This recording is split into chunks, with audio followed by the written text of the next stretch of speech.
to order. Ms. Bowie, could you take the roll, please? Morning. Ms. Adams. Here. Mr. Bullier. Here. Ms. Justice. Here. Ms. Craybill. Here. Mr. McManus. Here. Ms. Walker. Here. And Mr. Wildebohr. Here. Thank you very much. Next item is the approval of the agenda. Is there a motion? Move to approve. Mr. Buller. Thank you, Mr. Wildebohr, for your second. Any discussion? All right, Ms. Bowie. Ms. Adams. Aye. Mr. Bullier. Aye. Ms. Justice. Aye. Ms. Craybill. Aye. Mr. McManus. Aye. Ms. Walker. Yes. And Mr. Wildebohr. Aye. All right, thank you very much. Agenda is approved. Next item is recognition of achievement, an item that was carried over from Tuesday evening, and I believe we have a video to watch.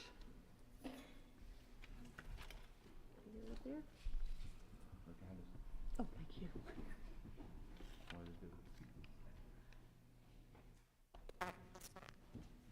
New Hanover County as a whole have 5 fire departments that serve the county and these departments are New Hanover County Fire Rescue, Wilmington Fire Department, Can we change that over?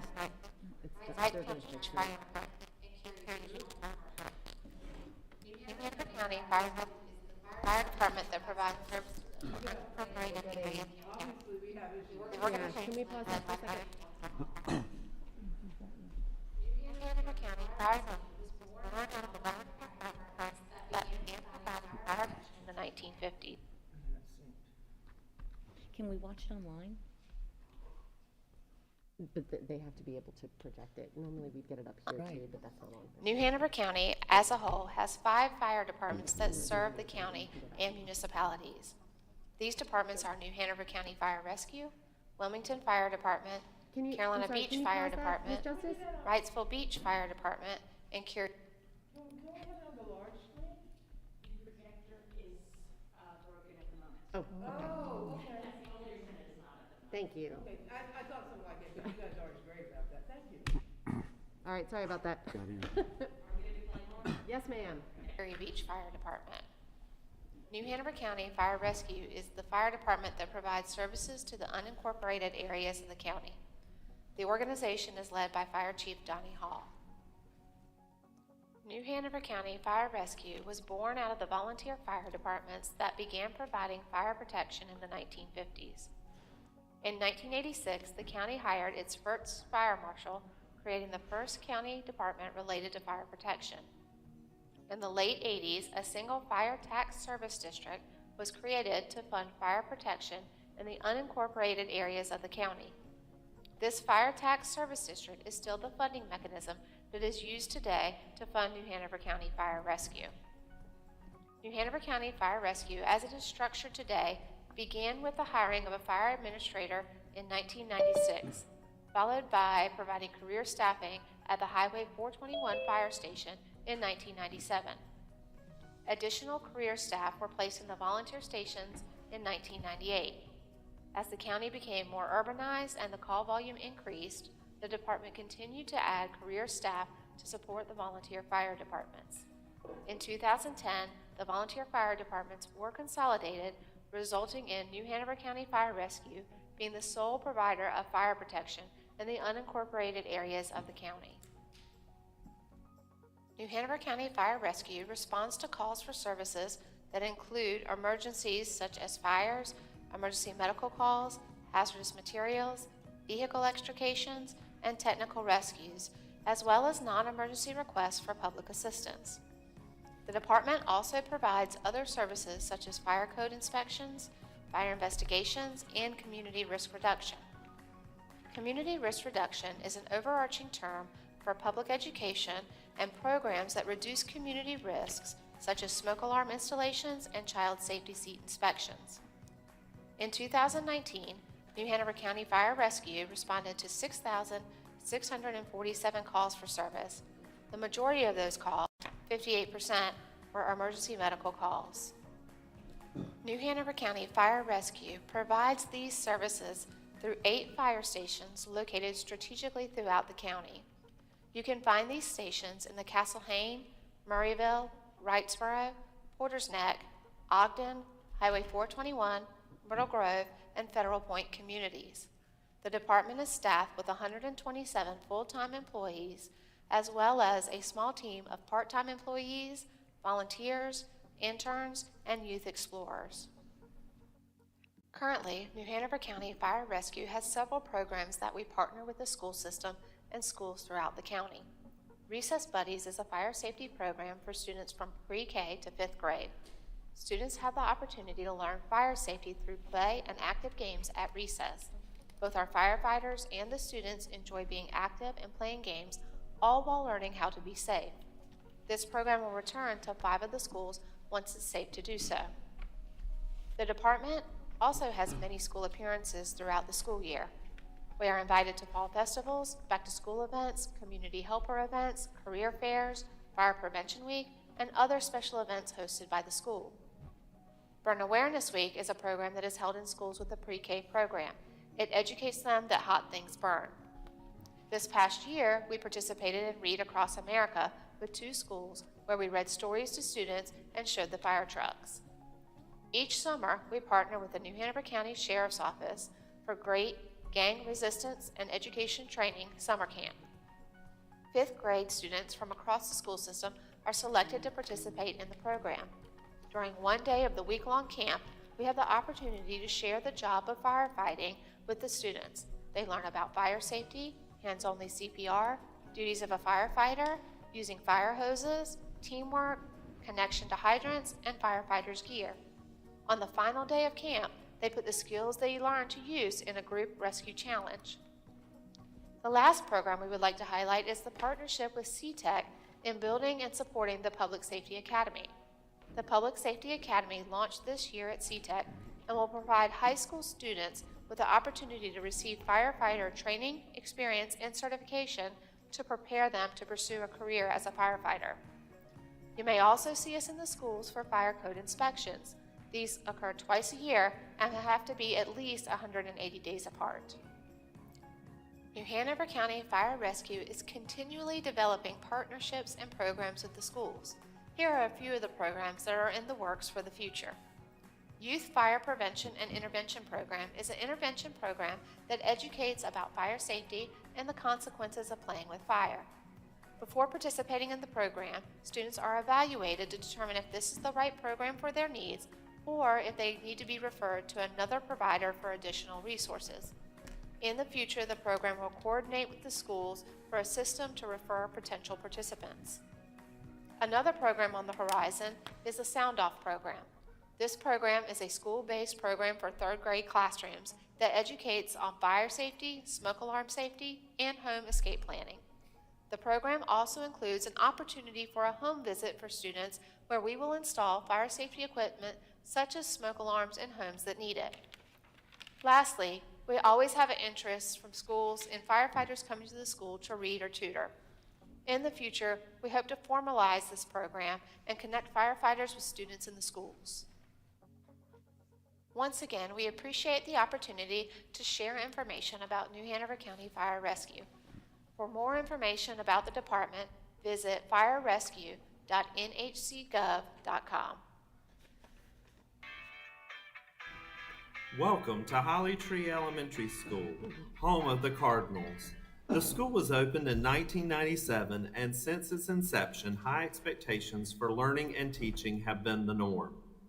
The partnerships that have been formed over the years have established a culture where the community, families, and students and staff partner to ensure high academic achievement.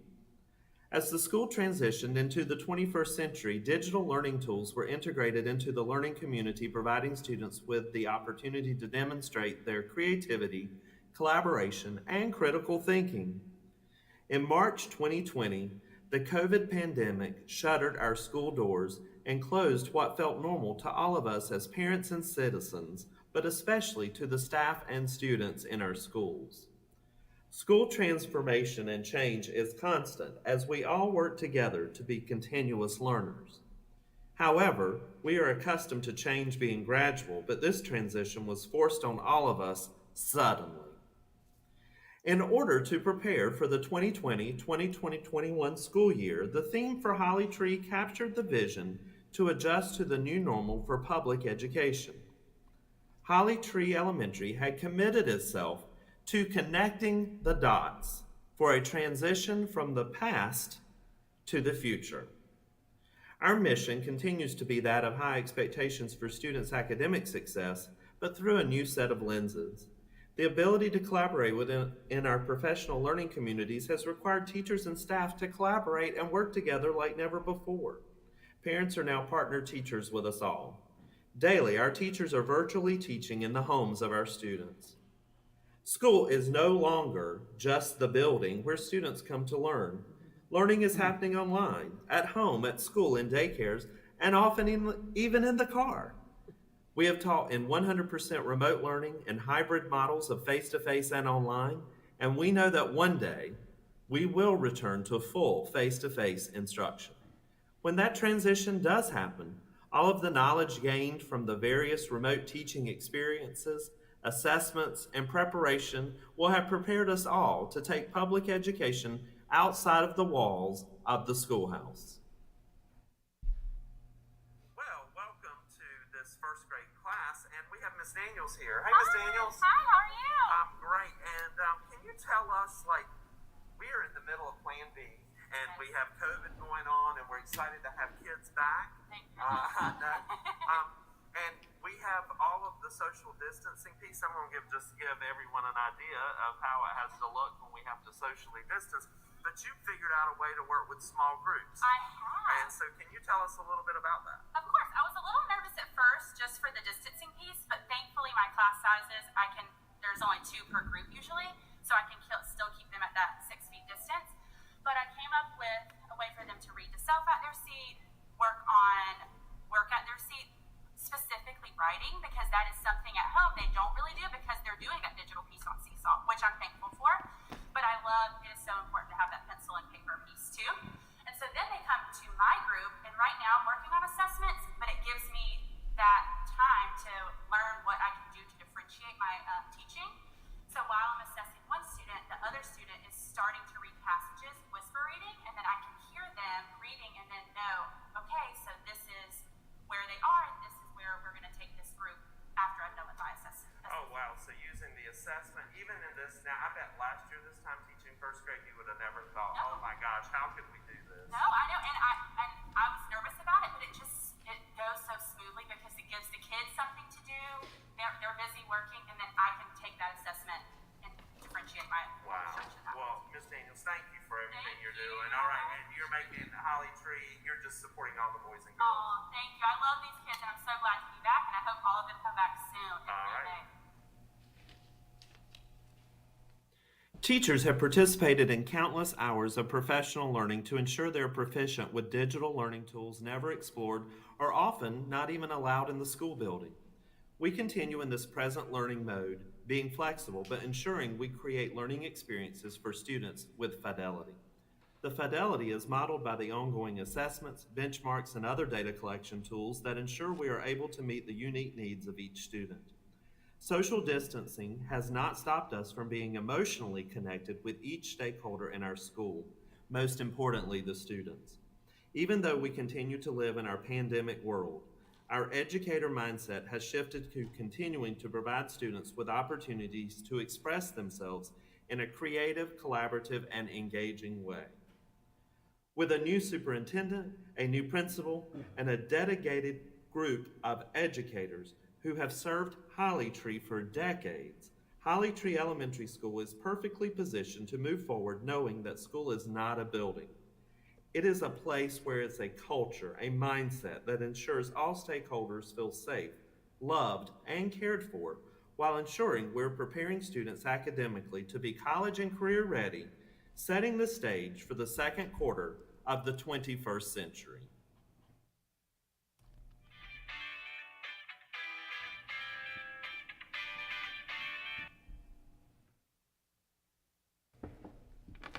All right, thank you very much for those videos. We appreciate the New Hanover County Fire and Rescue Department for their partnership, and thank Mr. Moore for that wonderful video about Holly Tree Elementary. Ms. Adams, can I make a comment about the fire and rescue? I just wanted to give a shout out to 2 students at CTEC. I'm not going to name their names because I didn't know what we're allowed to do officially, but 2 students at CTEC recently earned 4 FEMA certifications through the fire and rescue work that they're doing in collaboration. So, you know, that's the whole point of having CTEC High School, is so that kids could get those, and so they're doing it. So I just wanted to give a shout out to them. Thank you for sharing. All right, next item on the agenda, Head Start policy bylaws. Mr. Bullier.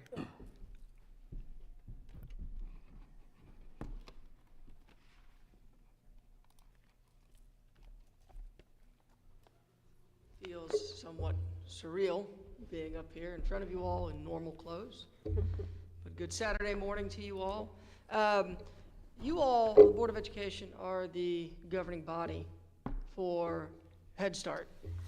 And as the governing body, you have to approve our bylaws once a year.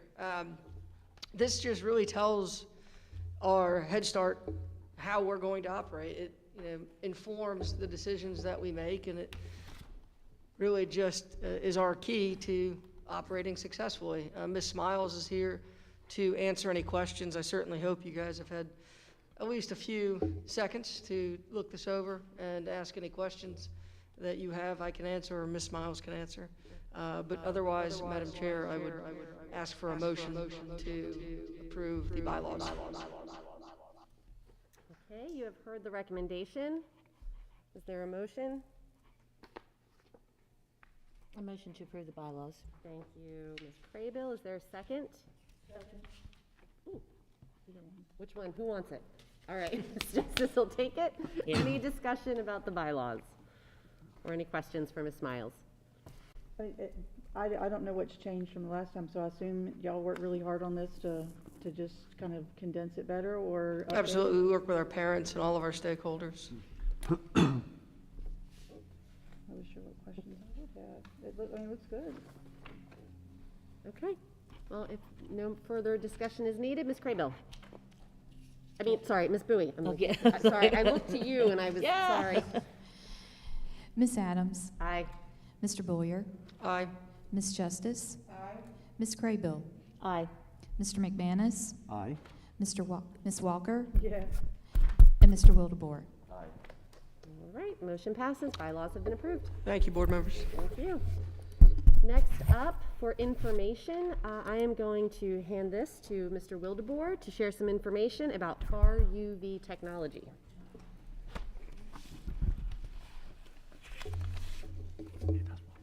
Madam Chairman, Mr. Vice Chair, and board members, I do thank you for this time. It is definitely different standing. I'm sorry, hold on one second. I'm so sorry. We just discovered he doesn't have the control to his mic, or if it is, we don't know what it looks like. That might be on purpose, but I'd like to be. In case he does want to say something, it would be. They're all live. They're all on. You don't have to Testing. control these. Mine's not on. Oh, they're not? Mine's not. Hello? Hello? Can you guys hear? They probably would be better since these masks sometimes. We don't have the portable mic where you could turn it on or off. No, not here, no. That one's over here, yeah, I understand. You got that one, but we, I can It's all understand right. your confusion. I think all of our mics are. They're all, everyone's being heard? Yes? Good? Testing. Mine's not, but it's okay. Justice, you're the only one who would need to actually Okay, I think we were both Okay. looking at that, he was looking at his, I was looking at his too. and we're going, "What's going on?" thank you. You can hear? Just All right. you just talk into Great. it like this. You can tell when they're on. All right, we are good to go. Mics are working. All Mr. right. Wildebohr, if you could continue, please. Again, thank you to, finally, to my fellow board members for this time. I'm not going to take very much time. I have about 5 minutes allotted. I don't think I'll even take half of that, but I do want to speak just quickly about FAR UVC. I do want to apologize on the front end because I am impatient about this. I think this is a very important thing, and I think we need to move quickly with this. I've spent the last 3 days in schools talking to principals, assistant principals, teachers, coaches, even a librarian, and they all shared the same thing. One of their biggest concerns is moving forward if we do go into, into total A or any semblance of that is the buses, or are the buses, and moving into the buses, keeping our students safe. Just a little aside, when I was a principal, the first thing we did every year is we go to each and every classroom and talk to the students, talk to the teachers, remind them of expectations, and I always gave a little quiz. Part of that quiz was, what is the most important responsibility that the state of North Carolina charges us with, and that is simply keeping our students safe. Most students would say teaching us, loving us, being, any number of those things, but the state of North Carolina does charge us with keeping our students safe. So that's very important, and I implore us that we as a body find out more about this UVC, and actually, I want to thank one of my good friends, Steve Sheffield, who brought this to my attention. I also want to thank Mr. Boulier. He and I actually met with an expert in the area, and I would ask that we bring that expert in next meeting in January to speak further about this and give us all he's got data. Places like UNC Chapel Hill Hospitals use UVC, Duke, local hospitals. The Panthers have spent millions of dollars to help keep people safe. Big businesses have used this kind of technology. And the technology has actually evolved even in the last few months from a situation that used to be where you would have to clear the classroom, use the light, and because it wasn't safe to be around children. With this far, UVC actually is safe to be. So there are 3 districts in South Carolina that have already taken advantage of this opportunity, especially on the buses, to keep the students safe. Earlier this week, we actually heard that we're going to be putting more and more students on the buses. As we do that, we need to do everything we can to keep them safe. So again, I would implore everyone not to put this on the back burner. My fellow board members, let's go ahead and get that person in here to speak to us just for information in January, so we can know more about it. So again, we can do everything we can do to keep our students safe day in and day out. Thank you. Mr. Boulier, would you like to share anything? No, I think, Mr. Wildebohr, one of the neat things about this job is the connections that each individual board member brings to it. I was certainly interested in learning about this. I think it's an exciting opportunity, and I'd love to learn more about it, especially, like you said, with those buses. We're trying to figure out whether or not it kills lice in a normal year. I think that would, it's not just about COVID, it's also about cold and flu season as we move forward from that. I think there's going to be a lot of changes, so I thank you for bringing this to our attention. Well, and thank you again for reminding me about that part. And I did give you guys some homework, and that is to, if you would have an opportunity between now and our next meeting to read the report. It's an overview, but it does share some important information about keeping our students safe. So, Thank you, Mr. thank Wildebohr. you again. What I would recommend, let's make sure that we get this information to Dr. Faust, and he can share it with Eddie Anderson. I've shared with Great. him earlier this week that information. All right. Thank you. Thank you very much. All right, moving along, board goals. This is just a request to have a very high-level discussion. Our job as the board is, we are the governance team, and we are driving the direction of the district. Our superintendent needs to know what we are hoping to accomplish as a board. And you've been in this office now for less than a week, and so my request to you, you all ran for different reasons. Everyone here at the dais came into the school system with a passion or dedication for something specific. I'd like us to start having the conversation on what are some of the things, the overarching goals for our district that is important to you. And so that's something that we should all be thinking about. I will just give you, from my perspective, the 3 things that are most important to me are equity, culture, and workforce development. So those are my overarching goals. And so I would like to hear just if you have any that you'd like to share today, or and we will definitely have a more in-depth conversation about this at a work session in the very near future. But if you know of any right now that you just know is important to you that you would like to share, I encourage you to do so. Well, you have suggested that we have a retreat to replace the original retreat that was going to take place today in January, which really, at this rate, is not far off at all.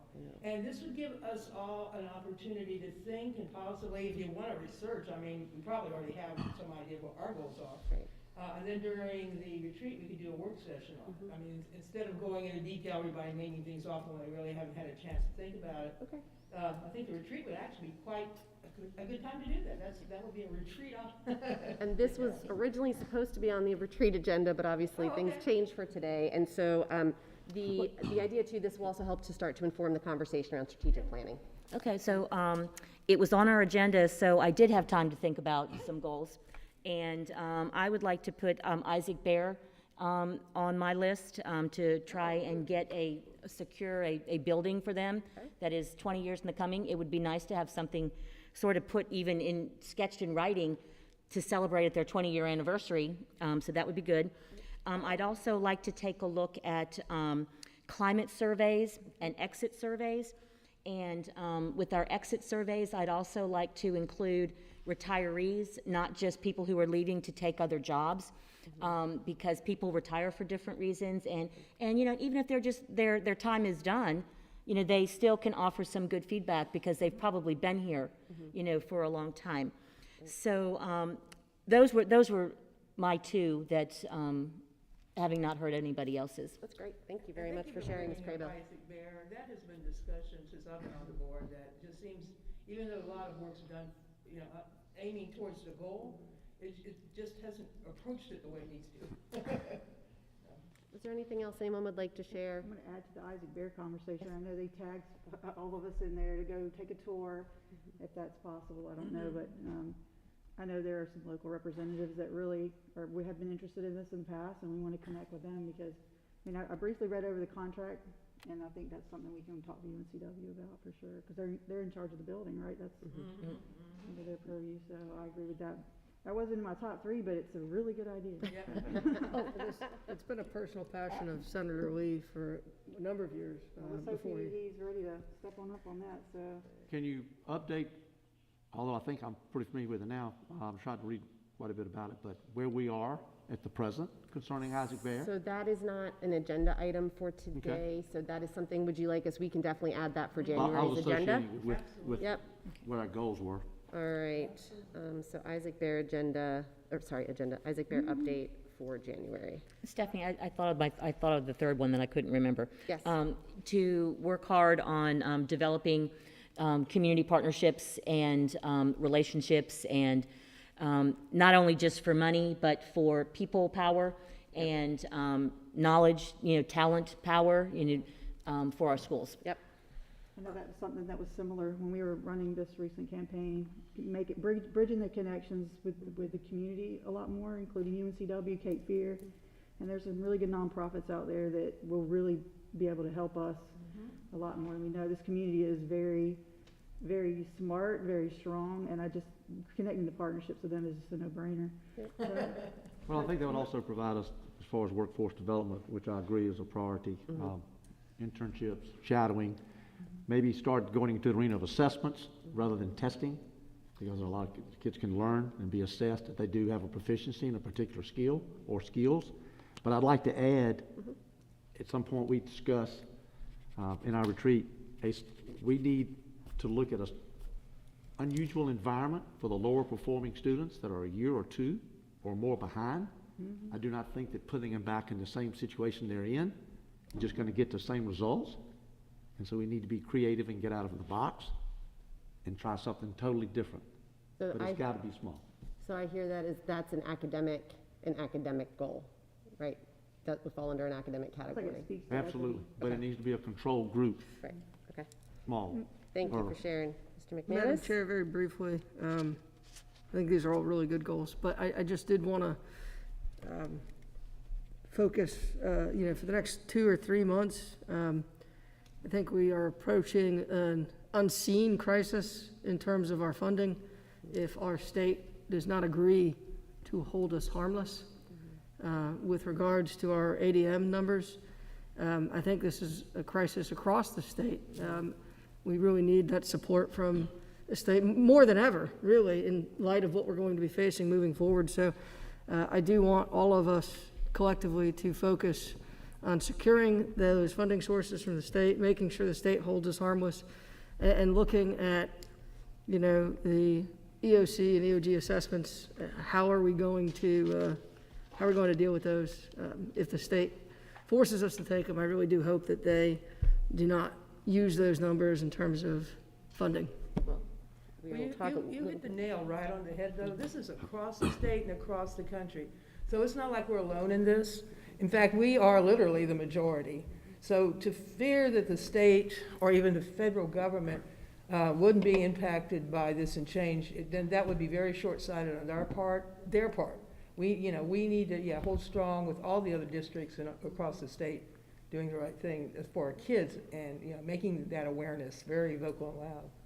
All right, thank you very much. Anyone else? Yes. I didn't get to finish, but I was to say for board goals, briefly, equity is huge for me too. I know I talked a lot about that during campaign. And then I need to transition away from that into really kind of, when we get to do our retreat, just some really good goals that we can set. And if you're in on that and you're in on that, we all are, I think we can come up with some really good things. And I don't think necessarily it has to be tied to money. Getting together and putting our minds to it is huge. And I do also would love to get past all these issues in regard to safety for the kids. We've been plagued, obviously, as a community with things of the past. And I know Dr. Faust talked about looking in the rearview mirror, but to me, they're not there yet. So I personally would like to hope we can get through that, because as a board, we can't really do good work if we're still plagued with all that. That's, whatever that is, So, safety and equity and bridging community, those are my three main things. Great, thank you. And if I could share, I would agree 100% at the safety. I think safety is a huge, in the pandemic and even out of the pandemic, I think it's going to be huge. But also, raising the bar for all our students academically, challenging our students, really supporting our teachers and, the staff so that they can know their students, work with their students, everything we can do to raise that bar. I know we don't want to continue just to stay at the same place. We want to be the best in the state, and that's one of my goals. Definitely staff support, for sure. Staff support, for sure, because they obviously need us more than ever, and they do really need a voice too, so. Great, thank you very much. Yes, sir. Madam Chair, is there a vehicle so that the principals could talk with their staff and get a pulse on ideas that they would like for us to consider as also goals, since they're the ones who make it work? We can discuss that to figure out, and that could be part of the conversation as we're moving forward with goal setting, because we drive the vision of the district, and so we need to understand, what the district needs are. We learn that, from our superintendent, from our schools, and once those goals are set, we're looking at growth for the next 3 to 5 years, and whatever that topic may be or area may be, we'll be able to act on it from an administration and school level. All right, let's moving along here to the next item, rules of the board, and we are going to have some mini training with our information with our attorney, Ms. Deborah Stagner. She is, I believe, awaiting us on Zoom. Oh, goodness. I'm here. Thank you, Ms. Adams. Good morning, Deborah. Thank you for being with us today. I have to ask Crystal, I wonder if it might be possible for me to share my screen so I can control the presentation from here? Yes, ma'am. They've made you a presenter. And to the board members, if you have Simply open on your computer or laptop or iPad right now, you can actually pull the presentation up in front of you. You're echoing it's really in bad. Simply. I can hardly hear you. In fact, I can't hear you. Yeah, it's, I don't know what you're doing. it's bad. You can I'm pull doing up- it you too. can pull up the presentation on your I device. think there's feedback going on. Is the first page of my presentation up? Yes, ma'am. All right, thank you. Well, if for some reason you can't see as I go through the slides, please let me know. This is a little bit new for me. Thanks all for taking some time. Ms. Adams asked me to go over 2 different topics this morning, and I'll try to be brief and respectful of your time. Parliamentary procedure is the first one, and this is really just about the rules of board meetings, very specifically. And the next presentation will be more broad board responsibilities. But since all of you, four of you are new board members, and I don't know your background on serving on boards, I thought it would be helpful to go over just some very high level. I am not a registered parliamentarian. One of my law partners is, and I've borrowed heavily from his presentation, but tried to stay out of the weeds too much. Robert's Rules of Order is 400, 500 plus page book that gets down into the very minute details of the precedents of different motions, et cetera, and it is also different levels of size of support. So I wanted to. Ms. Stagner, can I pause for 1 second? We're having some audio issues. Is there any way to turn her up? And you're sounding a little crackled. You're sounding bad too. It's the Zoom issue? Okay. Ms. Stagner, if you could speak up as you're presenting just a little bit louder. Absolutely. I'll get a little closer. Is that better? It's still, your connection sounds bad.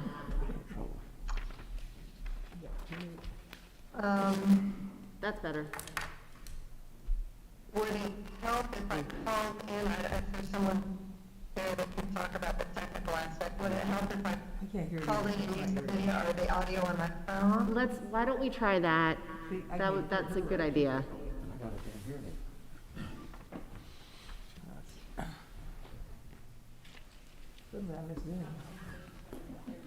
She's coming in clearly at home, so it's our speakers here then, that's the problem.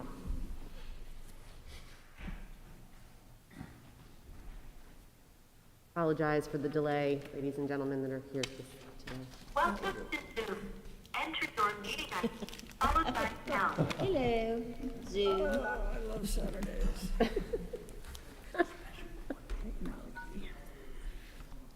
You are in the meeting now. There are 8 participants in the meeting. You have been added to the waiting room. You cannot talk or listen until Howard admits you to the meeting.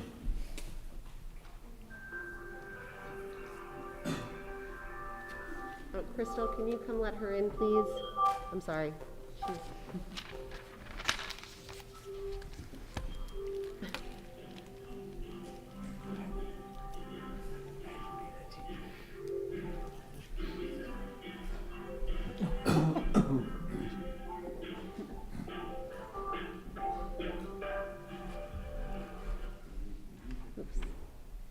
Can someone please admit Deborah in, please?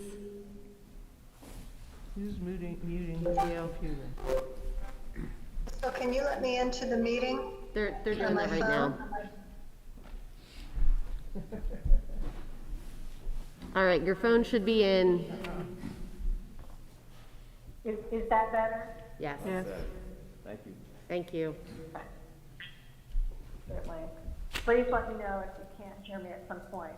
So I wanted to just, again, review some basic parliamentary procedures. I won't get into the weeds. It's a very, it can be very detailed. It can get very technical. But the purpose really of having parliamentary procedures and rules is to run orderly and efficient meetings, to allow the business to discuss protecting the rights of the board, even those that are not there, not present because of notice and, voting rules about quorums, to promote that really focused and efficient operations and discussion, but also allow to protect the rights of the public. The legal of parliamentary rules come from things such as our open meetings law and our Constitution, but also board policy and those parliamentary manuals that I mentioned, such as Robert's Rules of Order, and we'll get to that in a moment. There are other options. For example, the School of Government has produced a sort of streamlined rules of order for small boards, but your board policy specifically addresses board operations in the 2000 series. For example, the duties of officers, the board meeting agenda, quorum, and voting methods. Those are all within the parliamentary, the rules of procedure for your Board of Education. And then specifically, parliamentary procedure is addressed in policy 2340, which provides that if there is no other law or board policy, meetings will be conducted in accordance with Robert's Rules of Order newly revised. So the most recent edition of Robert's Rules of Order is the 12th edition. As I said, it's quite a hefty little manual, and it is very comprehensive and provides procedures for all different sizes of assemblies and boards and committees. So many of the rules refer to or are designed for boards and committees and assemblies that are, dozens or even hundreds of people in size. It also provides less formal rules for small boards, and small board is one that is 12 or less. So that falls, New Hanover County Board of Education would fall within that small board definition. And the language in Robert's Rules says where some of the formality that is necessary in a large assembly would hinder business. And that's really a recognition that some of the formality and the technicality for Robert's Rules, rather than promoting that efficiency and open discussion that I talked about at the beginning, actually gets in the way of it. So under the guidelines for small boards in Robert's Rules, and again, this is the fallback when your board policy or some other law doesn't speak to the question. So the Robert's Rules guidelines for small boards is that there's no limit to the number of times a member may speak on a debatable question. Under Robert's Rules, more generally, a member may only speak twice, may only speak for 10 minutes at a time, and may not speak a second time until all members of the assembly have been heard who want to speak. Under the guidelines for small boards, there's no limit that a board member may speak, and informal discussion of the subject is permitted while no motion is pending. Again, under the more formal rules, you cannot have a discussion until there's been a motion made. That's not the case under the rules for small board. Motions do not need to be seconded under these small board guidelines. However, I will say that certainly it is traditional for motions to be seconded. While it may not be technically required, it has certainly been the practice of this board and most other small boards, including school boards that I'm familiar with. Robert's Rules more generally requires members to get up and stand up and speak or stand up when they want to speak, and that the chair must stand when putting questions to the assembly, but that is not required. You may speak while you're keeping your seat. And also the chair is allowed to speak in informal discussions and debate and can also vote, and that's not the case always, but under the guidelines for small boards and also in your board policy, the chair can vote and participate as any other member.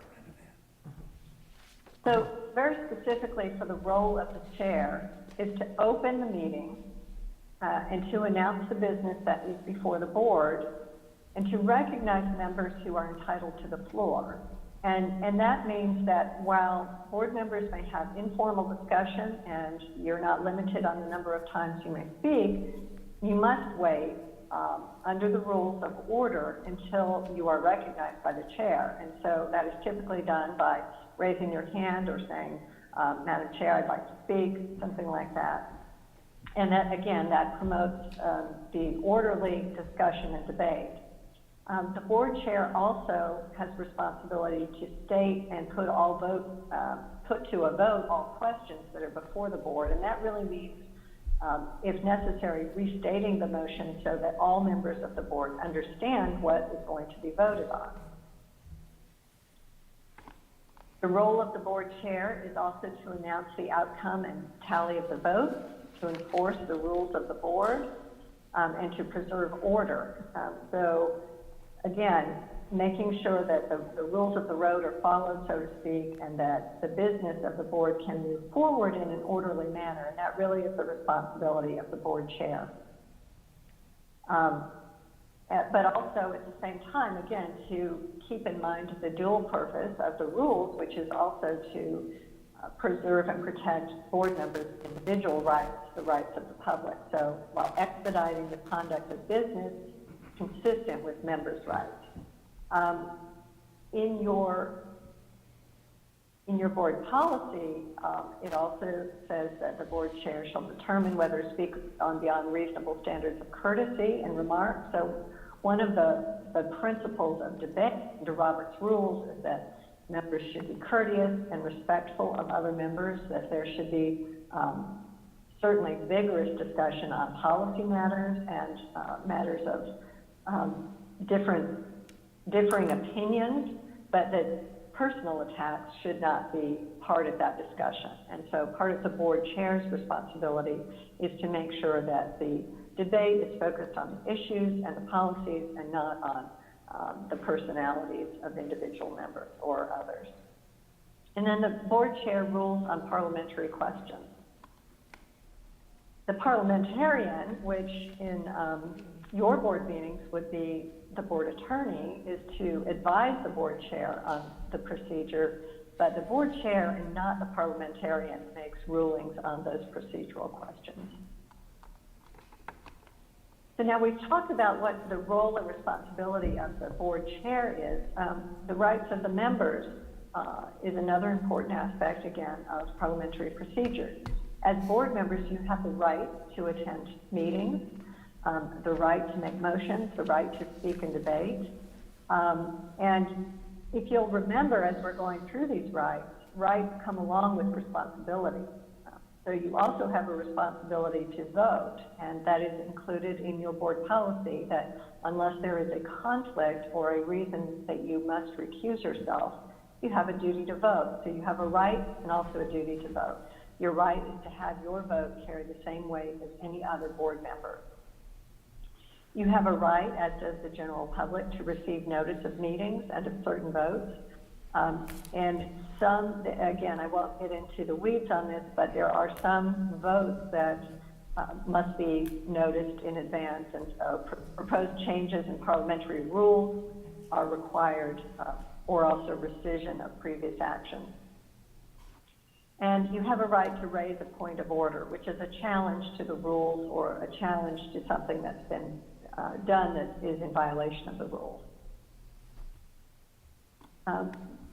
Procedure requires a quorum, as does the open meetings law. Quorum is the majority of the members of the board, and in order to conduct official business, a quorum of the board must be present.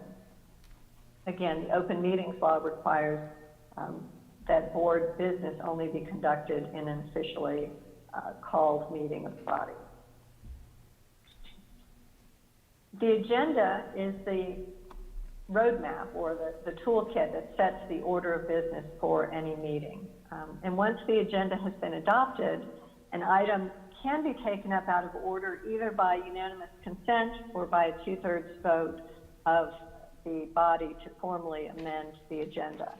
And again, that is something that the board does at the beginning of a meeting. And I'll talk about this in a little bit, the board chair and superintendent propose an agenda, but the body itself at the meeting adopts the agenda. Once it's been adopted, it is set unless there is unanimous consent or 2/3 vote to amend it, either to move up or add an item.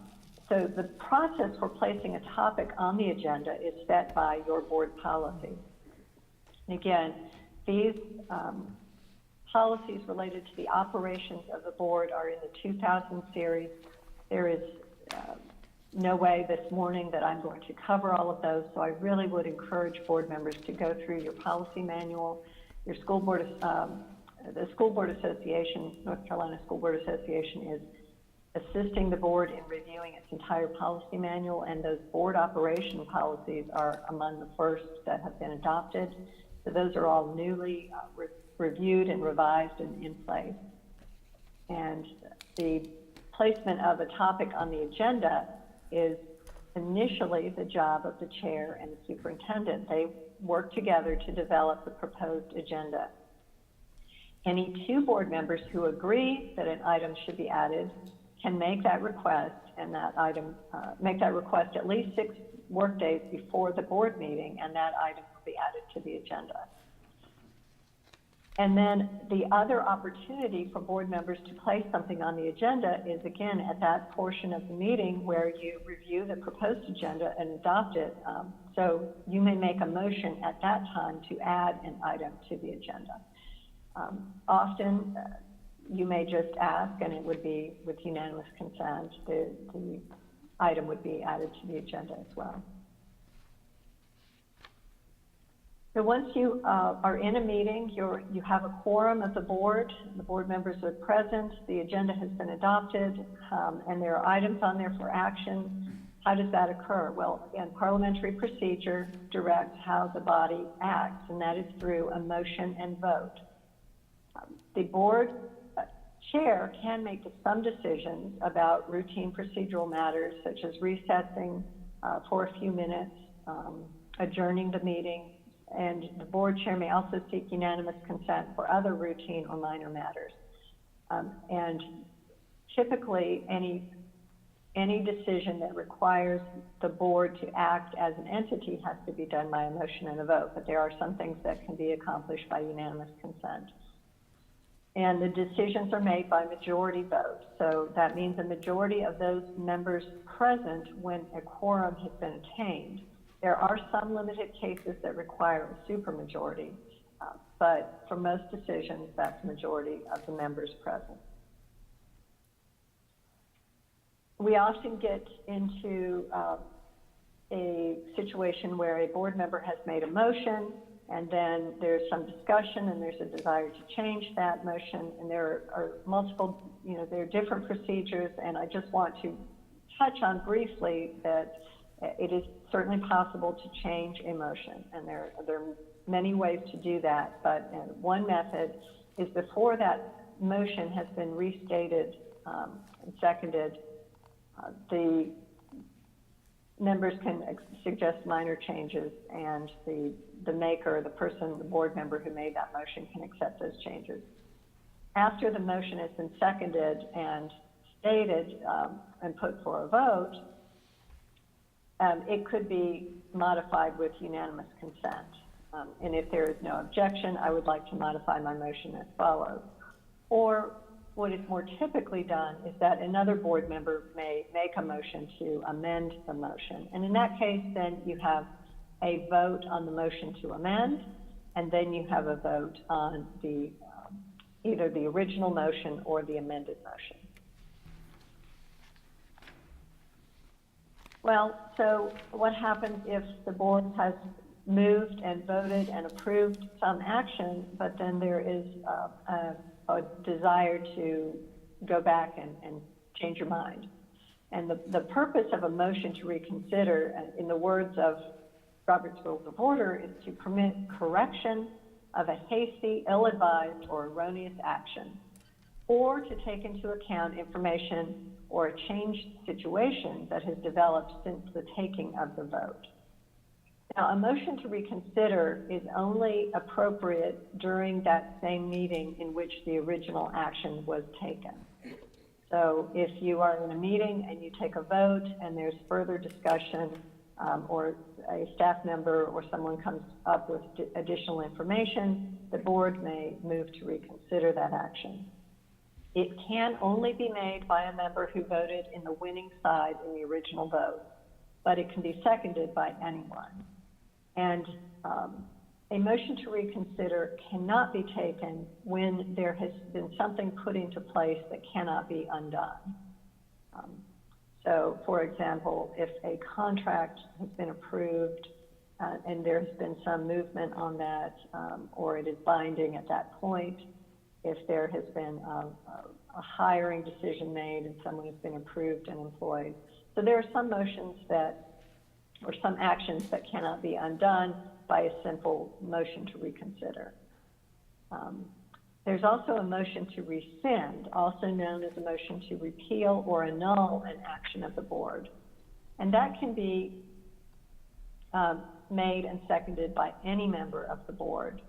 It occurs after that that session. So the motion to reconsider, you can only do during that same meeting. A motion to rescind, it can be taken later, after another meeting or so has passed. You can go back and change, the board can go back and change its action.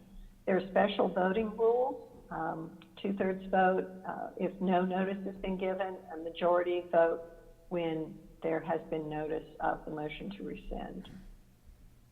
And then a motion to amend something previously adopted is the method by which, if you don't want to, if the board doesn't want to completely go back and reverse or repeal what it has done, but wants to repeal or amend only part of a previous action, you would take that motion to amend something previously adopted.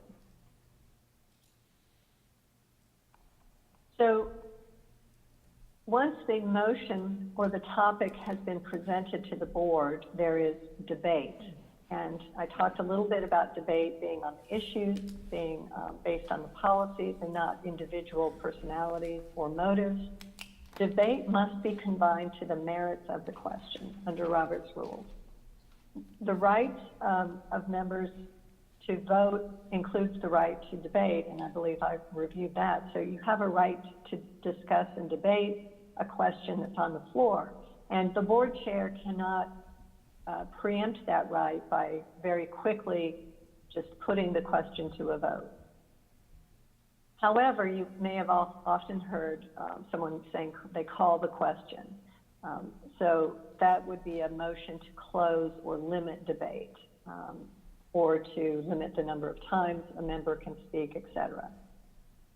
That right to debate is not unlimited, however. So if the board chair has given ample opportunity for board members to speak, and everyone has had an opportunity to speak, even if someone has chosen not to, the board chair can put the question to a vote, and that member who's had an opportunity cannot claim that their right of debate has been infringed once voting has started. Talked a little bit about the right to vote and the responsibilities to vote, and here is what's in your policy. The board member must vote unless he or she has a conflict of interest or is unable to remain impartial when you have a judicial matter before the board.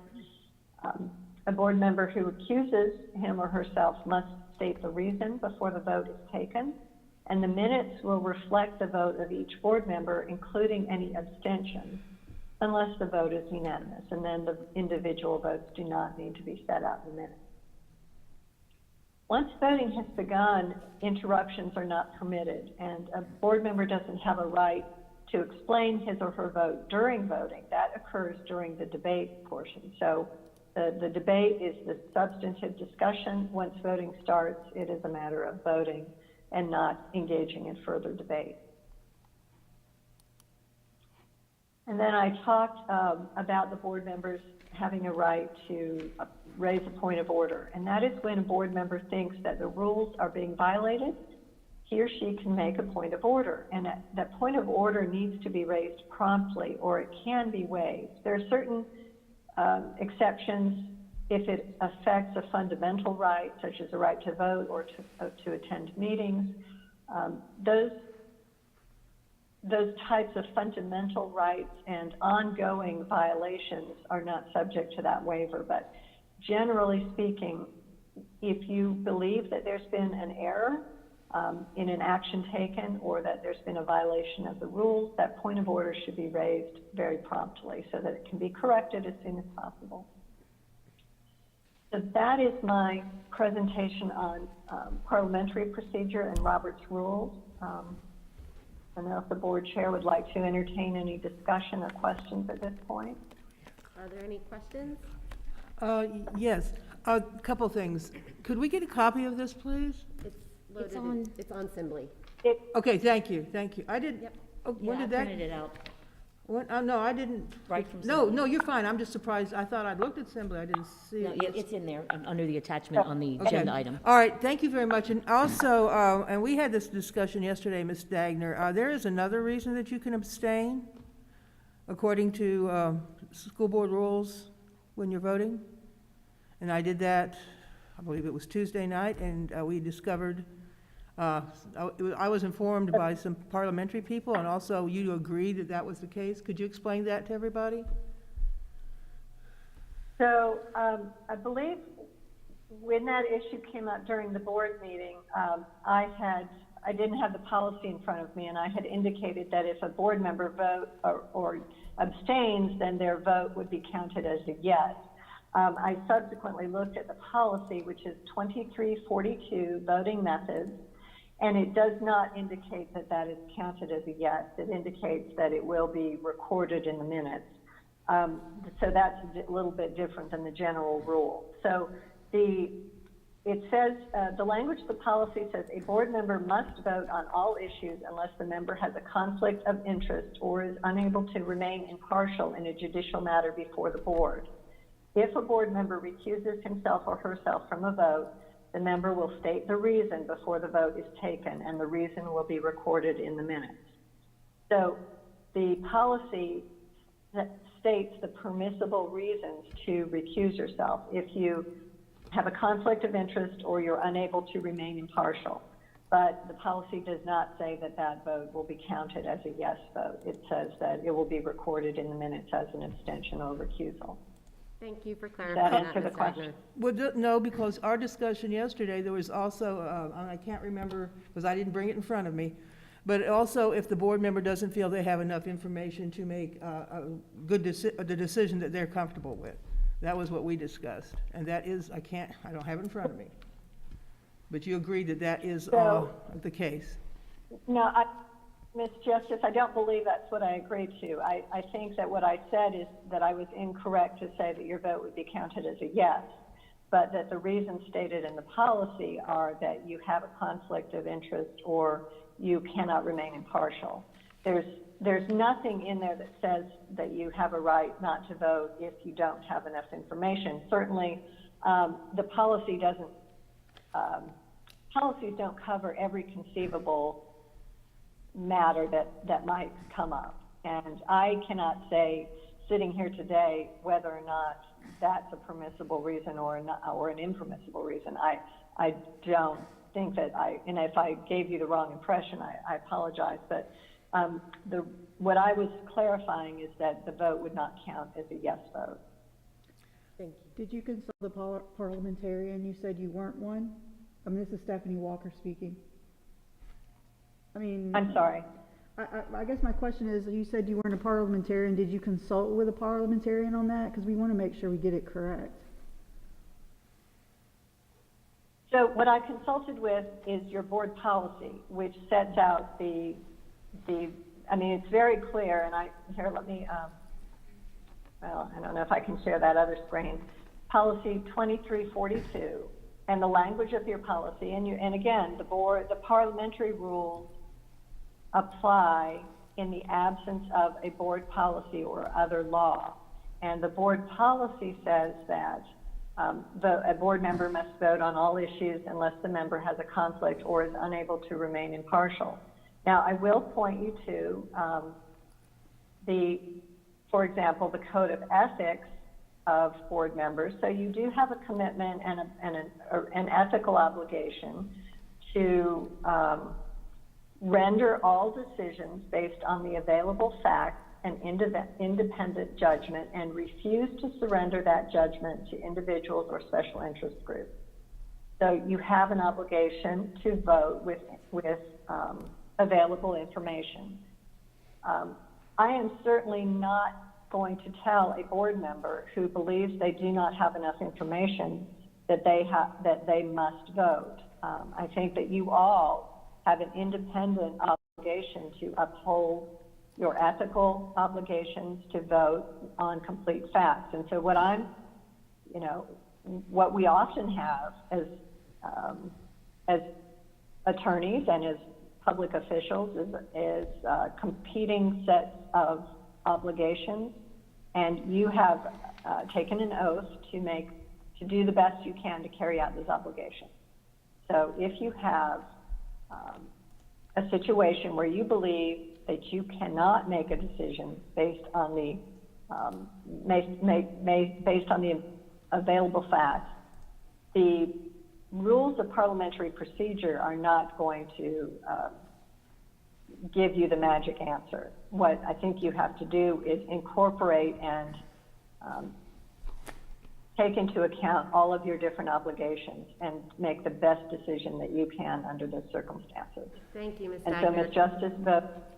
Ms. Justice, declined or abstained from voting because she felt that she could not, in good conscience, as a board member, make a decision. And I am not going to say that she was wrong to do that.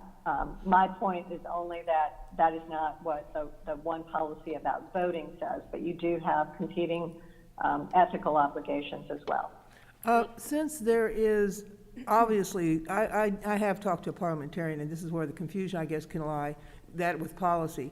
And that's what our discussion was yesterday, and so maybe that's why I was confused. But you did say that, you know, I did not have to have that vote count as a yes.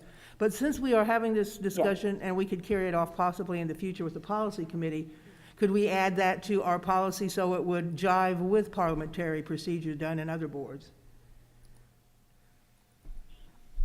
I mean, so one of my, could we change by policy, in other words, to fit more along the lines of parliamentary procedure? Because other boards do allow this. Mr. Bollier, as policy chair, is that something that you would like to bring to the next policy meeting?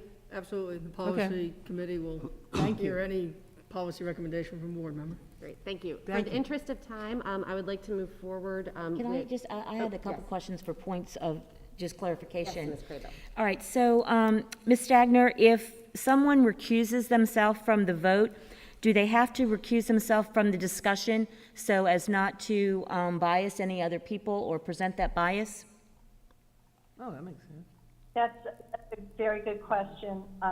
If a board member has a conflict of interest, that, and again, that conflict of interest statute is very, it's got some exceptions. And so, for example, there is an exception for the employment of a spouse. A board member cannot, does not have a conflict of interest if the spouse is employed by the Board of Education, but they cannot vote on that. So they must recuse themselves. If you are recusing yourself for a conflict of interest, you should not be engaged in any way in attempting to influence other board members in making that decision if you have to recuse yourself for a conflict of interest. And so my advice would probably be to avoid engaging in the debate at all so as not to be seen as attempting to influence the decision. Okay, thank you. And then one last question. What is considered ample opportunity for people to speak before the board chair can call the question? So that is the decision of the board chair. There is no time limit. The board policy, I mean, the board certainly could adopt a time limit and could adopt a set of more prescriptive rules for speaking, but it really is in the board chair's determination about what is ample opportunity. And the board chair and any board member can make a decision to limit, or I'm sorry, make a motion to limit debate on any given topic. Okay, thank you. That's got mine. Great, thank you very much. The second item for Ms. Stagner is board responsibilities, and she also has a presentation for this listed as well. But we didn't have any handouts on that, though, did we? I couldn't find any. It's in, yeah, it's under there.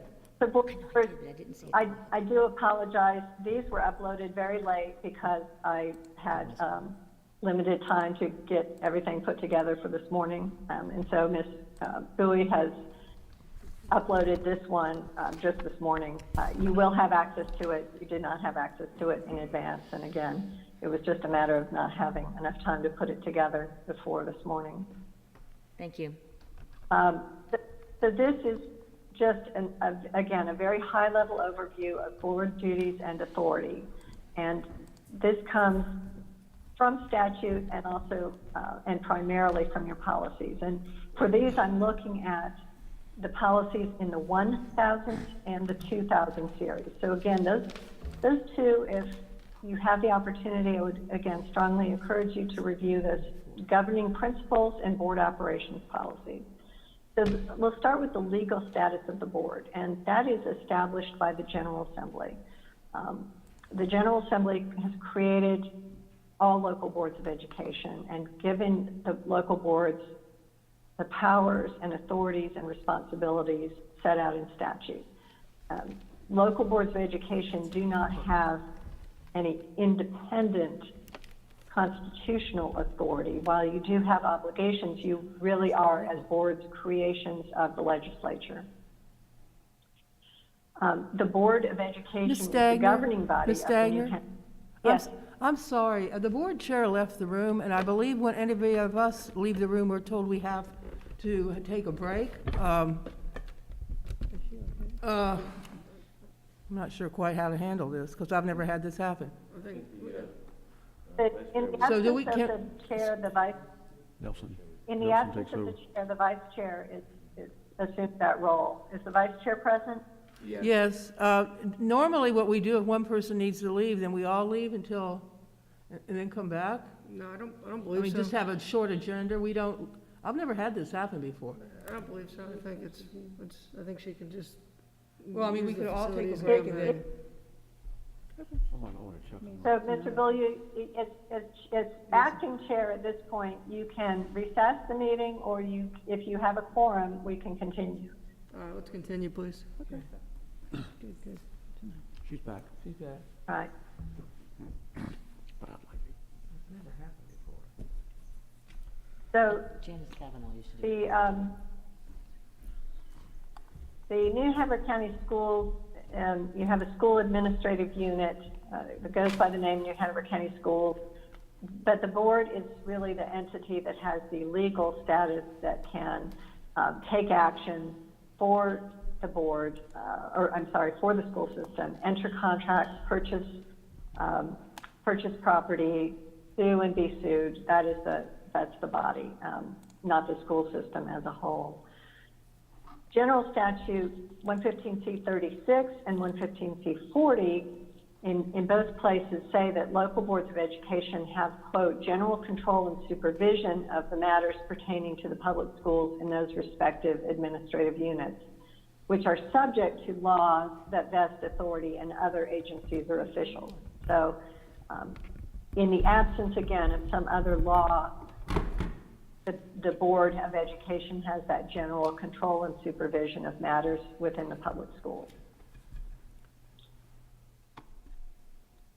So the difference, again, between Board of Education and board members as individuals is found in a couple of different policies. We'll start with Policy 2100, which says, as the statute does, that the board is a body corporate, and board members only have authority to act when they are together as a board legally in session.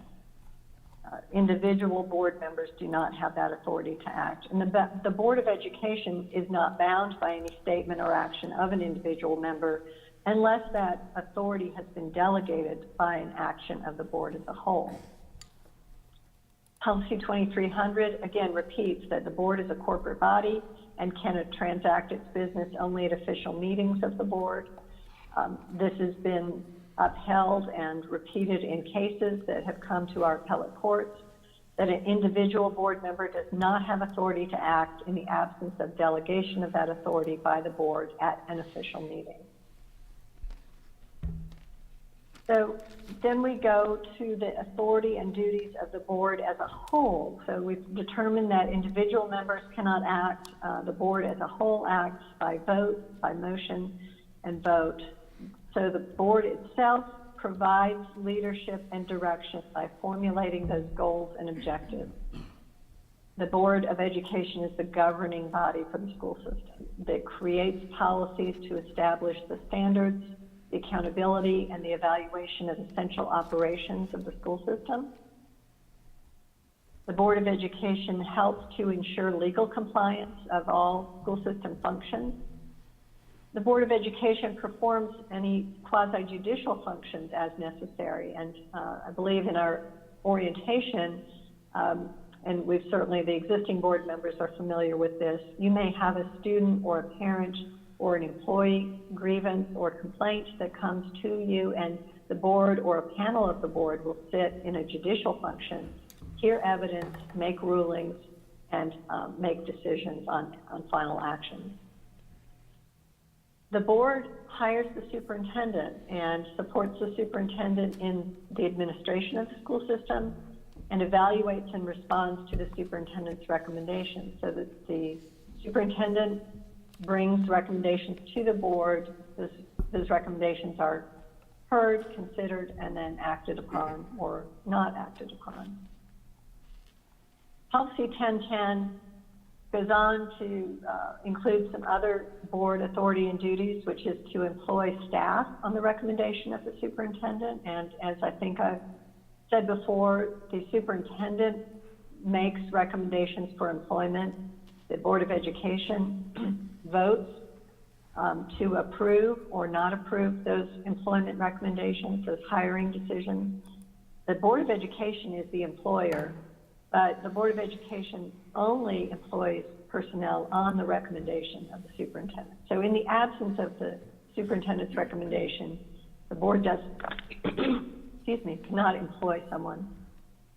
The board has a very important role in adopting the budget and exercising control over school funds. The board determines all facility needs, communicates those needs to the county commissioners, purchases property with county commissioner approval, approves building designs and contracts. The Board of Education provides the means for keeping citizens informed about the schools. That's, again, another duty that's in your policy. And the Board of Education is an advocate for the school system, employees, and students. We moved to policy 2120, which says that board members work with other members to establish effective policies and to delegate authority for the administration of the schools to the superintendent. Again, this is from your code of ethics. That is one of the obligations of board members. Policy 2400 states that the formulation and adoption of policies is the primary way the board exercises its leadership in the operation of the school.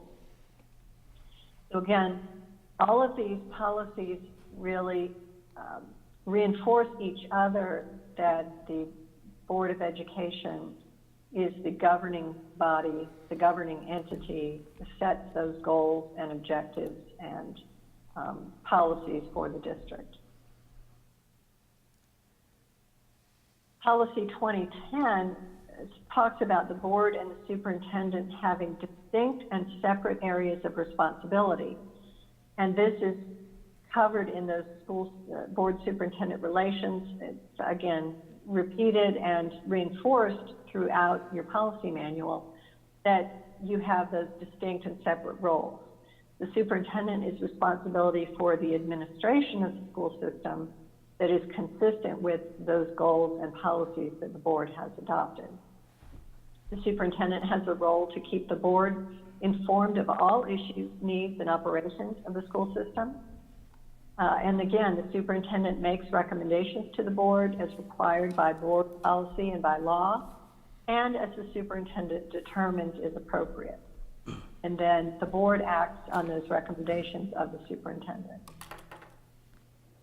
So just to summarize all of those different strains from the different policies, the board hires the superintendent and sets policy directions. The superintendent makes policy recommendations, carries out the board's policies, and manages those day-to-day operations. So really the policies set up a framework where the superintendent and the board act together as a team, keeping each other informed and respecting the distinct roles of each other.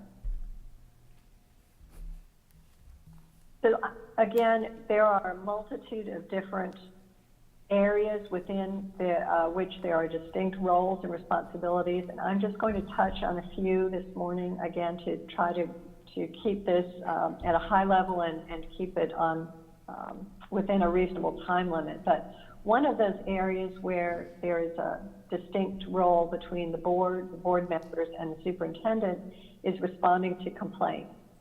And policy 1742/5060 says that any board member receiving a complaint other than a complaint about the superintendent should forward that complaint to the superintendent. Board members should forward any complaints about the superintendent to the board chair, who consults with the board attorney. And policy 2122 also says that complaints and inquiries are best handled and resolved as close to the origin as possible. So those school level complaints are going to be handled by the principal. Individual board members will refrain from taking individual action with regard to complaints.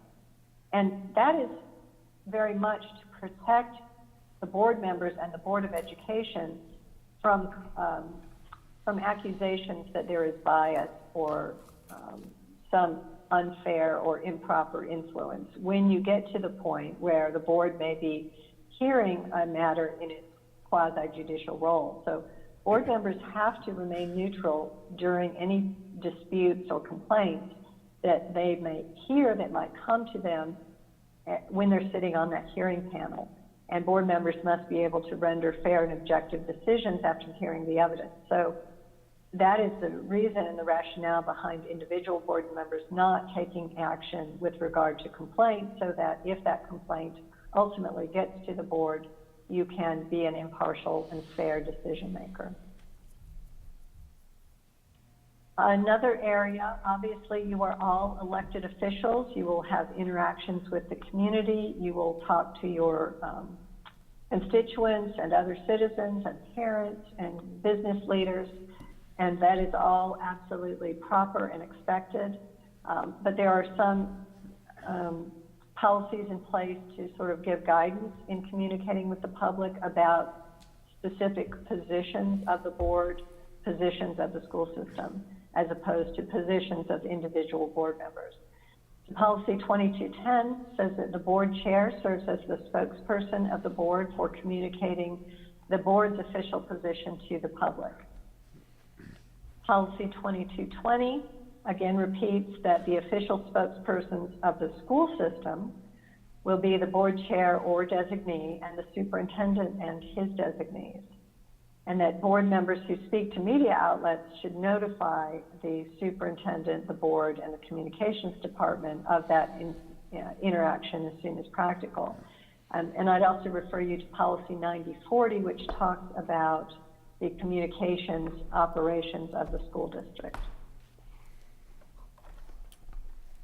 And again, the keeping in mind the difference is that when you're speaking as a individual board member, individual elected official versus speaking for the board as a whole, and those are the points where when you're speaking for the board as a whole, that you have a specific designated spokesperson.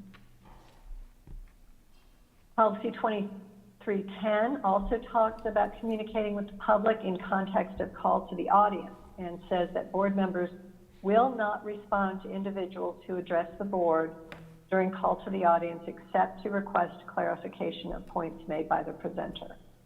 This is a new provision that is new to your policy manual as it's been revised. That language was not as strict and not as direct in your previous call to the audience policy. And then policy 9040, which I mentioned a minute ago, says that the superintendent or designee is responsible for the public information program. You have a chief communications officer, and Ms. Gibson and her department prepare and guide the preparation of informational materials about the school system, maintain that contact with the media, organize speaking engagements, assisting in coordinating with other groups in the community and civic environment, and then serving as a community relations counselor to the board and staff members in helping to craft those public statements. Another topic just to touch on, again, leading from communication with the public, there are some things, some documents, some records, and some information that is confidential, and this is addressed in policy 2125 and 7315.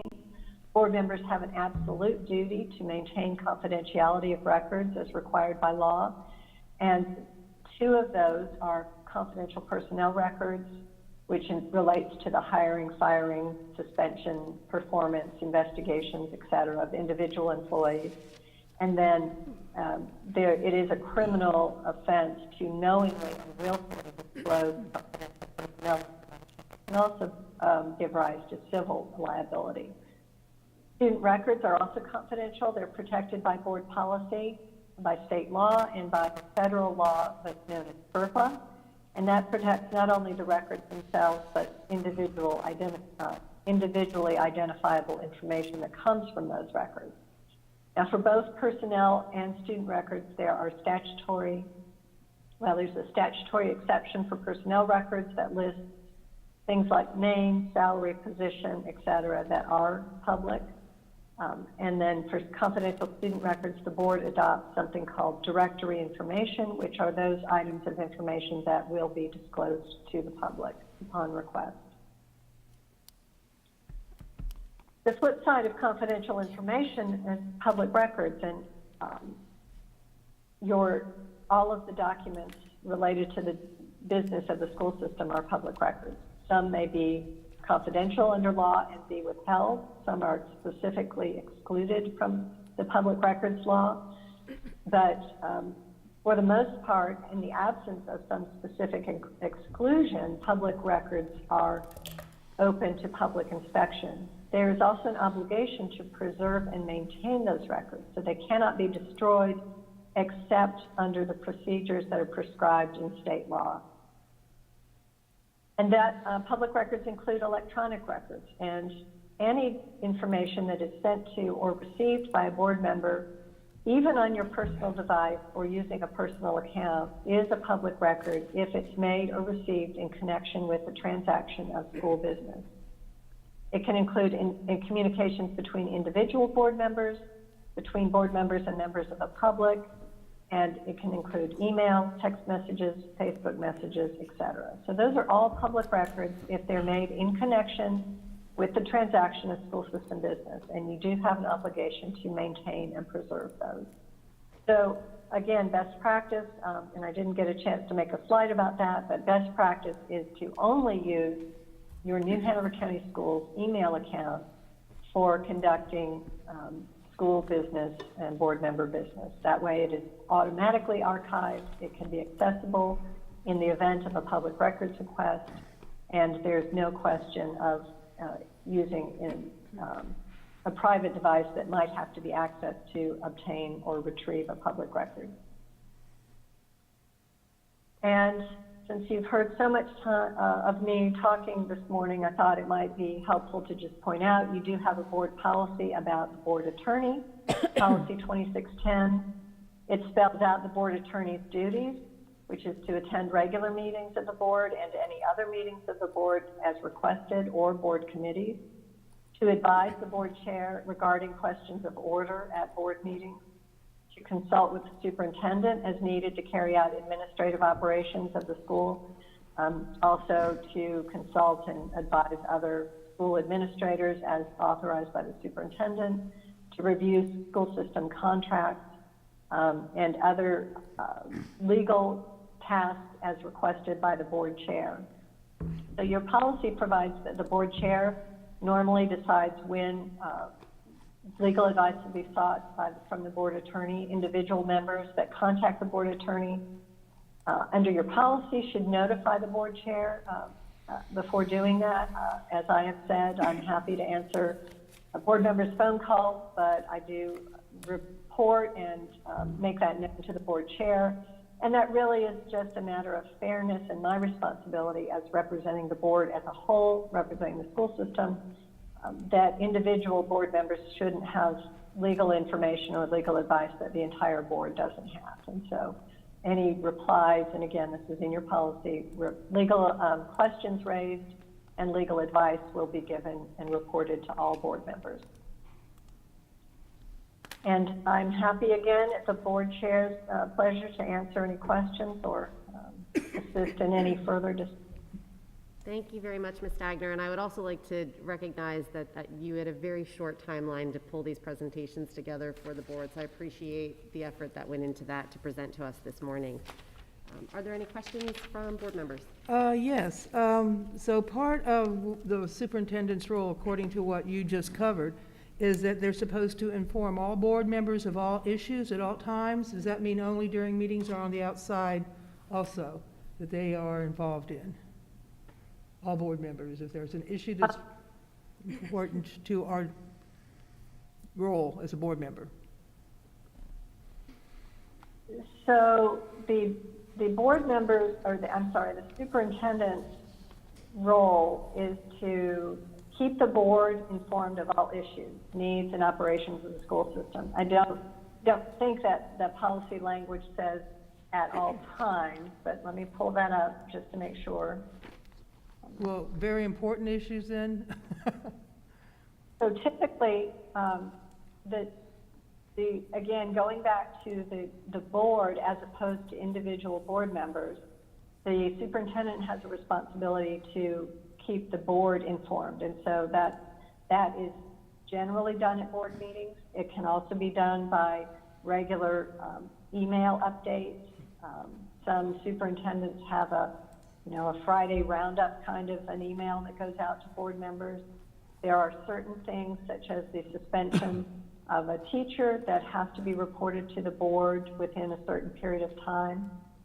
So the superintendent has overall generally is responsible for keeping the board informed. The level of information that is requested and required of the superintendent is typically a decision that the board makes. And so the board as a whole will let the superintendent know the board's wish and desire on the frequency and level of information and update that is desired and requested. So, could you repeat that last sentence one more time, please? What you just advised? I think that it is the obligation of the board to make a decision and let the superintendent know what level of information and updates are desired and requested.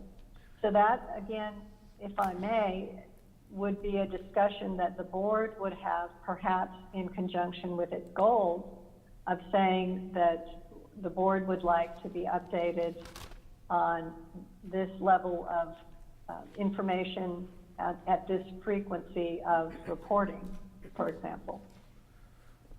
So that's something there's 4 new members. This could be a discussion that we could hold possibly during the retreat, I guess, because that would be a very important information, and I guess you see it all on one page, including the superintendent and all of us, about what it is our expectations for communication with different topics that are very important to the public. Thank you, Ms. Justice. I will add that to the work session items. And part of that, since I've already discussed this with Ms. Stagner, one of the things in the past is that, and this happens all through the schools, we have evaluation methods with all of our employees. And last year, I discovered that our evaluation method was not exactly, it was consistent, but it wasn't something that even as we came on as new board members, that we were aware of until halfway through the year, probably in the end of the spring. And the document itself wasn't standardized. It had been something that the previous board had come up with. I know Ms. Stagner has brought up the point, and we have discussed this in the past, that would be a good idea to possibly use the state evaluation document from I guess it's the state of North Carolina. And so part of that's training and all of us getting an opportunity to see it as soon as possible, because that's a process that's ongoing. It's just like teachers or administrators of any kind. It's good for everybody involved, including the person that you're working with being evaluated, so that if there are things that we all need to move forward on, we're all on the same page and it's a productive process. Is that part of 2115? What she's just talking about? That's not, is it? That's the superintendent evaluation tool. If that's not part of 21. We currently have an in-house version, and there is one that DPI has. And so the discussion is, which should we use? And that should be, we can have a board discussion around that. I'll add that to the work session. Okay, good. But that's not part of 2115, the communication. The current, Okay, I got the it. current The current policy is 1820, evaluation of the superintendent, and it talks about just generally the role and the timeline for evaluating the superintendent. Some boards use in-house tools that they have developed, evaluation instruments. Other boards adopt that which is similar to or sort of in the same framework of the evaluation instrument for teachers and school administrators. That is my understanding that does require training. So if the board wanted to move toward adopting the state's evaluation tool, you would want to do that soon enough in advance that you had an opportunity to complete that training. Thank you, Ms. Stagner. Any other questions before we move to our next item? Okay. Thank you very much, Ms. Stagner, for your time this morning and for that presentation. The last item. You're welcome. Thank you, Ms. Yeah, Stackett. thank you. The last item under information is end of course testing. And the state is considering, as you know, EOCs currently count as 20% of a student's grade there for mandatory EOCs. And what is under consideration, the superintendents across the state are considering, are encouraging their boards to have this discussion if they support it or don't. And so, Dr. Faust, if you would like to speak to this, this is not necessarily an action item, but what I would like to do is write a letter on behalf of New Hampshire County Schools. And so I don't know if it's Dr. Smith that you'd like to speak to this, Dr. Faust? I can. So the items that you have, I sent it to you in an email earlier this week. And every year for EOC testing, the EOC grade counts 20% of the student's grade. And this year, because of the pandemic and all of the other things that have happened, they're still requiring the states to take the actual EOC and it count 20% of their grade. In addition to, we'll be testing next week. We're starting our EOC testing. We're not able to waive testing due to the pandemic. I'll take you back a little bit farther. This summer, the reason why we had to open schools is because federal funding was being threatened to take away from us. And so I will have to dispute that. The state says that they understand what's going on, the feds understand what's going on, but they're still holding us responsible for the same rules, the same guidelines that have been placed in the past. So nothing has changed at the federal level or the state level when it comes to our testing. And so right now what we are asking is for you to take a look at what the item is that is inside of the statement. And we are, as superintendents, for better choice of words, it's not a petition, but writing a letter to our State Board of Education in reference to the 20% of the grading, and actually even the EOC. Although you may or may not know, state testing does provide us funding. Federal does provide us funding. In addition to, there are sanctions that come if you fall below a certain level in your testing. So we will talk more about testing at a later point because this isn't where we are, but it's CSI, TSI graduation rate also accounts for it. The participation, so we have to have 95% of our students participate in testing. So then if we fall below 95%, that's also a sanction that we have. So we get penalized for these things. So right now what we are asking, and it has to be face-to-face, right now the state has not given us a leeway to not test students face-to-face. So we have to bring all those students in who are in an EOC class that's ended on yesterday, to test. They actually started testing this past week. Well, I'm sorry, what week we're in. This is Saturday. We started testing this week. So we're having to have kids come face to face to test because the state has not waived. However, they did tell us that we could have kids test in May or June when we do our second round of testing. However, the class would have stopped in December, so they'd have to retain that information to take the EOC at the end. That's where we are with that. So the item that's in there is just a letter that we are asking you to send to State Board, also to contact legislature, to, if you are not in favor of the 20%, and then we'll be working on something again with the other superintendents about the accountability method of how it's being used this year. But that's not in this one. Yeah. Thank you very much. Good question. Mr. McManus. Thank you, I apologize. If I'm looking at the correct information that's attached to the end of course testing on the computer, there is a form that the board can submit that objects. We can also fax it, we don't have to mail it. That's a good discussion we need to have. Qualifying question with this, if we agreed or we supported to object to the testing, are we penalized financially? We're penalized either way? We have to, so we can't say that we're not going to test. All we can do is request an objection. There's an objection. Yes, yes, and so what, the state has to give us permission not to But test. if they give us permission, are we financially penalized? That's not, well, if they say In any no, shape, form, or yeah, fashion. you're right, we would work, the legislature, that would be the part where they would delegate and they would ask about those questions. That's not what we're looking to say that, oh, we don't test and so we'll take the fines that go along with it. That's not what this is. This is, at this point, we're saying that because of the pandemic, because of students not being face-to-face in classes, that we are asking that you not allow the 20% to count towards an EOC. Well, I agree with that. That's what we're asking. Yes, that's what we're, and so that letter, of course, is in front of you, so definitely we want you to take a look at that letter. And it's to the point where you can sign and you can send on your own.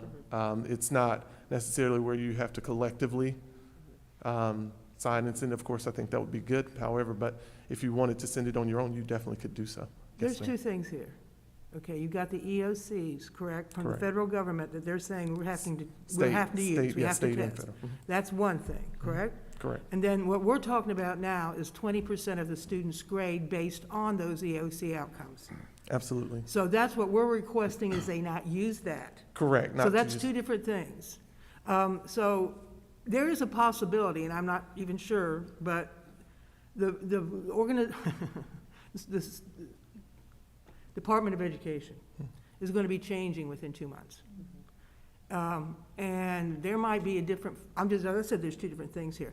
There might be a different, I guess, decisions about, because this is pandemics nationwide. And every state in this union is going through the same thing, and they're all objecting, upset, for obvious reasons. So there might be, say, in 2 months, I'm just using this as not, might be, that might be a change as far as the having to do the EOCs. This is just hypothetical in a sense. If that's the case, how would that affect us having to use, I don't see the state even with our letter, I don't know what's going to be the outcome, but I don't want to depend on it not being used, the 20%.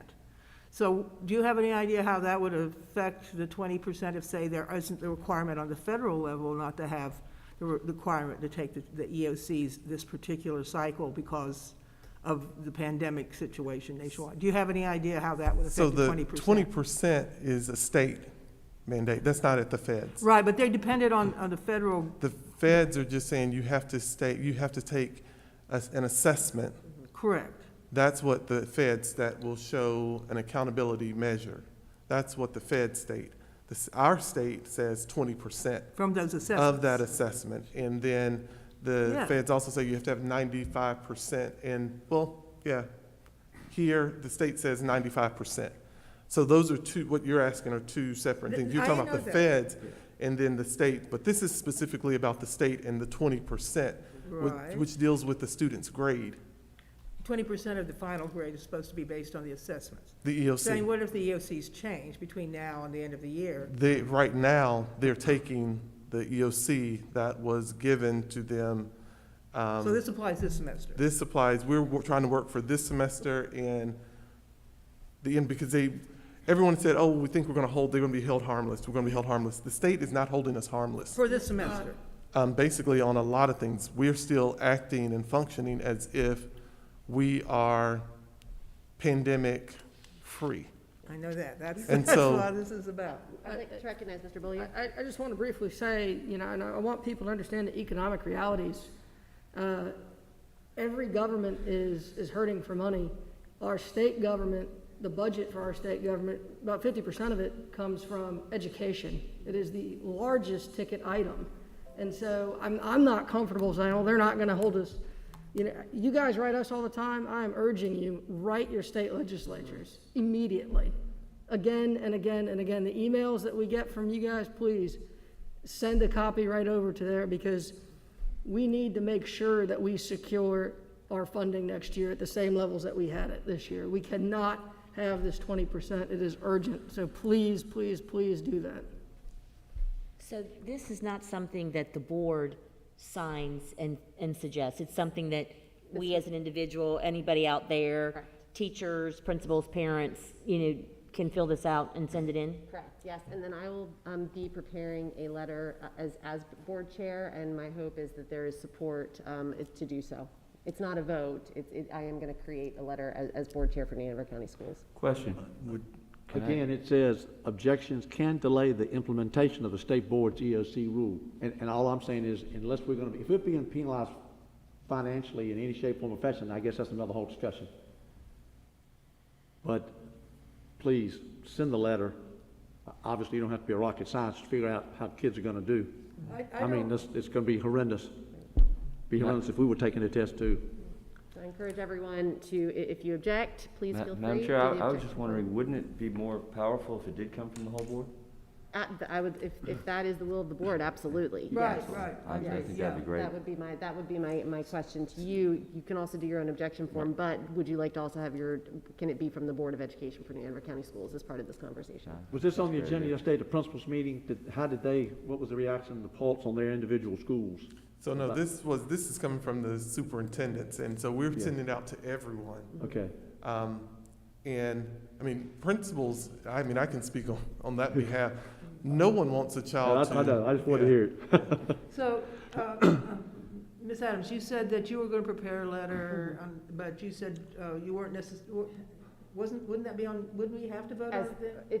It's, from what I was told, it does not have to be a voting item. So that would be from you, but Yes. you can't really, could you speak for 7 of us without us being in agreement? According to the policy, the board chair can Board chair speak for the can. board. So you could speak for the board without having I'm just saying, Ms. Stagner, can you speak to that? Where's the I printer have no here? problem. For Where's the printer here? sending the letter on behalf of board chair? There's no printer here. We don't have a printer here? Yes,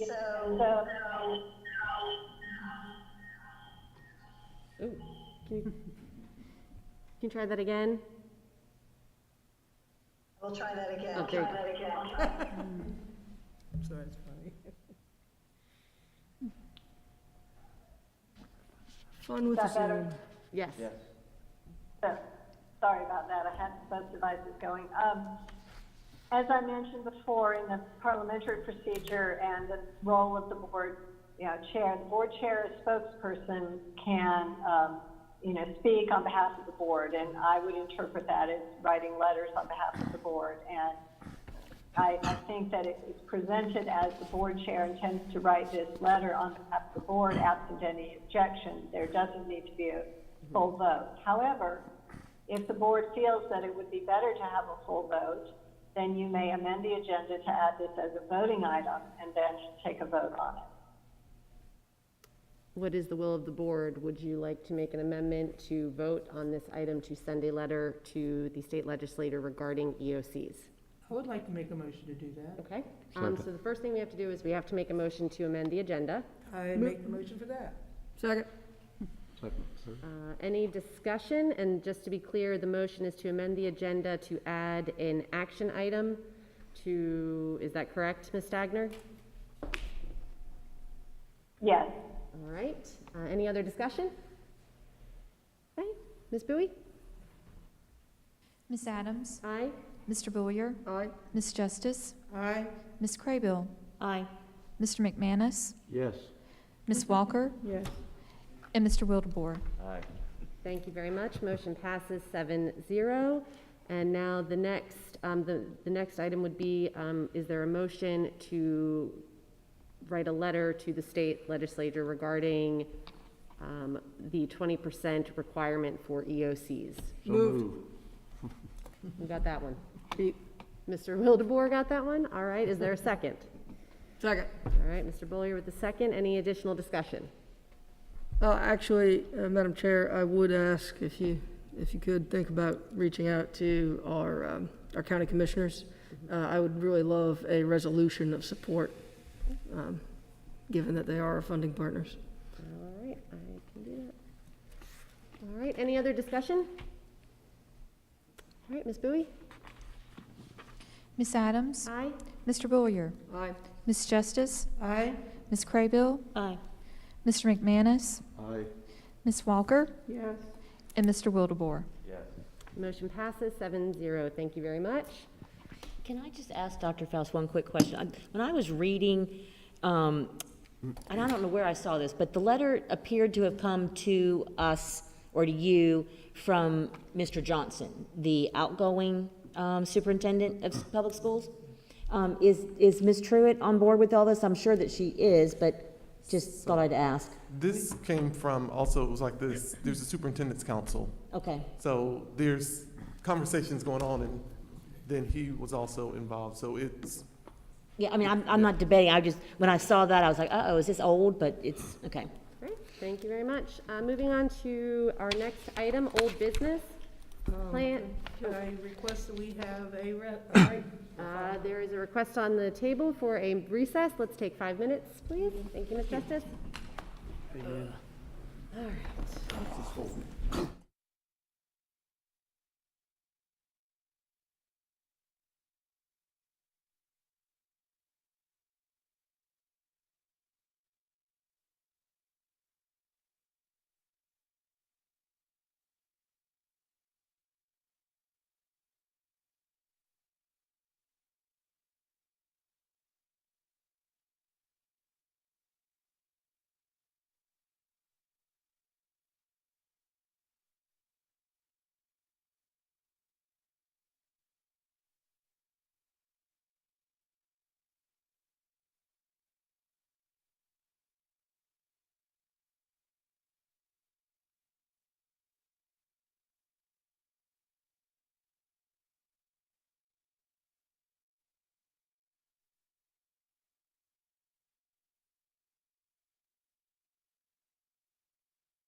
make their way back to their seats.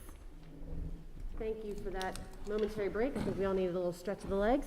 All right, the next item on the agenda is Plan A transition.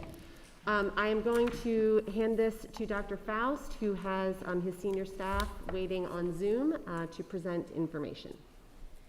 Okay, thank you. I'm going to start with Ms. Varnum. Ms. Varnum, are you able to hear us? And so after Ms. Varnum, we will, of course, anytime you have questions, always, and then Mr. Anderson, and then we'll do Dr. Smith. Okay? Ms. Varnum? Okay, can you hear me? Yes, ma'am. Yes, ma'am. Yes. Okay, perfect. Well, good morning. Good morning. Good morning. And so I wanted to start with any questions you may have regarding the decision matrix Provided by the health and department? any other, yes, and any other questions. I wasn't sure if there seems to be an echo. I don't know if that's coming from me. We don't hear it on our end. No, you sound good. Okay. Thank you, Ms. Justice. Okay, so I'm going to share my screen and pull up the decision matrix. But also I wanted to share key research updates first. The other night in the board meeting, our experts from the ABC Science Collaborative introduced us to sort of the Swiss cheese method of understanding mitigation. And I wanted to share this piece of data that really provides a little bit of an understanding of how that layered mitigation works for us. So we know that risk of infection, if exposed to someone with COVID-19, is decreased by having layers of protection. And I just wanted you all to be able to see this information. This is provided to us through our biweekly webinars with the Department of Health and Human Services for North Carolina. And so just wanted to give you guys a little bit more understanding in this. So 85% was social distancing, 77% by always wearing a mask, and then 76% by really reducing that contact in the 15-minute intervals. And then, of course, the frequent hand washing was 67%. So I think that kind of gives a little bit of a background to that methodology or the theory behind that. We're all still working under theory right now. Okay. So also I wanted to be able to show you, can you see the requirements and recommendations now? No. I don't know. Still see the I key don't think that's resources it. update. Okay, all right. You have to stop the share and find the other one to share again. Yep. There we go. There you go. Okay. There's a little, I can see it on my little screen over here to the right, so I'm going to keep looking at that. A little bit of a delay. So I wanted to be able to, well, first I'm going to show you where you can find all of this information. Right here on the North Carolina DHHS website, and you could simply just look for COVID-19 DHHS, and you're going to find this web page that shows you all of the information regarding COVID-19 guidance. And we fall right here under education, and there are schools and then colleges. And I think it's really important to not to download PDFs and look at those, because these change pretty frequently.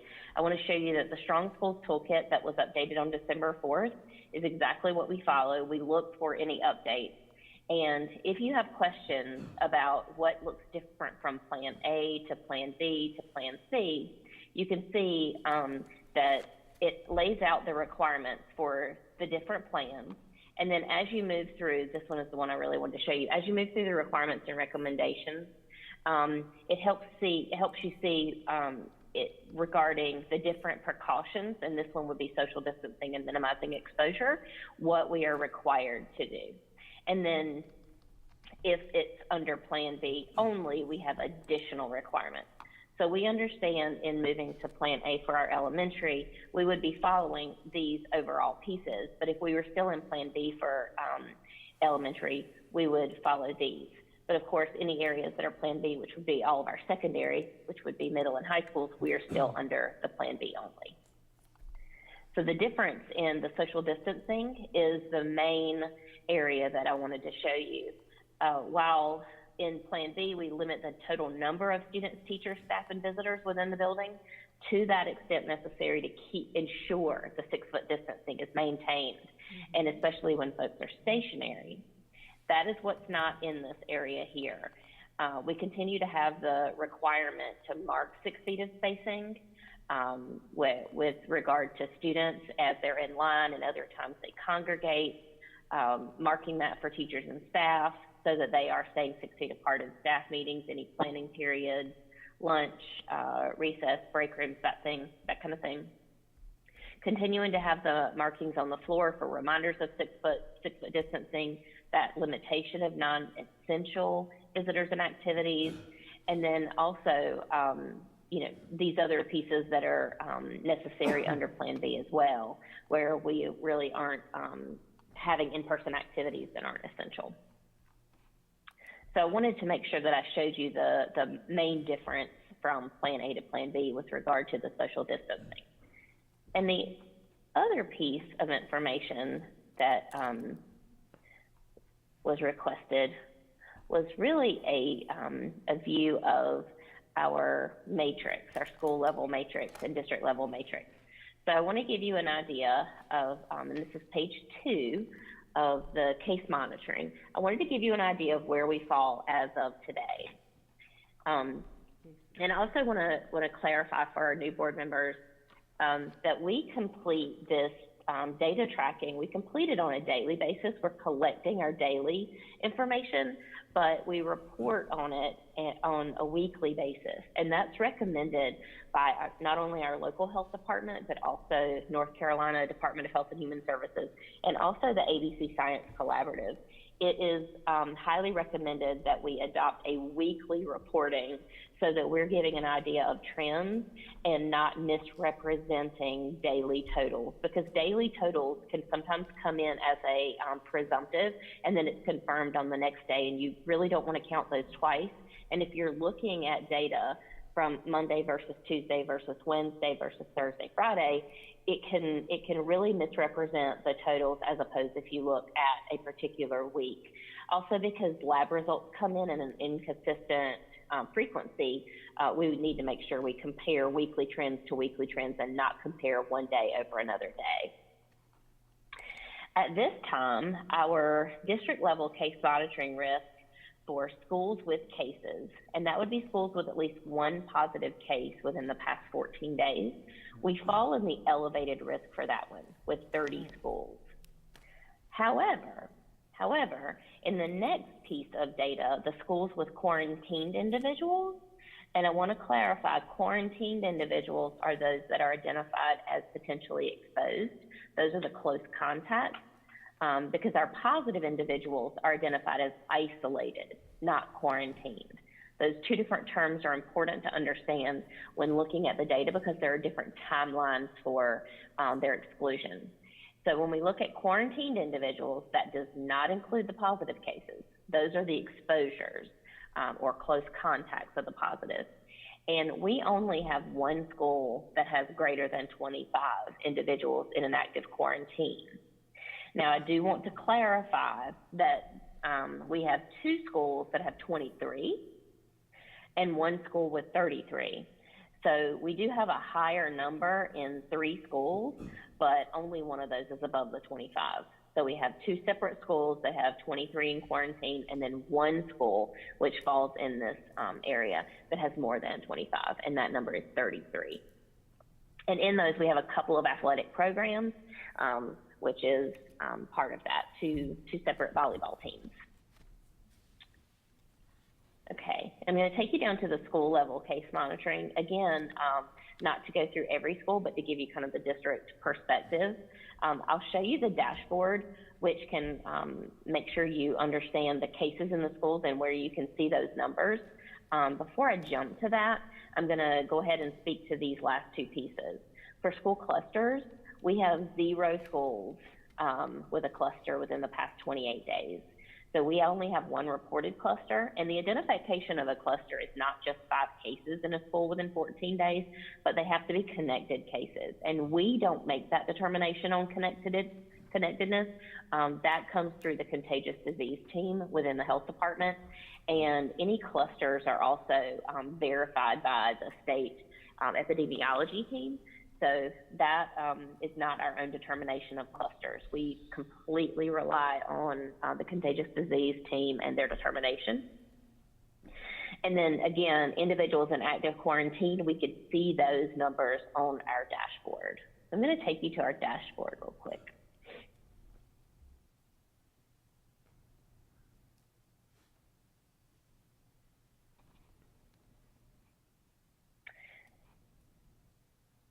Okay, so this is where you will see the weekly representation of positive cases by school. And to clarify, 1D means that is actually a duplicate number, and we didn't want that to be counted twice. So that's pretty unique, and I'll get to that in a minute. But this is our positive case count, and again, we have those reported by week. And then over here, we can spot and see that the assigned to quarantine for exposure at school numbers are here. To clarify, our data reports the number of positive cases of students and staff, no matter where they've been determined to contract their positive or the transmission, no matter of the transmission. But the assigned to quarantine would be only for exposure at school. So we are not reporting quarantines for exposure at, for example, a recreational activity outside of school or from a family event or anything like that. We only report the quarantines for exposure at school. So I'm going to move to another dashboard that we are using that I wanted to make sure that you all are aware of. This is the dashboard that my team and I are using to create the totals on our website dashboard. So you can see that we have our totals listed of our students testing positive, our staff testing positive, and then quarantining due to exposure at school among students and staff. This information also has names attached to it in the background. That is not for public consumption, of course. That would be one of those confidentiality violations that Ms. Snagder spoke about earlier. And in fact, identifying staff versus students on our open web page could also be a problem depending upon the numbers. So we keep that information hidden so that we don't create communication that might identify individuals for confidentiality purposes. So I don't know if there are any questions for me. I do want to mention that our health committee has been focusing on additional mitigation factors, and we have continually discussed practices to provide mitigation and getting as close to elimination of transmission as we can. Some of the strategies are certainly already being utilized, keeping students in groups or pods. Principals have had a good discussion this week on even identifying bubbles or even quadrants where they arrange students to be in certain places in the classroom at all times to really assist with contact tracing if we're not going to be able to maintain the 6-foot distancing when they're stationary for elementary, because we'll have a higher number of students. So there are many strategies in place to allow contact tracing to happen and not eliminate all students from a setting. But I did want to offer you an opportunity to ask any questions if you have them. Could you scroll down to the bottom, please, to see the totals? Oh, sure. So you can see totals by elementary and middle, and then absolute totals, and we also include the divisions. So you can see the absolute totals as well. And this is our Plan B measure, our Plan B dashboard. I can tell you, so we've had 228 positive tests since 10/12, and then the 424 quarantines since 10/12. And to give you an idea of our individuals in active quarantine over the past 2 weeks, we've had 31 staff and 128 students. And this is, you can see that the increases over time, correct? We have seen some increase over time. And one thing that I want to clarify is, and this comes from the wording of the ABC Science Collaborative, is that our numbers within the schools are representative of what's happening in the community, and it's not really vice versa. So we have absolutely not seen in our district and the others in our large district consortium of the 12 largest districts, the public health departments have not seen an increase in the community trends because of school plans, whether schools are in Plan B or Plan A overall. So it seems to be that schools really are truly that representative of what's happening in the community, and the community is not a representative of school schedules. So we're not seeing that an increased time in school is creating an increased trend in the community. We're just seeing that schools really do represent the community trend. So as they increase in the community, they will increase in the schools, according to the ABC That is Collaborative. what we're seeing. Yes, yes. Ms. Varnum, I do want to just, not a question, just a clarification. None of us are doctors of medicine. All of this is being coordinated and traced through our local health department. That's correct? Yes, that is correct. We might engage in the communication around contact tracing at the direction of our health department, but we are not the ones identifying contacts. We are not the ones who are trying to determine whether or calculate that 15 minutes of cumulative time over a 24-hour period. We are not the ones who are calculating clusters. They are doing all of the calculation and the determination of contacts and clusters. Thank you very much.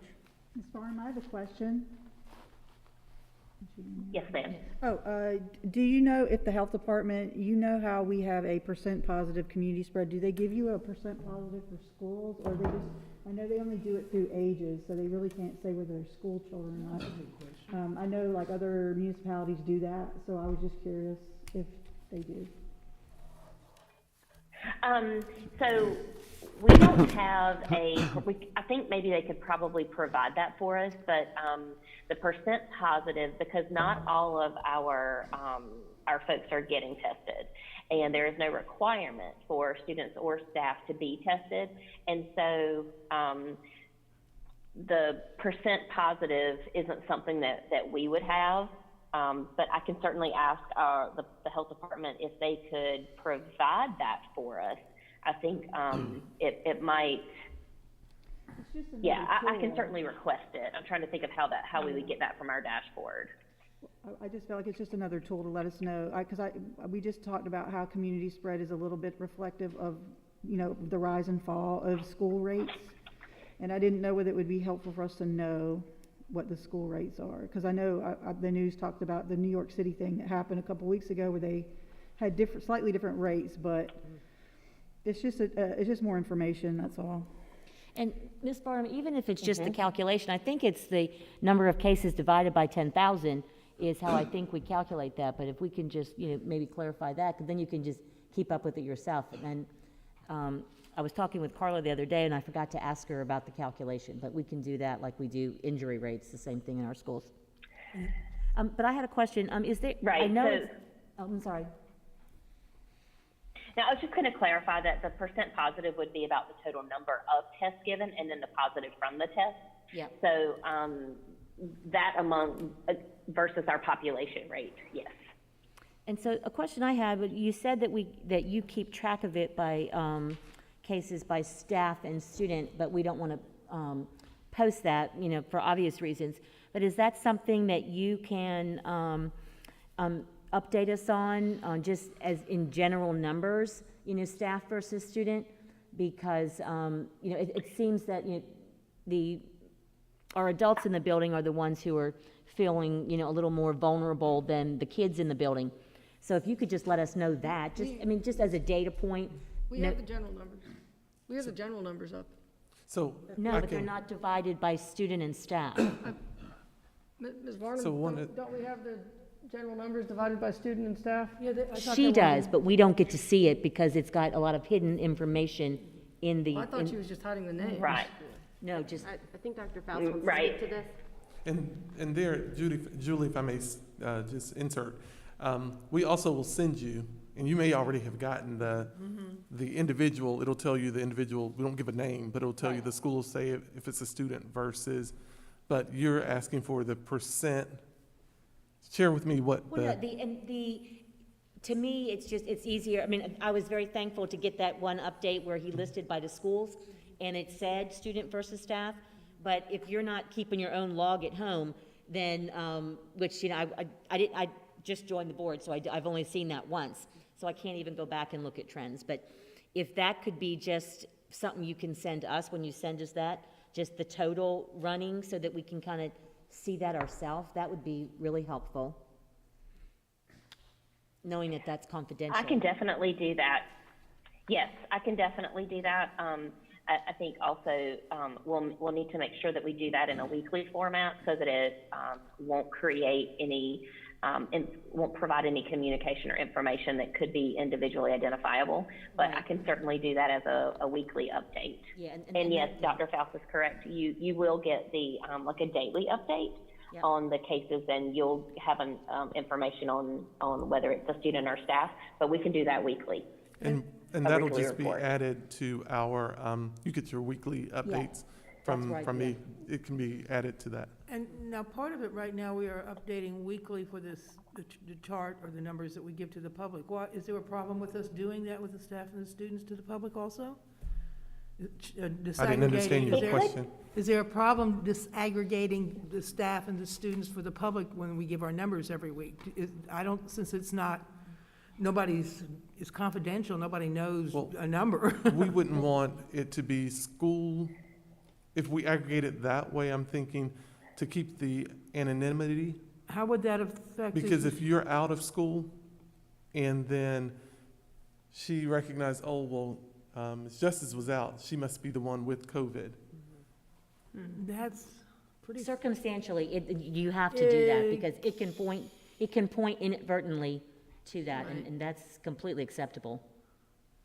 Okay, Yes, that's very and the broad. confidentiality measures are, the confidentiality measures are important to not only maintain the confidentiality of the name, but if there's only one case in a particular school and it can be identified that one staff member is the only one that's out for Okay, 10 well, to that makes 14 sense for days, smaller then schools. Okay.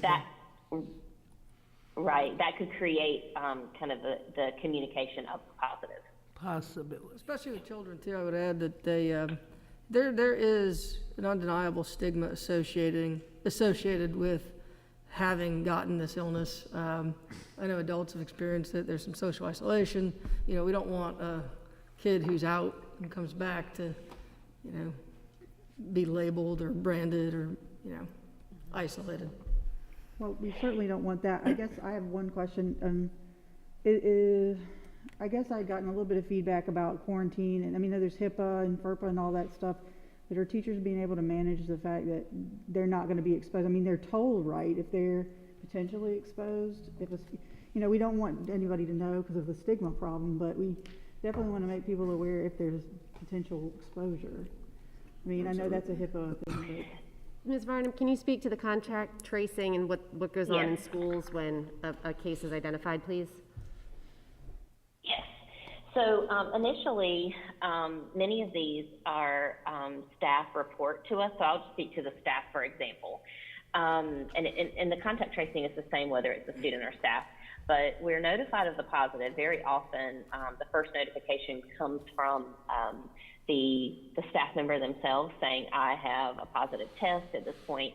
And so that is reported. If it's reported directly to the principal, then our next contact is with public health. If it's during the school week, we contact immediately the school nurse at that particular site who starts the contact tracing. If it's a weekend, we certainly reach out to other health department staff, but we have a 24-hour option for reporting positive.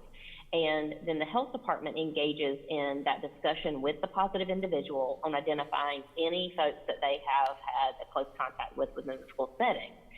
And those folks are contacted personally by the school nurse or health department staff.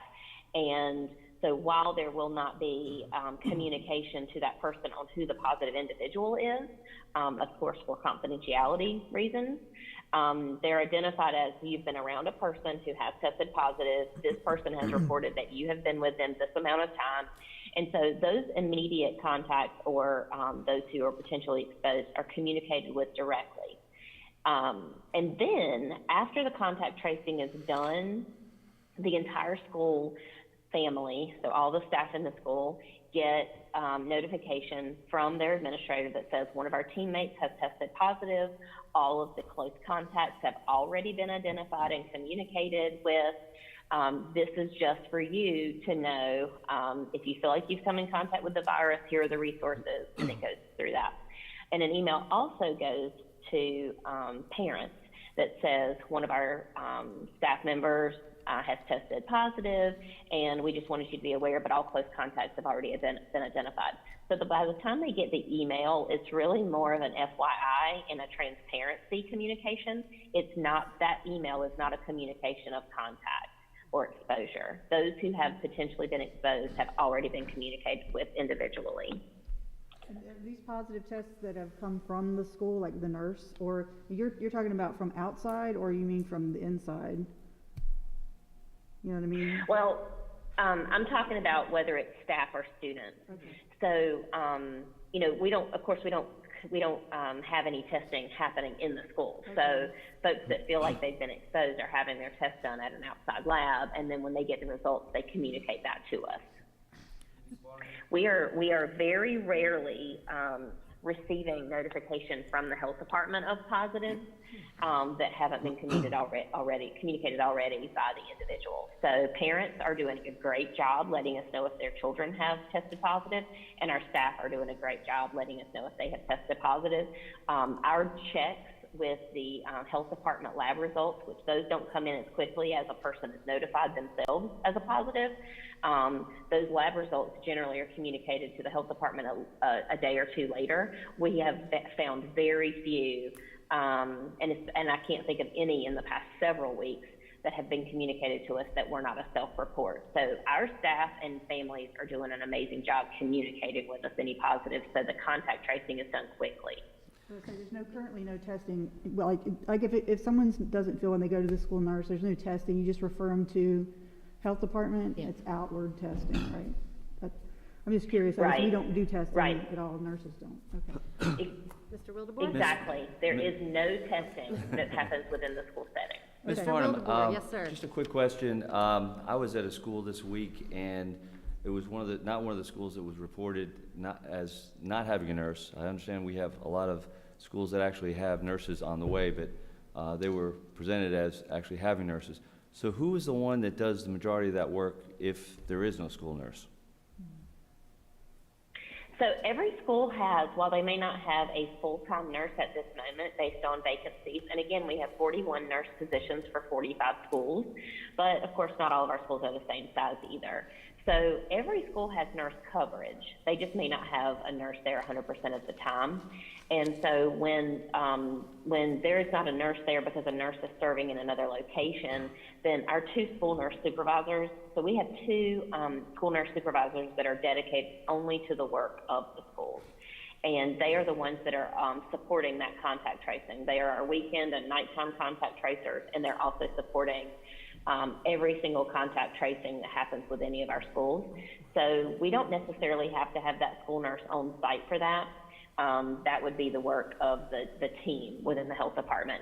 And that team is in pretty much daily consultation with my team and myself, along with, I'm pretty much speaking to Carla Turner on a daily basis, but Kristen Jackson, my director for student support, works with the 2 school nurse supervisors. We have 3 standing meetings every week to every other day, so Monday, Wednesday, Friday in the morning, we double check our numbers and we're monitoring our alignment of our data, and also discussing any contact tracing that's going on and whether, we have to have other folks step in to support that. So it doesn't necessarily require the school nurse to be right there in the building to do that. When someone is quarantined or they're out with COVID, staff has to be called in. What is the staffing situation right now? Because it does seem to be accelerating across the district, the case number, as far as being able to cover classes, since we do have this large amount of people that are coming out of the classroom, in the building? What's the staffing, like with subs, teachers? Right. I'm hearing from a lot of teachers that they are covering a lot of people's classes. And it's very difficult because, as it is, they're having a difficult time with their regular classes, and now they're covering other people's classes too. So it appears to be a shortage of subs. I'm not know if you're the correct person to ask about this. I know your safety. Is that a Dr. Smith? Okay, I could do that then when she gets on. So I had a follow-up question. And I can share that we have, along with our human resources team, and I'm not going to try to speak for human resources, but I can speak for the collaboration. There is a calculation of the number of staff, and when we talk about instructional staff, I think it would be helpful for maybe either Dr. Faust or Dr. Smith to speak on that. But we have a calculation of 94% that we really need to be able to operate our instructional programming, and our human resources team is always analyzing that percentage of out or absences along with the percentage of subs picking up roles. So there is a considerable number of staff helping cover each other's caseloads. We know that, but as far as the specific numbers, I'd lean to them. Could you explain that 94%, that 94% of the overall staff in the building, below that is when you get to a critical level? Is that what you're saying? If you've only got 94% on in site? Yes, so we provided that on our metrics document, or our matrix document of metrics, and mainly to help clarify that through our human resources team, the identification of 105 instructional staff absences is really the point where we begin to be crippled in our ability to provide high quality instruction. And that would be around that 94%. Okay. Do you have any idea what we're at right now? The immediate data would have to be answered by human resources. I'm sorry. Say that again. I'm sorry. The immediate what? Sorry. The immediate data, and I'm sorry, I'm kind of congested too. I'm trying to be clear. The immediate data on the number of absences, I think we would need to get that from human resources. Okay. I just have the threshold identified as our metric. And Ms. Justice, if I could just to throw in something in this conversation, one of the schools I was in the other day, they actually had a TA doing a long-term coverage because, there was a situation that a staff member was out. Can I ask a question? So, Julie, there's, Ms. Barnum, there appears to be some question perhaps and on the consistency of quarantine times. I have heard that like some schools are quarantining their teachers like 24 days. Some are doing, it's weird. But it's like real. That, so is there some sort of, and like maybe does it start over? And so we started on the 14 and then we get into more. So is there, what I'm thinking is I'm hearing that there might be some inconsistency with principals understanding, who has to be out. And is that something that you could clarify for us or maybe for us and then going forward as a uniform kind of district thing? So yes, and again, the most important point on this is that our principals and our staff are not determining the timeline. That timeline is determined by the health department based on contact tracing and based on contagious disease information.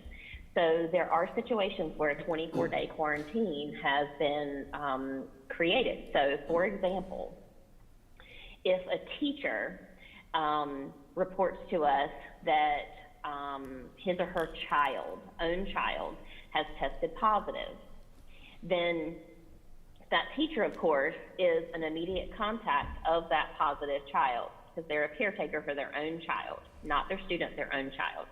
And so they stay out for that. Let's say that child is positive and that child has an isolation of 10 days.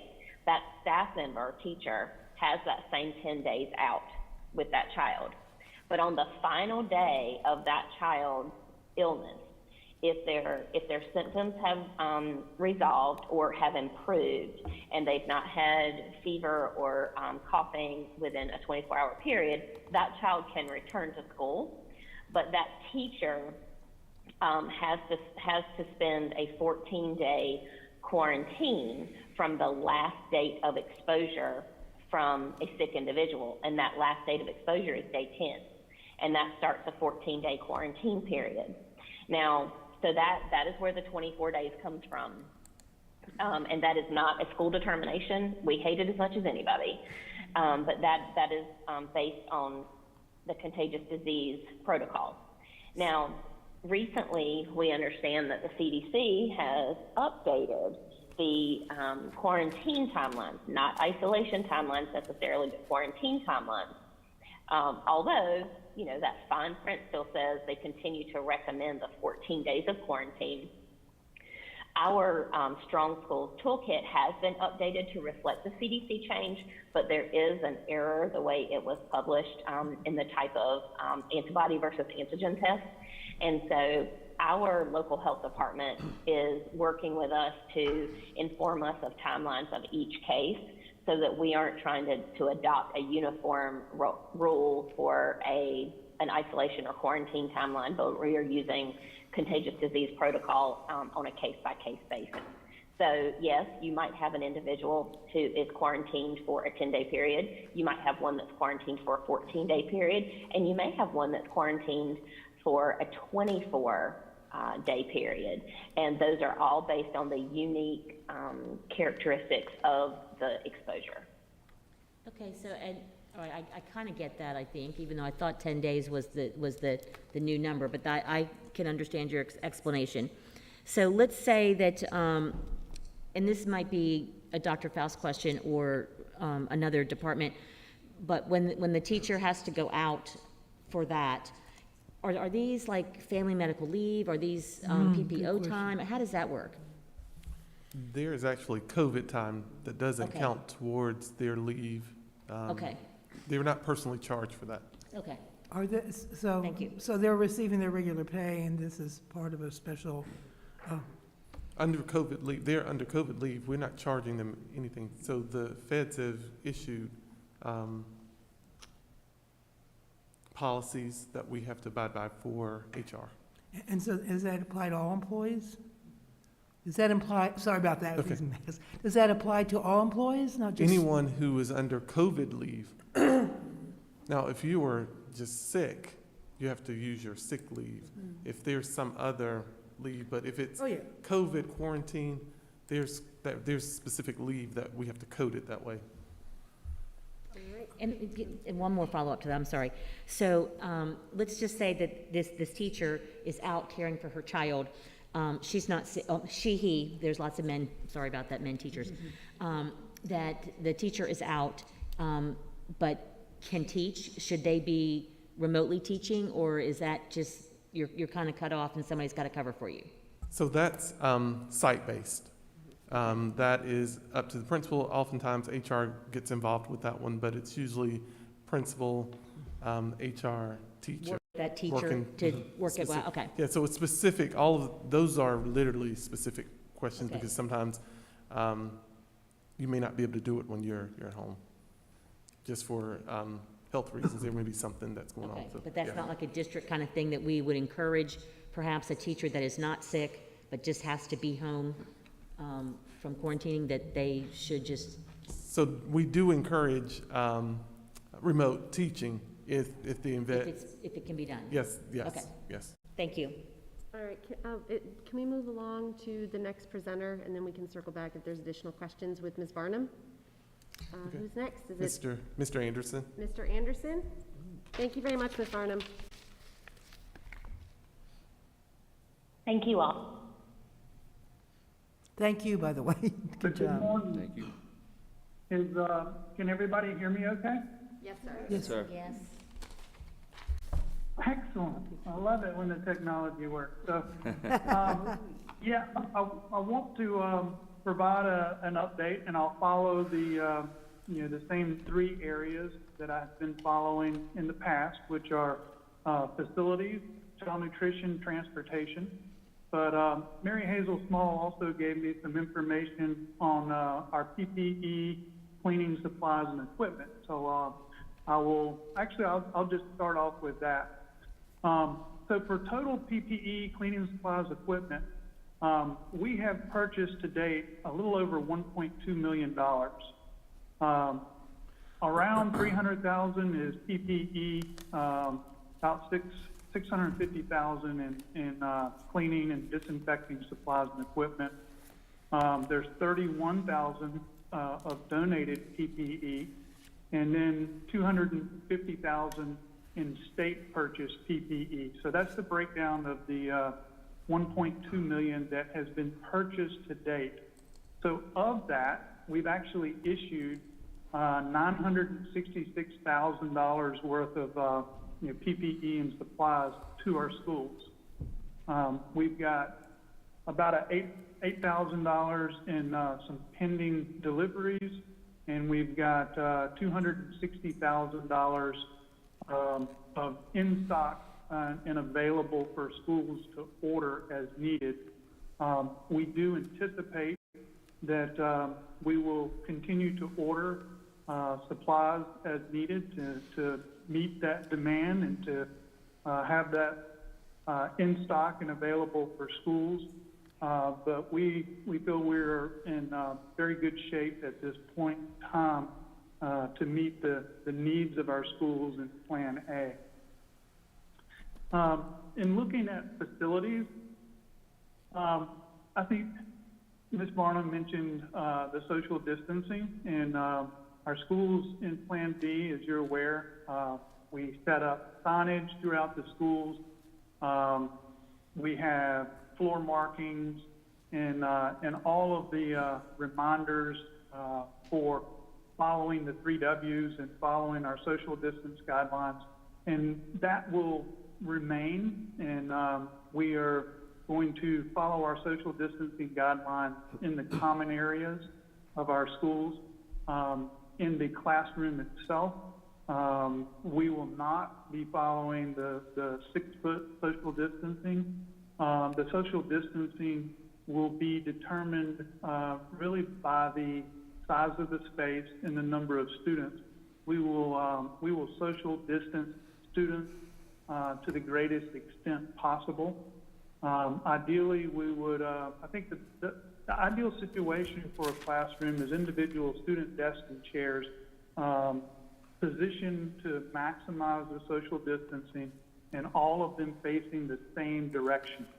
We're working with schools in our lower grades where they typically have tables, and in some cases we may be replacing those tables, and in other cases we would consider other options to provide that social distancing in the classroom. Playgrounds, our fields remain open. Our procedures aren't changing there. Our playground structures will remain closed. And I think that's even more important under Plan A, because we really want to keep that classroom bubble or pod, if you will, and try to keep that group together as much as possible and not interacting with other classroom pods. And that, as you know, becomes very difficult to do when you start opening your playground structures, and the cleaning and disinfecting that would be required continuously during the day is just not feasible.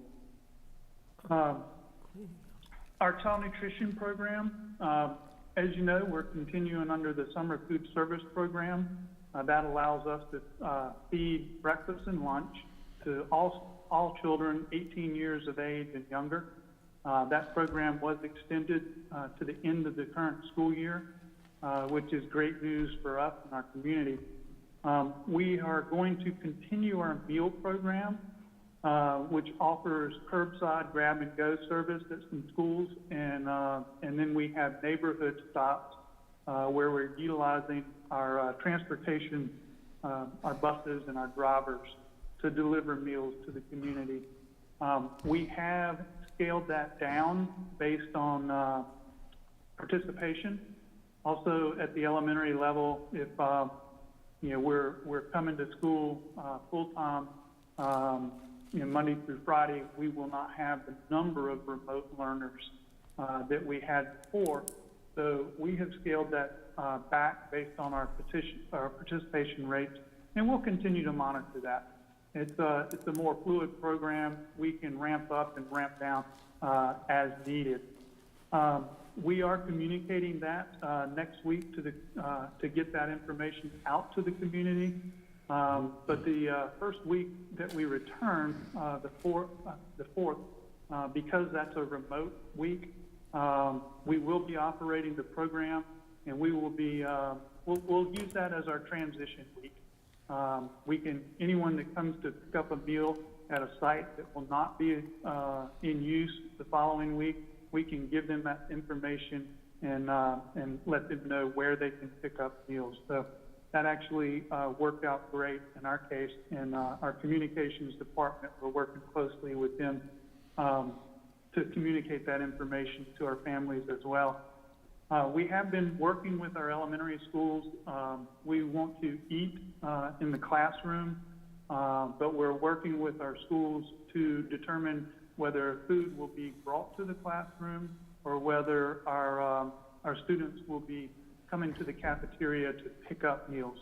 That is how it has been done more commonly in our elementary schools, and I think that will continue. Children will come to the cafeteria, pick up individual meals that are individually packaged, and go back to the classroom to eat.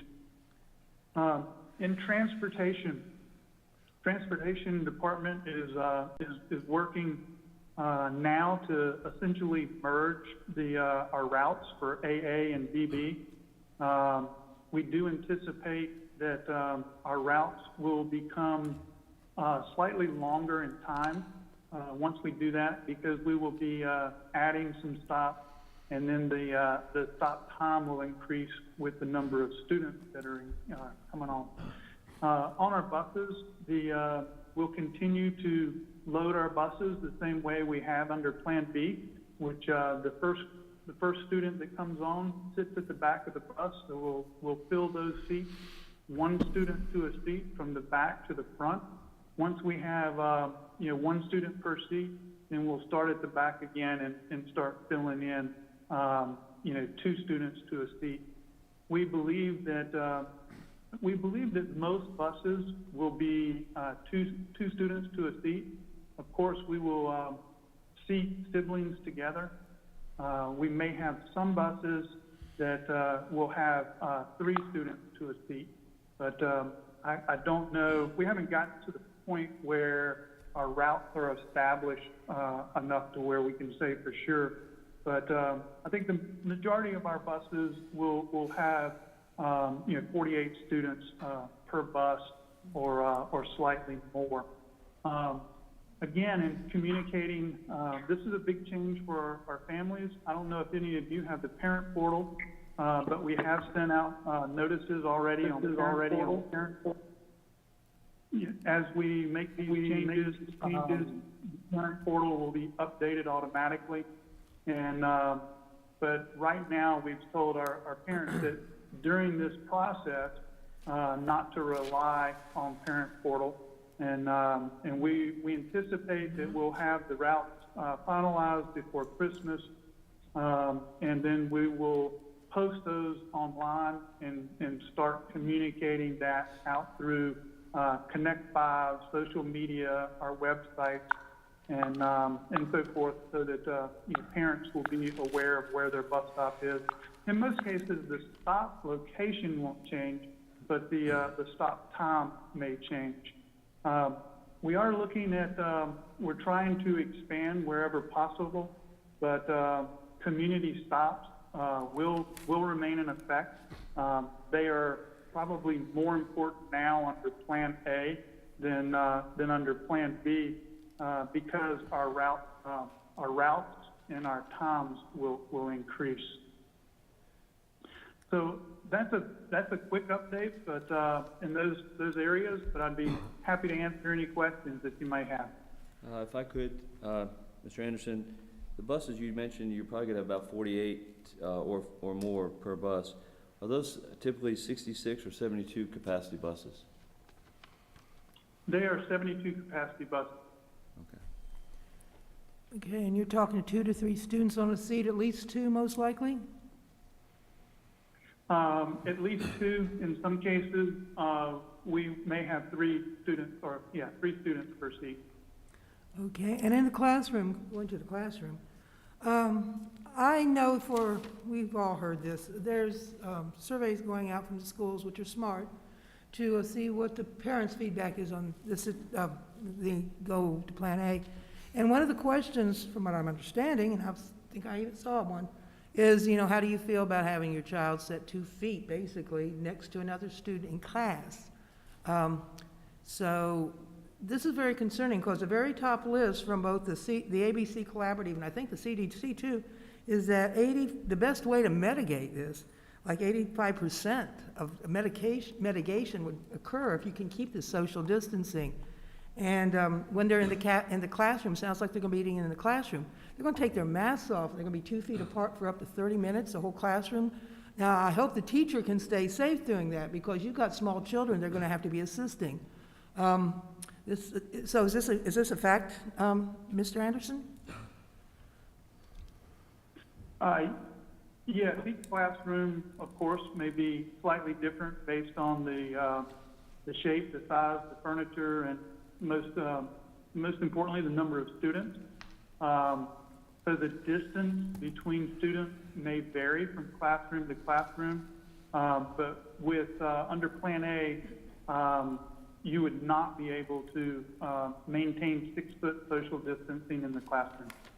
Would it be possible then, as I said, under 3 feet, in fact?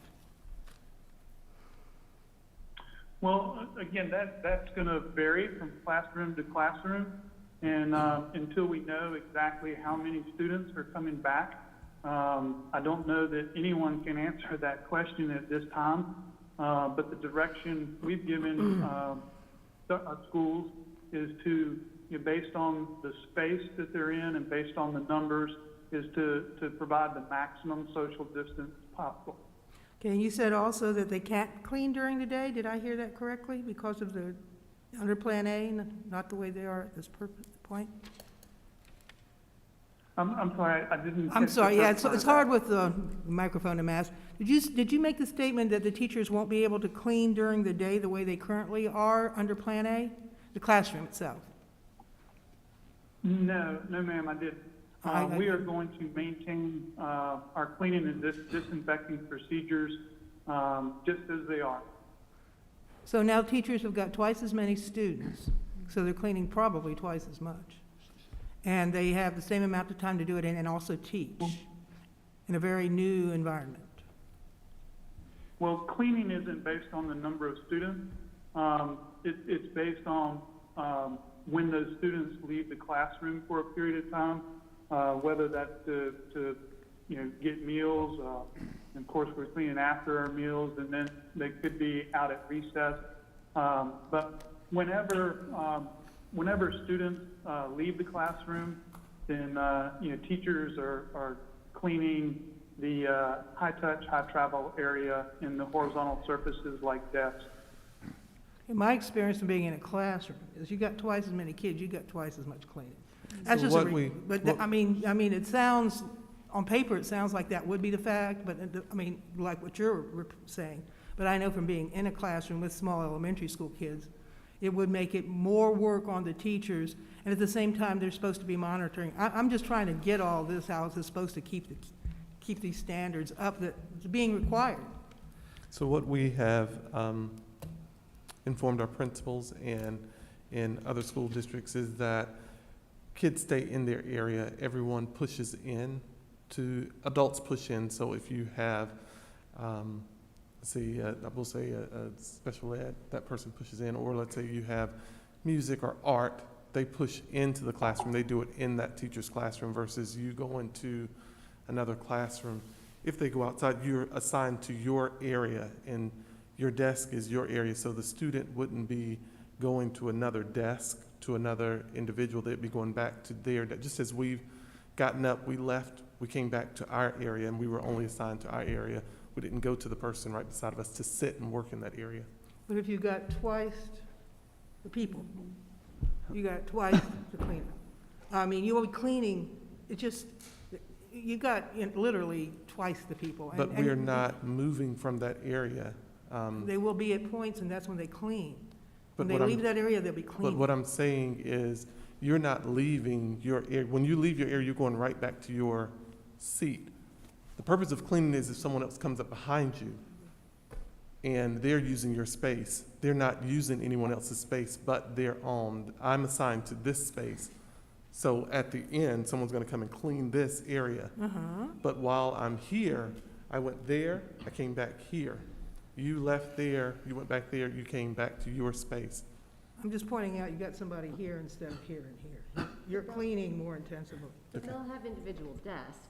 It's not, they're, like Mr. Anderson said, they're not doing tables. They're trying to come up with other options. Right now, the desks are all spread out or they're not sitting at them. Now they're gonna have to be doing as many and if you're not leaving the room in order to go to their specials, as you call it, that means that they're right there in those spots, and the teachers themselves then won't have the opportunities to clean. May I interject? I have a question for Mr. Anderson. You may have spoke about this in the beginning about ventilation, and I think because COVID is kind of aerosol or airborne, I don't know if there are any extra measures that could be added to classrooms for that purpose, because the more exposure you're going to put in a room that doesn't have any airflow, then you're going to create probably air with COVID in it, and I don't know if the classrooms are doing anything extra for that purpose. Well, prior to returning to Plan B, we were able to get out to each and every one of our schools and, assess the condition and operation of our HVAC system, from filtration. We've put the maximum allowable filtration in each air handler unit. We have also increased our ventilation rates. All of our schools are on DDCs or direct digital control. So we can, from a central location, we can monitor, what that school HVAC system is doing. We control temperature, set point, setback time, occupied, unoccupied time. And most importantly, we control the amount of indoor air or outdoor air that's coming into our buildings.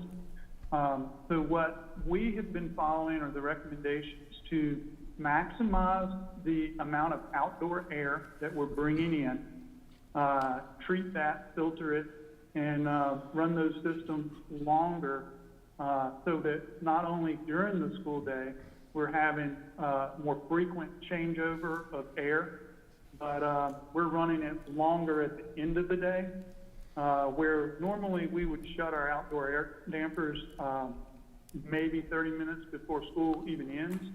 Now we're running those as much as 2 hours after school ends, so that we get that fresh air turnover within our building, not only during the school day, but after school and before the next school day. When you say buildings, I mean, I guess I'm worried more about individual spaces in classrooms. And will you be changing what you said, indoor air control to adjust for more people in the building because of I know we at home can buy filtration that's like HEPA and things like that. That's supposed to trap some of that stuff, but I know you said you've got some filtration. I just wondering if there was any plan to adjust that with more kids. Well, we're running them. We're running our systems to the maximum, the most optimal operation possible. Whether that's 12 students or 24 students, the number of students will not impact that. It's really the amount of outdoor air we can bring in and how quickly our systems can refresh the air within the buildings. Mr. And Anderson? right now, we have all of our systems running at that optimal level. So the number of students will not affect that at all. Mr. Anderson, can you describe for us the in-depth cleaning that happens on Wednesdays and who's responsible for that? Well, yeah, the cleaning that happens on Wednesdays really isn't any different than the cleaning that happens Monday through Friday. We are following the procedures for cleaning and disinfecting our buildings on a daily basis. We are utilizing products that are approved by the CDC and on the EPA's list of projects approved for COVID. And, we're doing that on a daily basis. In addition to that, we do have the electrostatic misters, and under Plan B, we are doing those on Tuesday night and Friday night. That way we get an extra cleaning and disinfecting between groups of students. We're looking at, we'll obviously continue that at our secondary schools, and we're looking at the elementary schools to see, do we do that now just once a week, or do we do that, during that school week as well? Mr. Anderson, first, I want to commend you for everything Yes, you're sir. trying to do. I don't know how you're doing it. So that I understand correctly, am I correct to say that there will be classrooms that will not be able to live by the 6 foot and maybe even the 3 foot social distancing, depending on, which we do not know, the number of kids that will be returning? That is correct. And the second question, if I remember at the last meeting when you were presenting, bless your heart, all this, you said that there would be buses, and I think you said it again a few minutes ago, probably with 3 kids per seat, even though they'd start loading at the back.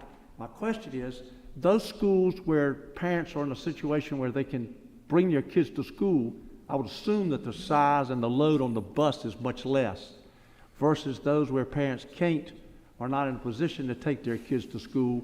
Those would be the buses that would probably have the largest crowd, and maybe that 3 per seat, yeah. Is that a reasonable statement? I think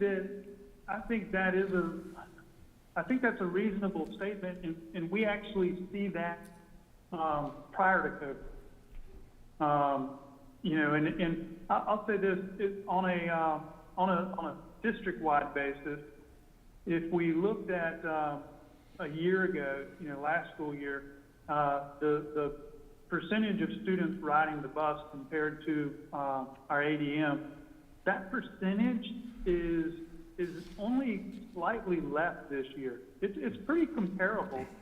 There are fewer, but it's not significant, and it's not as significant as we thought it might be. Mr. So, Anderson? yeah, I think that your statement is correct, and but I'd say that's true even during a non-COVID school year. Mr. Anderson, I received an email from a parent that said something to Mr. McManus's point that a lot of their students drove in the car with their families. As you're looking at routes, is there a way to determine which schools have higher populations of car riders and be able to move those buses to other more student-heavy routes? Thank you. Great question. That was a great suggestion from a parent. I just think as a safety factor, we don't really know exactly what's going to happen. So I guess I need to qualify the question as, once we find out where those schools, the buses are overloaded by the social distance, there is no social distance, they're going to be right next to each other, is, as was said, do we have the availability to add another bus to reduce that load? And I know that's a terrible thing to ask, but I think it's a fair thing to consider. Very fair. Sure. Yeah, we will certainly be doing that. Our goal is to, only have 2 students per seat. That would be ideal. As far as anyone can request transportation, they just, they call the school and they can request transportation. That triggers a request in Power School. We pick it up and a bus pass is issued. So during this transition to Plan A, our principals, in addition to asking, are you going to be full remote or are you coming face to face? If they're coming face to face, they will be asking about transportation needs. If they're already receiving transportation in Plan B and they're going to continue face to face 5 days a week, there's really no need to make any changes. But if we have a student that was attending face to face and is now going remote, or was all remote and is now going face to face, that transportation request or removal will be entered into Power School. So that is being updated daily, and one of the challenges in establishing routes. We don't anticipate a whole lot of changes, but direct response to your question, if there is any parent that would like transportation, they just need to request that from the school, and we'll make those adjustments. We'll add a stop if we have to. We'll revise those routes, but if they request transportation, then we're going to pick them up. Thank you. Do we have any buses presently that have 3 or more on the seat? No, sir. Right now, all of our buses are 1 per seat, and our capacity limit is 24, but we try to not seat anyone in the seat directly behind the driver. And most of our buses currently are 15 to 20 capacity, or not capacity, but actual, students assigned to the bus. That's what we're seeing on a daily ridership. Is there any bus monitors? We're talking about very small children here, keep their masks on, they're gonna be right on top of each other. Is there any type of bus monitors to help these kids out?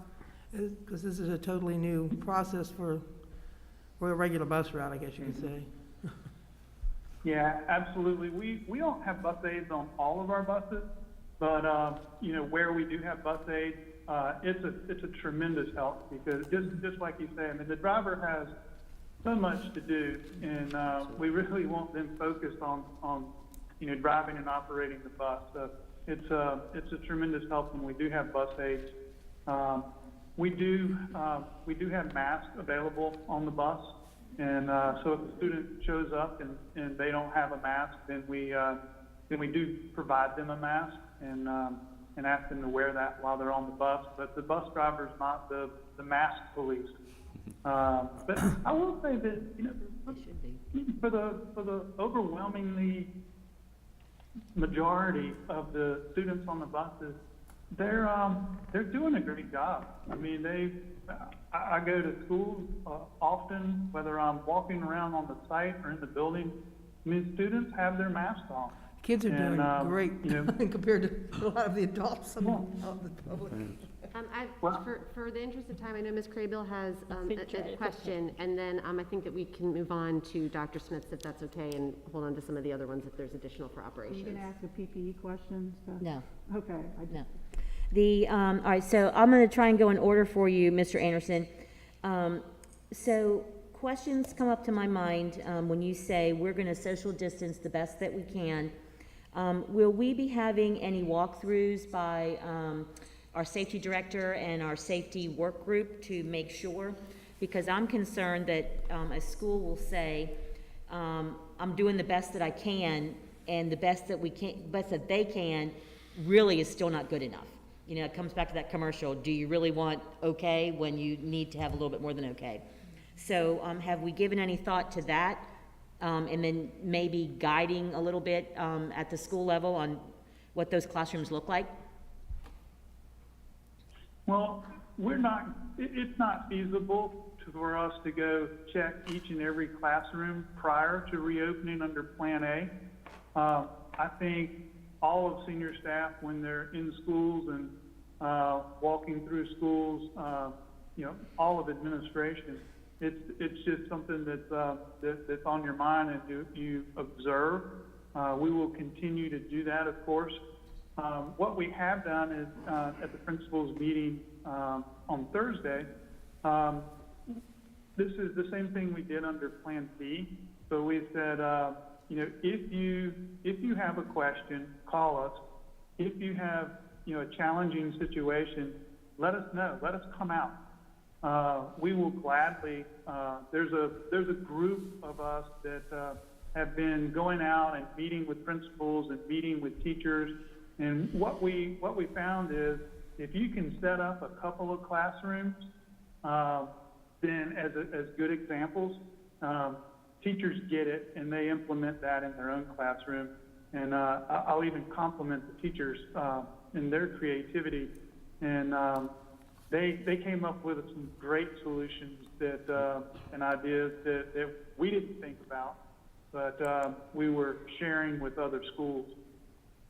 Okay, so I'm still not sold on the why is it not feasible. It's because we don't have enough time on the current timeline that we're on, or you don't have enough staff, because in my profession as a safety professional, you can't leave it up to necessarily like the site superintendent on a construction site. That's what you have your safety professional there for. So I am not comfortable with us not looking in all the classrooms just to do a once over, to schedule it and get it done. And if you guys have to, I don't want you to have to work later or more hours, but that's what our teaching staff and our school staff has to do. So I just want to throw that on the table for consideration, is that I'm not comfortable with us not looking at each classroom. So can I address that? So what he's saying is that we have about 28 elementary schools, 6 grade levels at each grade, and so you may have 5 classes at each grade. There's not enough people. So what we've done is ask principals, giving them the guidelines, and then if they're having issues meeting those, then he and his team go out, because within the time limit, there's not enough time to visit every campus, every classroom to make sure. So we have to have the eyes and ears of the school principal. In addition, we will be making visits out to schools. We just may not be able to make it to all 28 within this time from now until when school starts. Okay, and I just want to just throw out there that we do make time for lockdown drills, and that we do have enough staff to get to every school for lockdown drills. We don't go out to every school, and when the lockdown, there's a procedure that's in place. But that's a lockdown. Mr. Spencer does. It's important to make the time, I agree. I think. All right, so we don't have to debate it, I just wanted to throw I that just out. want to overcommit. I didn't want us to commit. I mean, we're definitely going to look at campuses, but I didn't want us to say that we're going to commit to every classroom and every building, and by the time that school starts. Throughout that time, I'm walking buildings, Dr. Smith is walking buildings, Dr. Jethro we're walking those buildings and giving them comments, in addition to all of the other individuals are walking. And then, of course, we have our custodians who are also reporting back to their head custodians, and so there is several eyes on it. Okay. Well, excuse me, I'm sorry, can I follow up on that? Can I finish my question? No, that's part of the question. I just want to know, is there any general, I guess, say, list of what's going to be going on in each class doing that? That's all. I just wanted to see if we'd have some kind of information to know exactly what's going on in each class, with the spacing, when you go look and see. Is there any kind of general list we're going to have when this happens? So, I'm not sure what you mean by a general list. well, say the classes that have got 2 feet apart, 3 feet apart, 6 feet apart when you go through these walkthroughs. To adhere to the standard of safety protocols that the CDC and the ABC collaborative have suggested. And I guess that would almost be one of Eddie's questions, excuse me, Mr. Anderson's questions. Okay, so. Well, I would say the guidelines, the guidance is social distance to the maximum feasible. So, I mean, every classroom, will be different. As far as a general list, of course, we'll know how many students are are assigned to each class. But, you know, we will not know, have a list on each class, whether it's, you know, 2 feet or 3 feet, social distance. We will maximize the social distancing in each and every class. Okay. So I had a question, each one of your major categories, so I just want to get that. Is there any chance that if we were going to try and utilize our cafeteria space for actual eating in the classroom, that we have access to plexiglass that we could put down the middle of the tables like you see in restaurants or in other professional workspaces?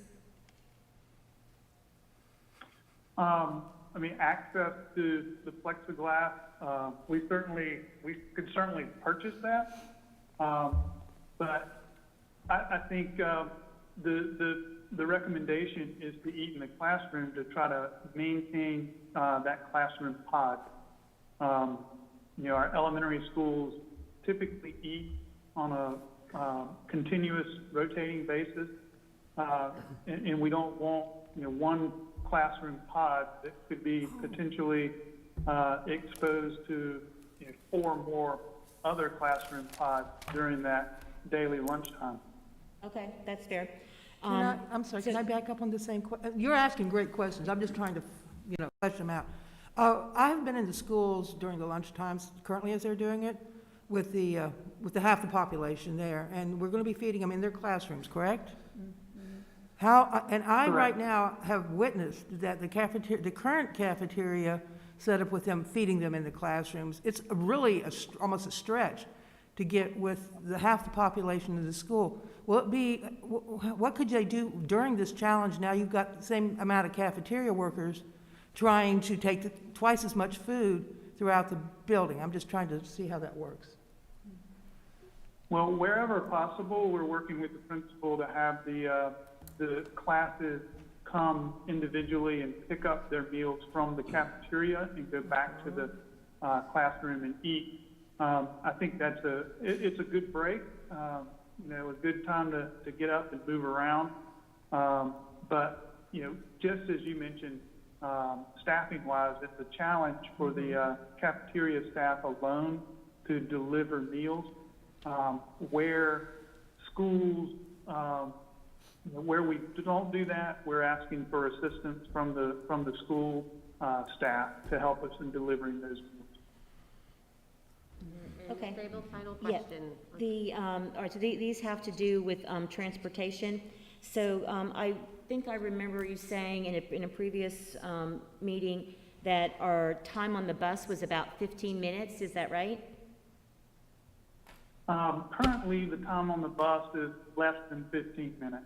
Okay. Correct. Yes, and so I bring that up because some of the contact tracing questions come about. Are you within certain social distancing requirements for a certain period of time for 15 minutes? And so if our bus routes are going to be longer than 15 minutes, then I am going to have a real hard time with having 3 people in a seat anytime. So I just wanted to throw that out as you're planning. And I'm also looking at if we're having community bus stops, which I know is working in the AABB model very well, but will we be congregating in numbers that are too large at our bus stops when we're having to put all kids together? I didn't know, you know, how that might work, but because I know you run different routes with AA and BB, so is that a factor that we need to think about? We are looking at that. I think that, you know, with the community stop, you know, there could be, we don't want to create a safety issue where it's unsafe for a large number of students to be at a stop where there's not, you know, adequate space for them to social distance or just to, you know, wait for the bus. So, you know, of course, we are looking at that and establishing routes, knowing that we'll have larger numbers. You know, as far as the social distancing, you know, I would just say, remember that it's a cumulative total of 15 minutes. So even if a bus has a 10-minute route, you know, that is added to the 10-minute route in the afternoon. So if there was, a positive case, even in the current Plan B, there's the potential for an exposure. Right, so that means that would a kid have to sit with the same person going to school and coming to school so that we can just figure that part out? We're going to have a sign sheet, and so that we can better do contact tracing. Under Plan B, with the one student per seat, it's pretty easy to identify students. But switching to Plan A, we're going to be moving to a sign sheet to help with contact tracing. Okay, so, and then the final thing to the transportation is, so some schools have bus aides that are actually checking temperatures on the bus with the AABB model, and from what I understand. And so if when we start putting more people in the carpool line, it's going to take us, it already takes us 30 minutes to almost an hour to get people into school with just what we have right now. So is it not possible that we can consider doing temperature checks on the bus so that we can know what's going on, so that when we unload this bus, or we, just to try and help that process go along faster so that school can start close to on time? Well, first of all, we did not have bus aides doing temperature checks on the buses. We do the temperature check at the school. The school manages that. So it's, and I don't, I'm not, whether we're doing temperature checks for the bus students is not really going to speed up the car lines. It's going to get those bus students in the building quicker, but I think the solution for our parents dropping off is to add additional screeners for that process to get them through the parent line quicker. Okay, thank you, Mr. Anderson. All right, if we could move along. Well, I do have one more question, since Mr. Anderson's here. Now, you said that we're deep cleaning now, which is really not any different on Wednesday in the sense that we're doing it every day, but on Wednesdays, you have the break of the one group of students, then you have deep cleaning and any kind of residual, viruses are eliminated from that group, and then you bring a different group in, and then you deep clean again on Friday nights or different things. Now what you're talking about is, so we wouldn't have deep cleaning on Wednesdays anymore, so you'd have the same group all week long, just one group of students for 5 days without the deep cleaning in the middle. So that would be a possibility of more exposure from the same group, whereas when you're having the deep cleaning on Wednesdays with the two groups, it's safer according to the health department. Is that true? Well, I think there's some confusion in deep cleaning. There's not Wednesday is not we don't do any deep cleaning. We have our cleaning and disinfecting procedures that we do each and every day. Mm-hmm. And we will continue to do that. So our entire buildings, all our classrooms, they will be cleaned and disinfected on a daily basis. What we do in addition to that cleaning is the electrostatic misters we were doing on Tuesday and Friday between the two groups. Now we'll just be doing that once a week on Friday before, the new school week. Thank you. Thank you. All right, thank you very much, Mr. Anderson. If we could have Dr. Smith join us. Yes. Good afternoon. Can you hear me? Yes, Yes. ma'am. All right, wonderful. I wanted to share some information with you, specifically around what our principals have been doing to implement the transition to Plan A. There are four, there are four primary areas, one being screening procedures for students, instructional delivery, scheduling, and then transportation. And you've already heard in regards to screening more or less from Ms. Varnum, and then also transportation from Mr. Anderson. So I wanted to spend the majority of my time talking with you around instructional delivery. And in that, we'll talk about in-person instruction, remote learning, virtual academy, and then quarantined instruction, and then also scheduling, which it specifically speaks to student scheduling and then teacher assignments. So there have been a couple of principals meetings since the decision was made by the board on Tuesday night. We did have a principals meeting with all principals on Thursday, and we provided our elementary and middle school principals with an overview. And then we provided our elementary principals with time to process. So they were able to speak with their colleagues and have time to process what is being asked of them in terms of implementation of Plan A. And then we also provided our middle school principals with time to talk about the changes that will occur at the middle school, and then the same thing for high school. Then following that meeting, Dr. Jethro and myself scheduled a time for elementary principals to come together yesterday afternoon. And at that time, principals were to bring where they were in their plans, and we were responding to their specific questions. We had present with us at that meeting Susan Sellers from Human Resources, Allison Jones, our Executive Director for Special Education, and Kristen Jackson, our Director, for Student Support Services, along with Dr. Jethro and myself. And in that session, we had 17 of our elementary principals present.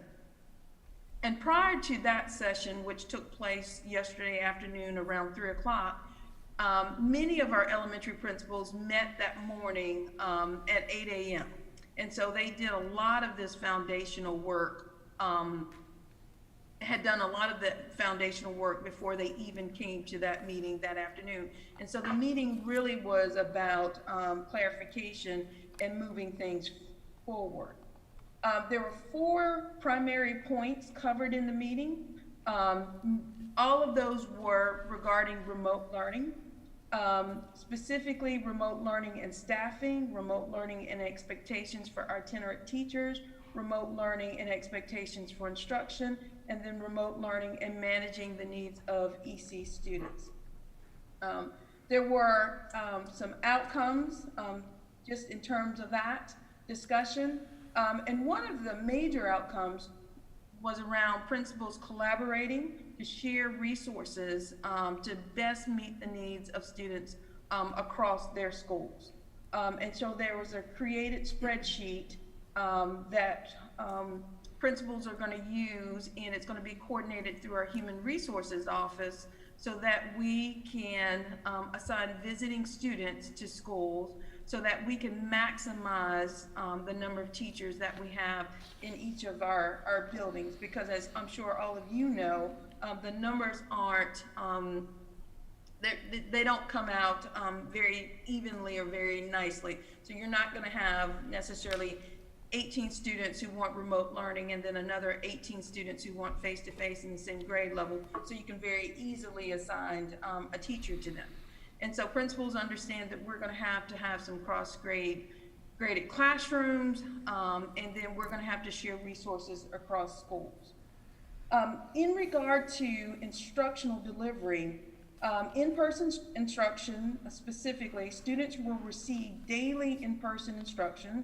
Students are assigned to learning pods, and I think Mr. Anderson referenced that a little bit in his conversation, as well as Dr. Faust, within the classroom, and teachers will work to socially distance between these pods.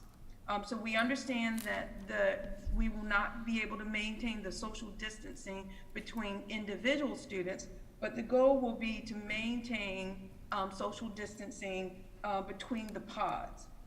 Instruction will be aligned with the standard course of study, and teachers will engage in instructional practices that are determined to be most effective for their setting and student needs.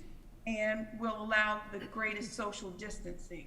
I know there was some discussion at the board meeting on Tuesday night in regards to teachers not being able to provide small group instruction.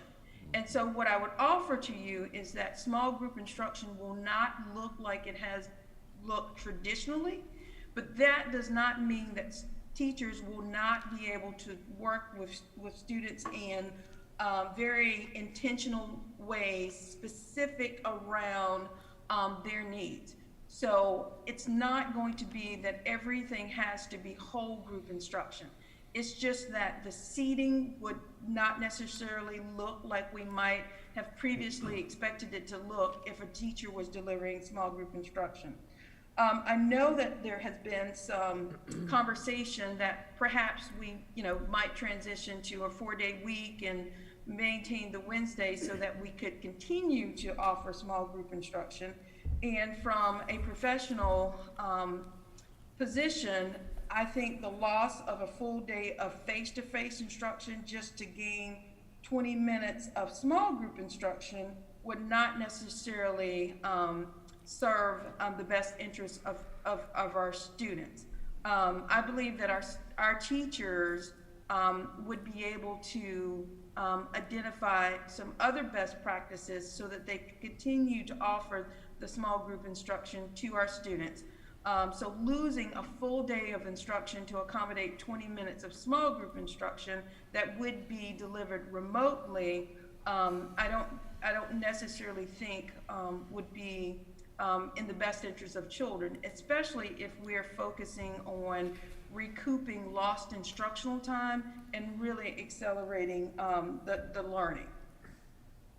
Additionally, laptops and/or iPads would be collected from students and re-imaged to support in-person instruction. And so that's what we're planning for right now. Ms. Brinson is on the call, I do believe, and I know that she is working with our principals to identify those apps that we want to see on our iPads so that we can turn around the wiping of those devices and the re-imaging of those devices very, very quickly so that we would be ready to begin instruction once children return.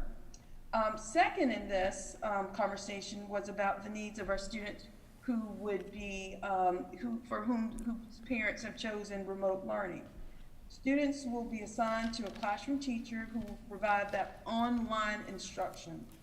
Students will receive 6.5 hours of daily synchronous and asynchronous instruction to meet the daily instructional requirements. And that's something that we spent a lot of time talking about when we were in Plan C transitioning to Plan B. And we had to make major shifts in our scheduling when we did make that transition, because what we found was when we were in Plan C, not all students were receiving the required amount of instructional time. And again, that doesn't have to be live instruction, but it does have to be instruction. So whether it is asynchronous, when students are working independently, or it is live instruction where teachers are actively delivering that instruction, we do have to maintain 6.5 hours of instruction because it is required by the state, and then also just to maintain the pacing to ensure that we're addressing all the different aspects and standards within our standard course of study. And then laptops and/or iPads issued to students will remain with these students to support that learning at home. Next, I wanted to speak to Virtual Academy, and I know our new board members were not privy to a presentation that I did not too long ago, but we did survey our Virtual Academy families, and overwhelmingly, those families who have chosen this as an option for themselves indicated a high level of satisfaction with the content and the curriculum and the support that they were getting.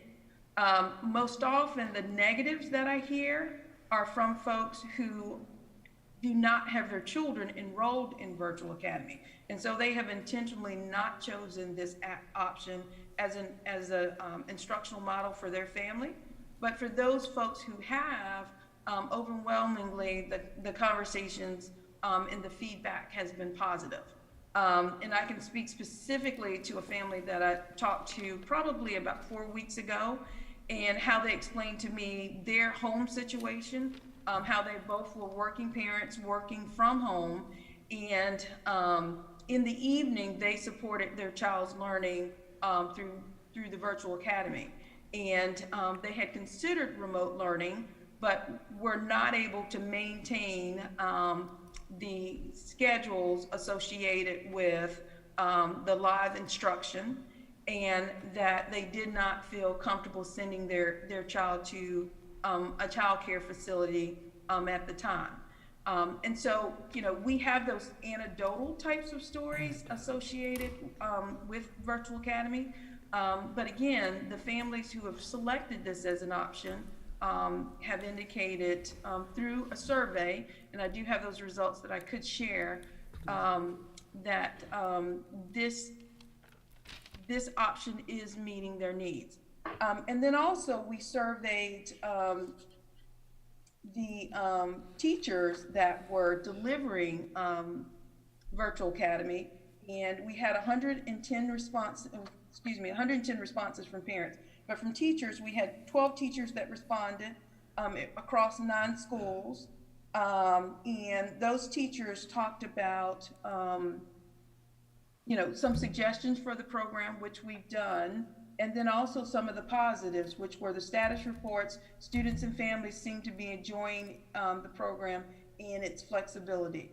And I think it's also important to note that this is not a forced choice for anyone. It is just one more option and flexibility that we're providing to families. And then finally, there was discussion around quarantined instruction. And so for students who would be quarantined, students would be marked present, and then each school would design a plan for how to address the needs of the students who are quarantined. And a lot of this will depend on the age of the child and the specific needs of the child. This may be accomplished through the use of print materials, temporary assignment to a remote learning class, and issuing of a device, or a blend of both options to meet the needs of that student. And then at the end of our discussion, we really started to get into student and teacher assignments. And I think that is probably going to be the most challenging part of the transition, just simply in knowing which of our families are coming back to us for full face-to-face, and then making those teacher assignments. But as I shared with you, Susan Sellers from Human Resources will be coordinating with schools as they work in if they need to share resources across schools. We're also looking at schools that, and I'll speak specifically about one, that are seeing increased enrollment, or that anticipate seeing increased enrollment as a result of the district transitioning back to Plan A, or transitioning to Plan A. Specifically, this one school principal shared with me that he had already been contacted by 20 of his families that are planning on returning from private schools, where they're receiving 5 days of in-person instruction so that they can return to the public school. And so we're looking at adding additional teaching positions to that particular school. So it will not be that the current staff, if we see a significant increase in student enrollment, will have to be overburdened by extremely large class size, because again, we have to maintain the class size limitations as set forth by the state. So we will be looking at adding additional positions as we evaluate anticipated increases in enrollment for our schools. I know that was a lot, but I'm happy to answer any questions that you may have. Dr. Smith, I do have a question. How many students are currently in Virtual Academy? How many pre-K 5 students are in Virtual Academy? So pre-K is very different. I'm sorry, how many K-5? So K-5, so in K-5, we have about 300 students that we're serving. Total. Yes. Total. So, board members, I don't know how you feel. I don't see how we circle the square. I think Virtual Academy was a great option. My concern is when we try to service all three, and we have to take a grade level teacher, move them to remote instruction, more students are going to be left for fewer teachers. I think that we need to strongly consider moving away from the Virtual Academy for K-5 because it is a tremendous human resources burden. I just don't see how we can do this safely while offering all three options. So my motion would be to end the Virtual Academy option for K through 5 and make it only remote instruction. Couldn't we do that? At this point, you want to move a motion? We are going to have, well, that would be part of the discussion. Yes. But we're still gathering information. Could we wait until the end when we look at different things? And if I could offer some additional information, Mr. Bowyer, with Virtual Academy, we have teachers who are serving multi-grades. So in essence, the teacher who is serving would carry the same caseload. So it wouldn't be that you'd have a teacher who would have 2 students or 3 students. It could be that you have a teacher who is serving a full caseload and serving those families based on what those parents have indicated they want. Can I ask you a question about, so under Plan A that we're approaching or talking about right now, so what are the options? Virtual Academy, remote, and in-person Plan A students? Or is it just going to be virtual? I thought, maybe I'm wrong, thought it was either Virtual Academy or in person. Is there a remote choices. Well, hold on, I'm asking, is there a remote option too? Yes. Okay, that's what I'm trying to clarify, because I'm getting a little confused with all these. So what you're asking was a motion to get rid of virtual. I think we need to get rid of the Virtual Academy at this time. I think we just need to have the K-5 and the remote instruction. The issue with remote is we may, and probably will be, have to mix, and some kids will not have the same teacher that they have had. How many teachers are currently approved, how many K-5 teachers are currently approved for remote work? Because to me, we have an obvious marriage here. We have K-5 teachers approved for remote work, then we have remote students. And if we do need more K-5 teachers, we can take them from places where it's not going to overburden the classroom in certain school settings. I mean, we can look around the district and be strategic in terms of how we allocate our teachers. So how many teachers do we have for Virtual Academy? So for Virtual Academy, I don't have those numbers in front of me. Typically, there are 2 to 3 teachers at a school. Going back to the question that you asked earlier, or that was asked earlier in terms of the options that are available, we're not expanding Virtual Academy for our families. We are reaching out to those families and saying, now there are 2 options, it's in person or remote, do you want to make a change? We just had not told them that we were taking away their current option for Virtual Academy if they wanted to maintain it. But so really the 2 options for expansion are either face-to-face or 100% remote. Mr. Bowyer, going to your question, it's my understanding that right now we have 9 teachers that are assigned for remote work in the elementary school. But of course, we will need to reassess that since we're transitioning to a plan. I think the way it reads from HR is that they're approved for remote work in Plan B, and then if the plan changes, of course, that will need to be reassessed. And we did talk about that, and that did come up in our conversation. We do have other teachers who are supporting students in remote learning, but do not work remotely. So there's a distinction and difference between the two. Dr. Smith, I have a question. With the virtual academy, I know that we had to purchase those seats Yes. when that decision was made. Of these 300 that are currently enrolled in K-5, would those seats be able to be transferable then to the middle and high school population? No, ma'am. So it's only kindergarten, or sorry, it's only K-5 eligible? Yes, ma'am. Those are only K-5, and yes, only K-5. And we also provide them with print materials, and we have just recently sent those materials to the printer to be printed for second semester. So what you're saying, though, if we go to Plan A, the middle school and high school would still have virtual academy? That would be, that was my motion. I don't want to touch it for 6 through 8. I want everything clarified. I want it understood. My motion would just make it for K-5, to get rid of the virtual academy for K-5. All right, I need one more point of clarification. So you said we have 2 to 3 teachers per school for virtual academy? That would be my estimate. Often with virtual academy, you have, you may have your AIG specialist who's supporting that.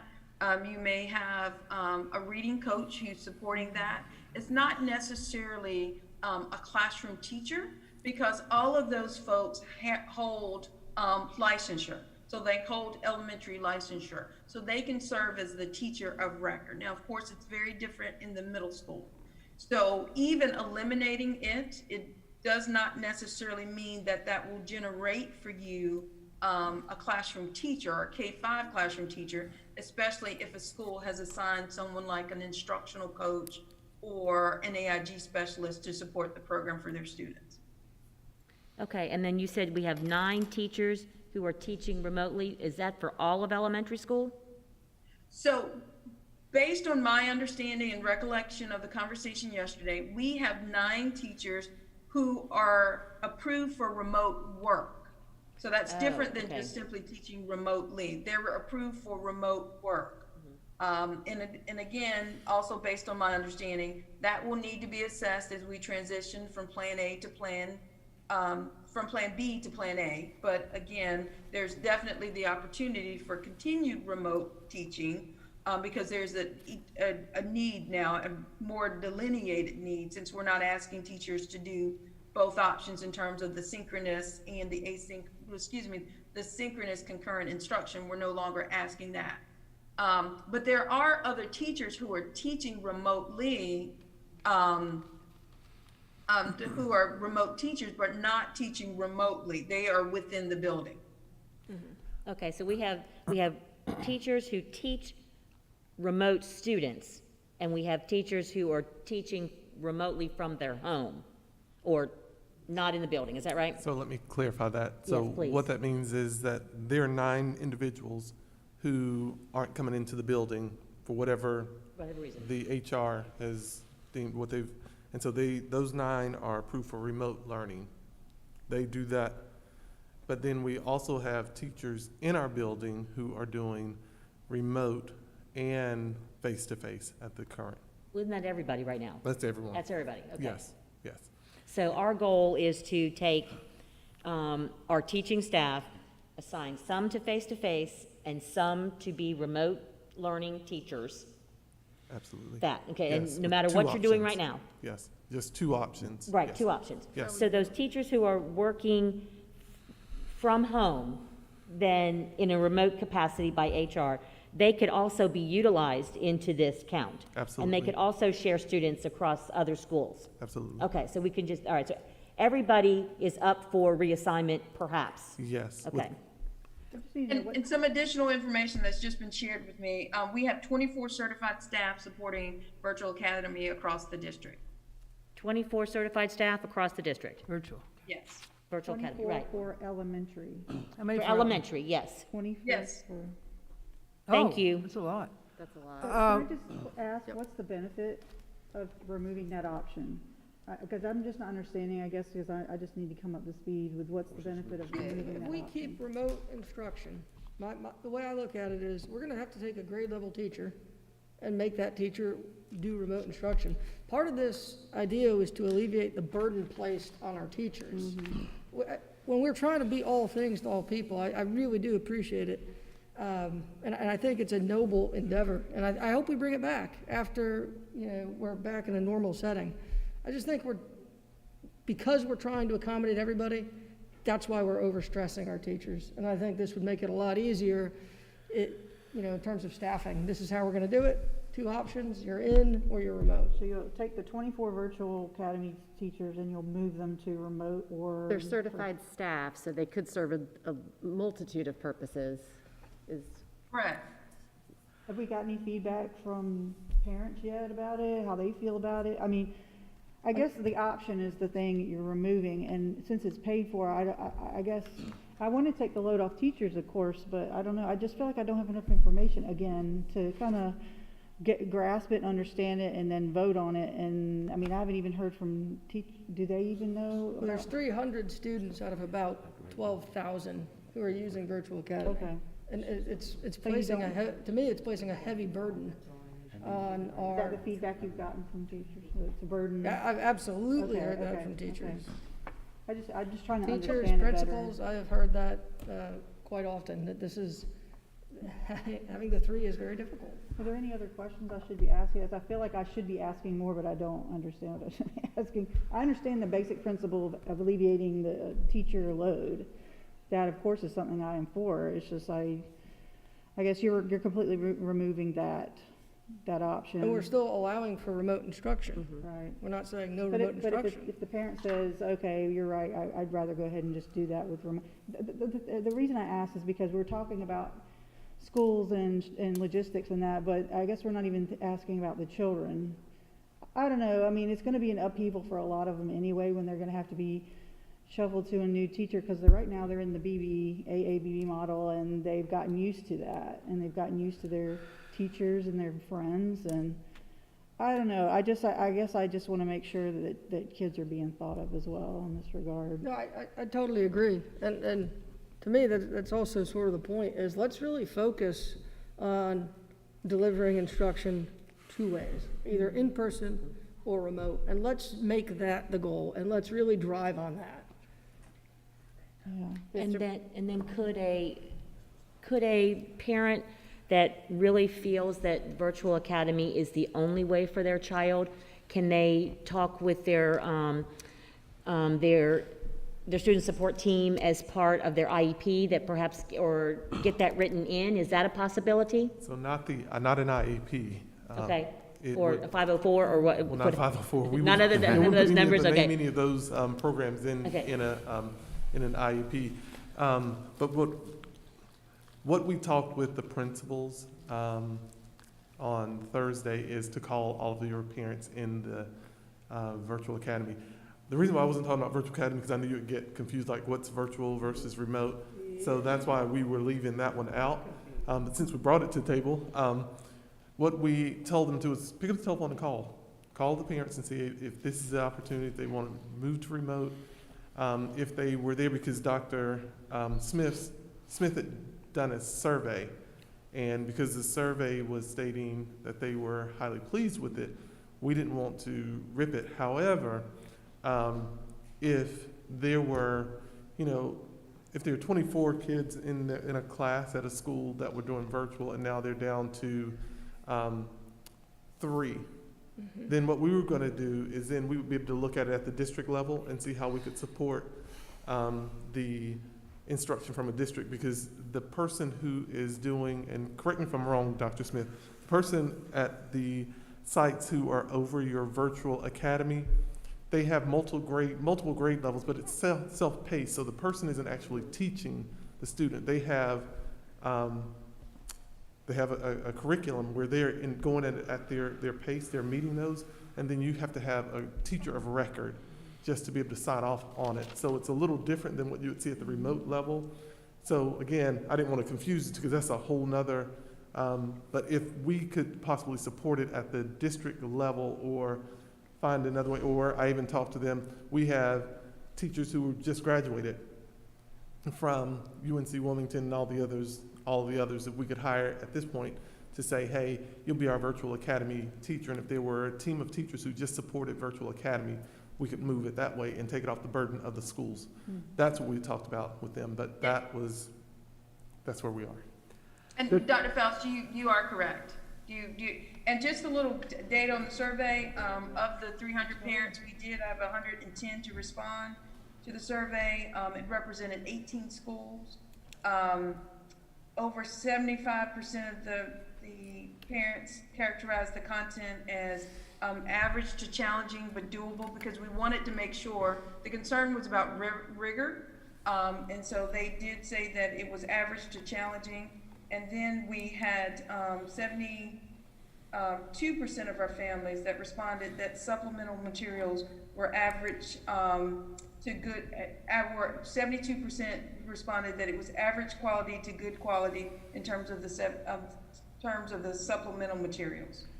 How many teachers would it take to staff that separately and then remove it as an option?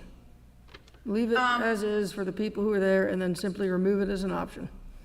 So as Dr. Faust said, we've asked principals to reach out to their families because never before have they had the option for 5 days of face-to-face, and maybe things have changed in their home, in their situation. So what I would say is if we removed it and staffed it centrally, probably it would really just depend on the numbers. I would say maybe by Tuesday of next week, I could get you something very, very, very definitive. But just giving schools the opportunity to get responses from their parents. But hypothetically, you've got 300 enrolled right now. If everybody said we want to stay in virtual academy, is that doable for it to be centrally staffed? I think it could be. It just really depends on how schools have it set up for themselves. Mm-hmm. And one of the challenges here is, the state has not given us any leeway on class size requirements, even in the online environment. Whereas if we were a public online charter, we would be able to staff at a ratio of 1 to 50. But here, depending on the grade level, we have to staff at the grade level limitation. Yeah, I mean, I just did the quick math. I mean, it's 12.5 is your class size with your 24 people, and so that just seems, I feel like these school-based folks could be utilized in better ways. I agree. And this kind of also just speaks to the fact that I don't know that we can make all these calls, make all these canvases, and do that to start on January 11th. I mean, that'll be another discussion later, but all these little things that we're now finding out because we're digging into it and you got permission to do, work on it. So hold that for later, but just that's a thought that we can keep in we'll get mind. more facts, I agree. As many facts as possible before we make decisions. So, LaShawn, Dr. Smith, you mentioned in here somewhere, I was trying to write down all your notes and go as fast as you were going. I'm sorry.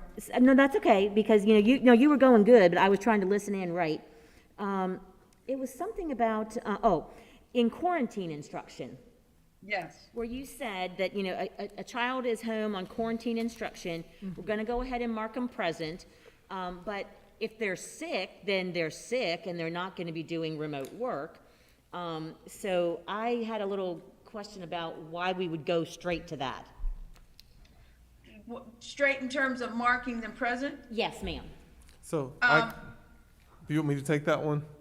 Yes, sir, thank you. So because of by state law, if you are cold, like if you're out for vacation, that can be an approved absence, or it's not approved absence, depending on what it is, go to the doctor. But if it's quarantine based on COVID, the feds have given us a different law. So we, just like with teachers, we code it differently. Gotcha. So we would just code it as absent but COVID.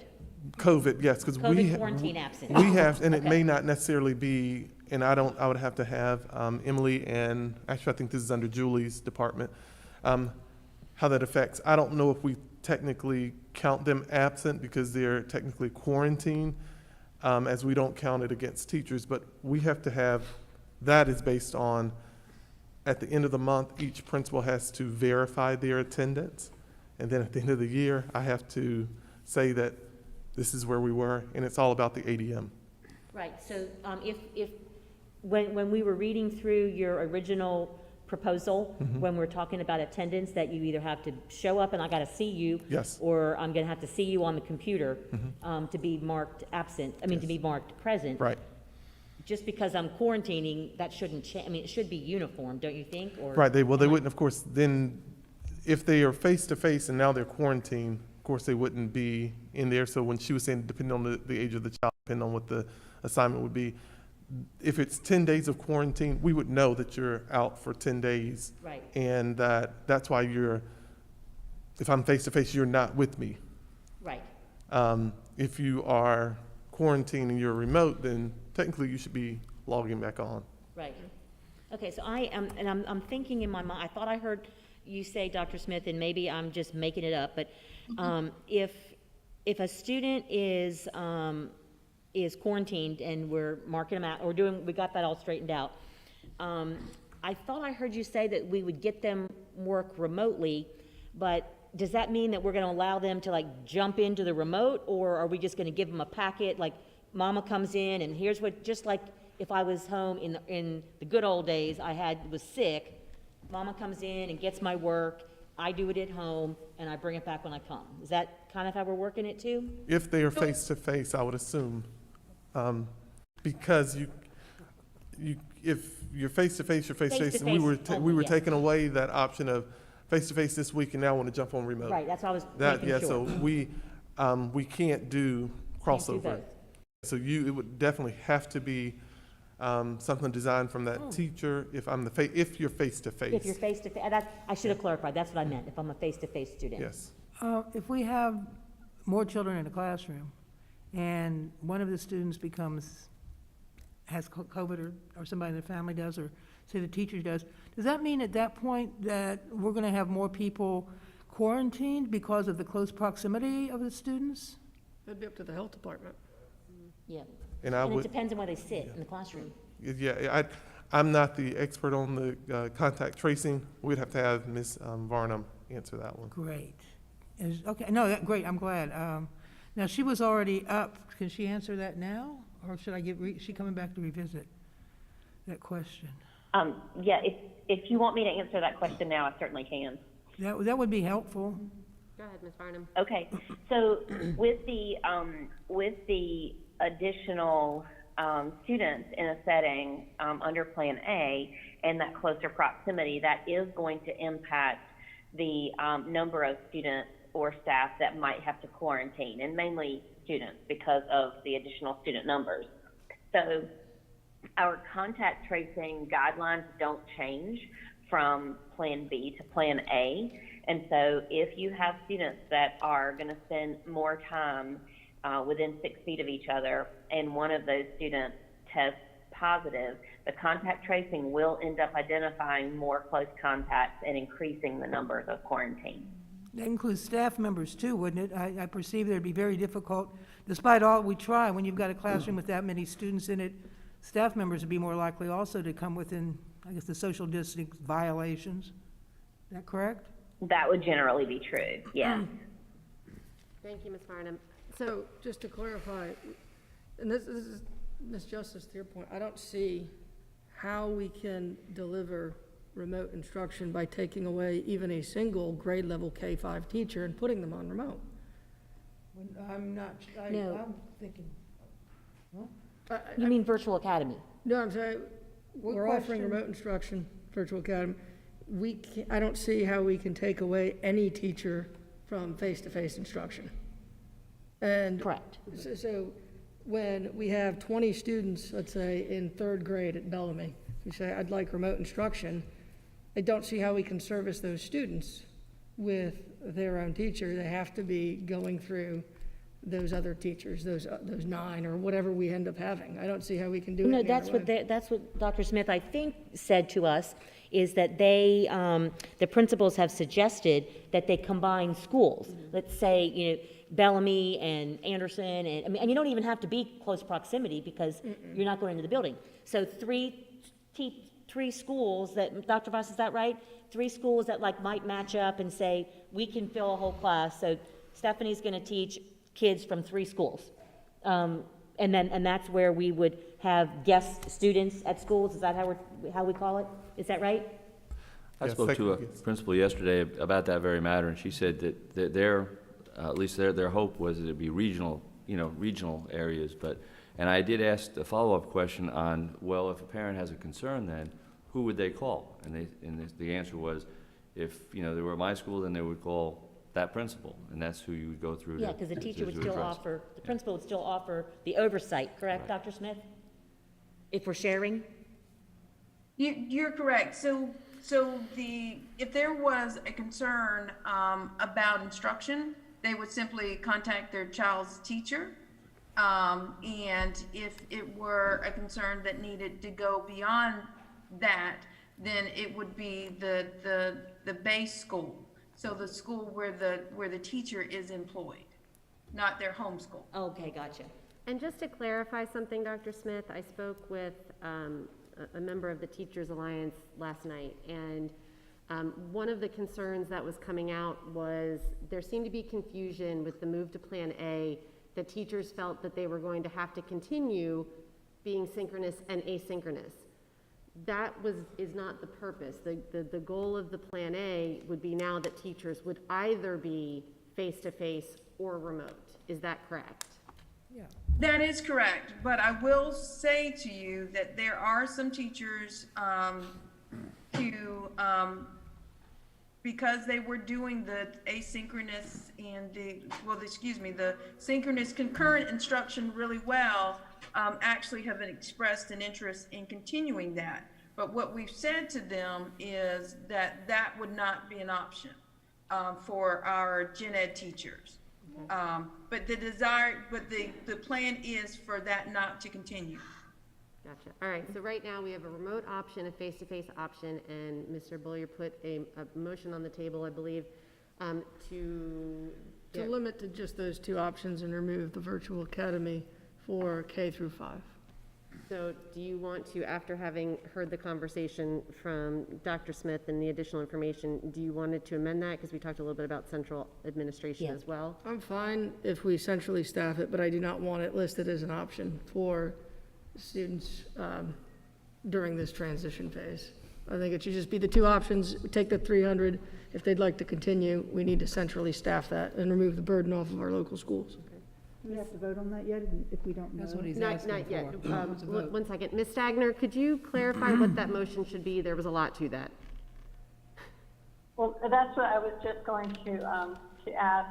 Is this, I guess the question is, because the item on the agenda is the Plan A transition, is the removal of the virtual academy option part of that transition? So it would be, as part of for the Plan A transition, there would not be a virtual academy option in K-5. Is that the intent? Yes, ma'am. Or, because otherwise, if it's a separate item about virtual academy standing alone, I don't think it's proper for this topic. The other question would be when would that go into effect? Well, wouldn't it be a staffing? From the further discussion, maybe Mr. Bullier's motion was that during the Plan A transition, that virtual academy should not be continued after January 11th unless it can be staffed at the district level. Okay, I can make that motion. Thank you. And that's tied into Is Plan A and that- B. Yes. And for elementary only? Yes. So at this point, we're still discussing Plan A. Did that come after we finished discussing Plan A? It just sounds like a more logical sequence of how you make decisions. I think because this was a curriculum and academic conversation. Is that Yes, this was unique to instruction. I'm sure we're not done discussing. I was just right. wanting to provide some direction on Well, the instructional. Plan A is something that But we need to, we're discussing. I'm sorry to interrupt. I do think that as far as the open meeting issue of notice, unless that virtual academy is part of the transition to Plan A, then it can be considered, and I think the notice provides that action can be taken on anything related to the Plan A transition. But if it's outside of that, it's sort of a separate issue and discussion of the virtual academy. That's probably not enough notice. If you read what Dr. Faust put forward to us Yeah. and what we voted on already, because we're already in Plan A. I mean, we already voted on that. So whether that changes or not is what we're going to talk about later. But we already voted for it, so we're in Plan A. And we're going to be as of January 11th because we voted on it. But it says that the students transitioning from Plan B to Plan A will attend schools for 5 days a week. For parents who elect not to have their children attend in person full-time, a 100% remote learning option will be provided. Right.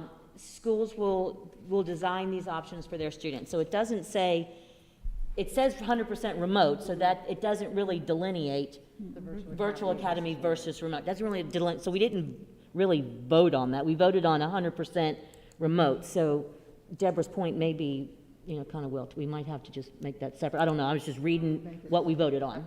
Right, so we could go How ahead do we and do continue that? this.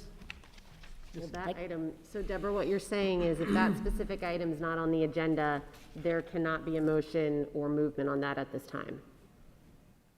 I guess we could have, boy. Well, again, I mean, I think to the extent that the virtual academy is tied up in what Plan A will look like and what Plan A will be, then it is appropriate. Okay.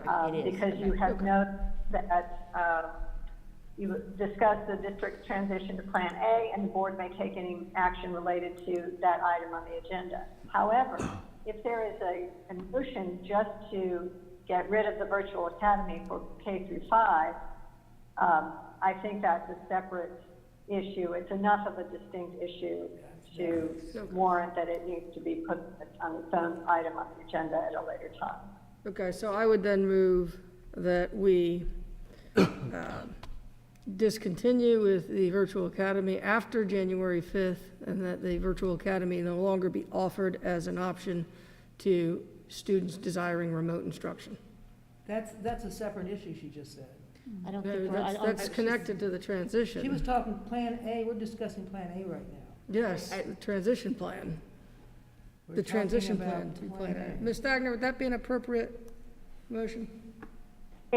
It sounds, again, Mr. Billiard, like if your motion is that virtual academy is not going to be an option under Plan A remote learning after January, then that would be encompassed within Plan A. And I don't mean to be splitting hairs, but I think that's what the motion would look like. Yes, that would be the motion. You're sounding like you want to do away with the virtual academy even under, if we were to stay in B. I'm just using this supposition. No, Well, that's already on there, that there's no virtual academy. From the perspective that you're looking to make this motion because it impacts staffing for other Plan A transition Right.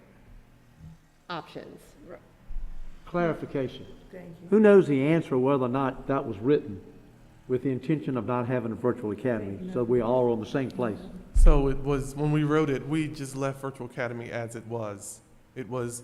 So it's not intentional to do away with it. It was not in the original. That's not where we were. Okay.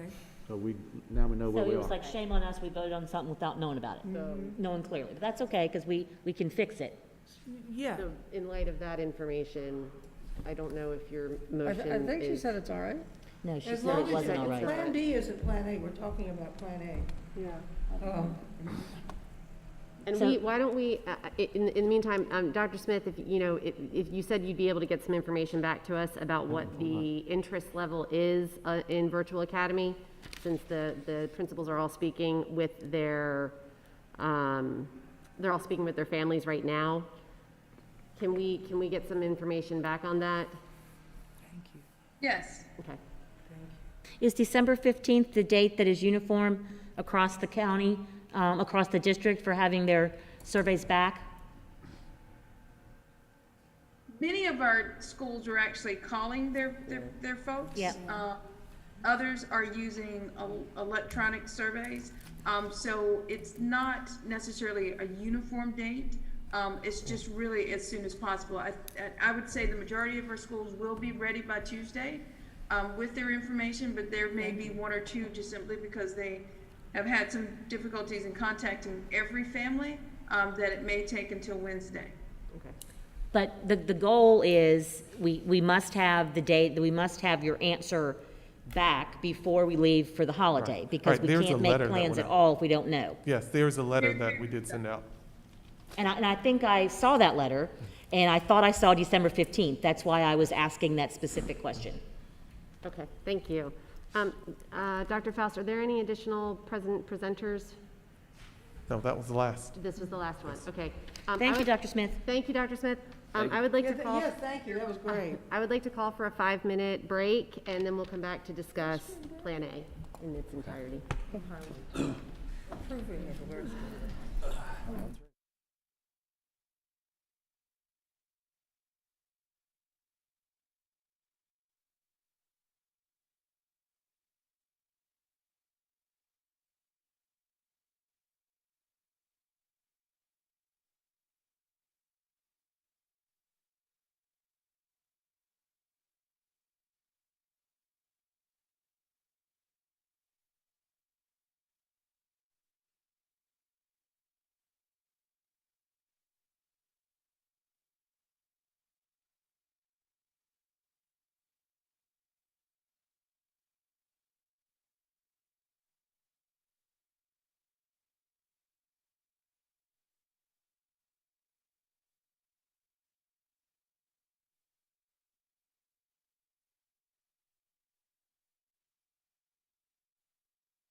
And then at that time, I'll make the motion. I guess we,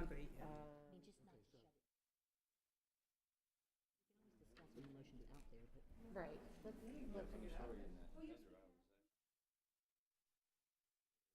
Yeah, or if, Well, who has a question? it's your Just get one signature, question.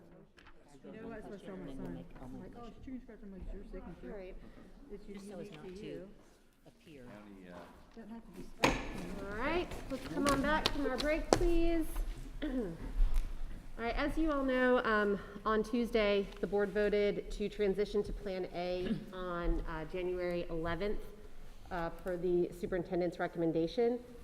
We have received a lot of feedback since then, a lot of emails, a lot of phone calls, and wanted to just share that we do have on the agenda, there was some additional information that the ABC Science Collaborative, one of the things that was discussed was what is the updated information. And Crystal or Anita, if you guys could pull up the additional data points document, please.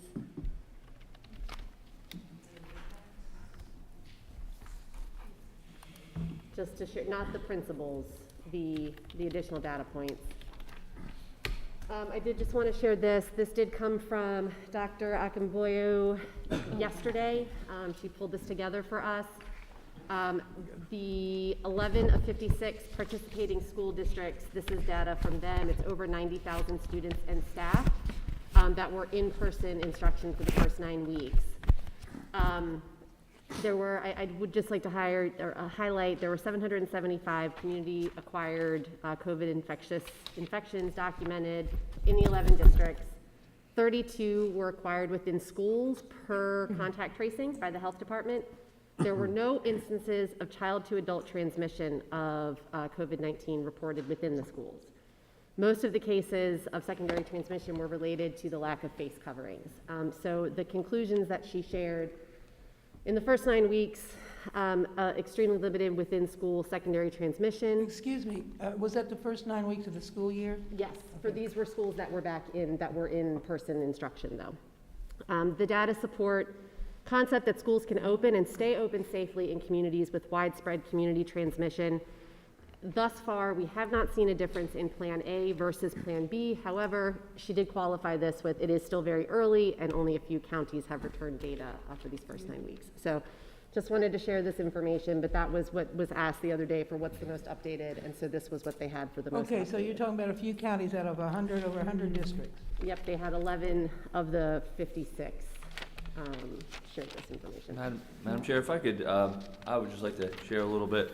I actually am one that I usually try to go important decisions like this when I try to lay out a plus delta. So I did spend the last several days in schools talking to everyone from principals, as I said before, data managers, teachers, just a whole bunch of folks. By no means did I go to all the schools, but I did go to as many as I could. On the plus side, obviously, I think everyone agrees that face-to-face instruction is the best we can get. So that's great. I think we can move forward if we start on January 11th very cleanly. So I think that's another plus. So I think the students want to be back more and more. So I think that those are all pluses. On the Delta side, staff morale. Everyone I talk to would prefer, as it says in the attachment we got at the ABC Science Collaborative, a plan to open, walk, then run, then sprint. I think we may be doing it a little bit faster than that. 100% of the folks I spoke to, and again, not nearly, a whole bunch of folks, but 100% of the folks I spoke to would prefer a 4-day schedule. Obviously, central office, we heard today that they would prefer 5, but the people, on the ground in the schools that I talked to said that they would prefer 100% or a 4-day schedule. They're unsure of their future responsibilities in this, trying to get it done before we leave. Staffing issues. So what happens to a small school like Wrightsville Beach that have only 2 people in a grade level? So that's a concern. We've talked about the bus crowding and ability to get students to and from school safe. Another big concern. I did formulate a few recommendations. I'm not going to put these in the form of a motion yet, but just from my own perspective, a hard and fast look at the FAR UVC. I mean, especially on the buses to try to keep students safe, getting them in to talk in January. I think that the 4-day schedule does make a lot of sense. I spoke a lot. I actually called Todd Blumenwright, who is the PCS COVID team leader, for feedback. I said, encapsulate to me why you went to 4 days instead of 5 days. His thought was a lot of things that we had said, you know, giving the time to clean, do those kind of things, doing those small groups remotely. I mean, I'm an elementary guy, so as an elementary principal or former elementary principal, I think those small groups in some form or fashion are hugely important. But also keeping a foot into the remote, with a foot in the remote, then if there is ever a time we have to jump back into a C situation, it's much, at least according to Dr. Bloomwright, much easier to do. And finally, you know, the whole idea of we got to do it by this day because we want to be clean, we want to keep it between one and the other. You know, everyone I spoke to, and I thought I was right, but I didn't want to say the other night because I wasn't sure. But a Power School data manager can do it whenever she needs to do it. It's not something that has to be done at a semester. If it was a high school or middle school, it's a different story. So I just wanted to share that with you. Mr. Wildebohr, thank you very much for that very concise, and that was wonderful. Thank you. Are there any other comments that others would like to share on this topic? Well, is this the essence of this that you wanted to share with us right now? Oh, yeah, that was just that there was additional Okay, so documentation. you're talking about discussing the topic itself? Oh, my Yes. goodness. Thank you so much, Mr. Wildebohr. I really appreciate that. I'm sorry, I was gonna ask if, Mr. Okay. Woodward, did you want Yeah, to just to go make any across. motions at this time? No, I was just opening up. It'd be nice to talk about it before we make, Yeah. I mean, because I agree with some of the things you said and the feedback I've gotten as well about that extra day. I mean, obviously I voted no because I didn't feel like I had enough information, and your point about the Power School was not, I don't think a good enough reason to just have to do it on January 11th if we don't have everything the way we would love to have it, and that speaks to the staff. Principals, parents, everybody that has kind of felt a little bit blindsided in a way by the decision, because it's such an important decision.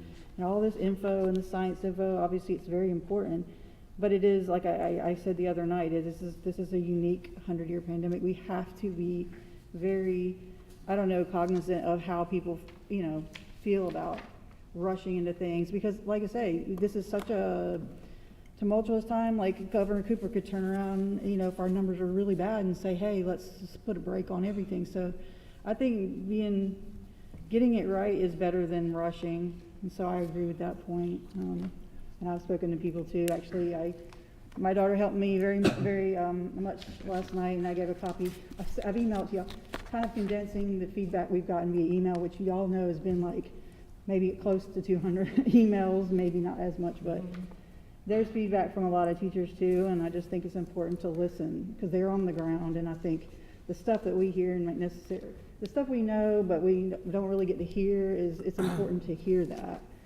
Like whether it's about having enough pediatric math or whatever, I just think it's a scary time for everyone, and we just have to do our due diligence to really, it's our job, so let's just really get it right and not assume everybody has got everything planned out, and I just hope that we keep that in mind.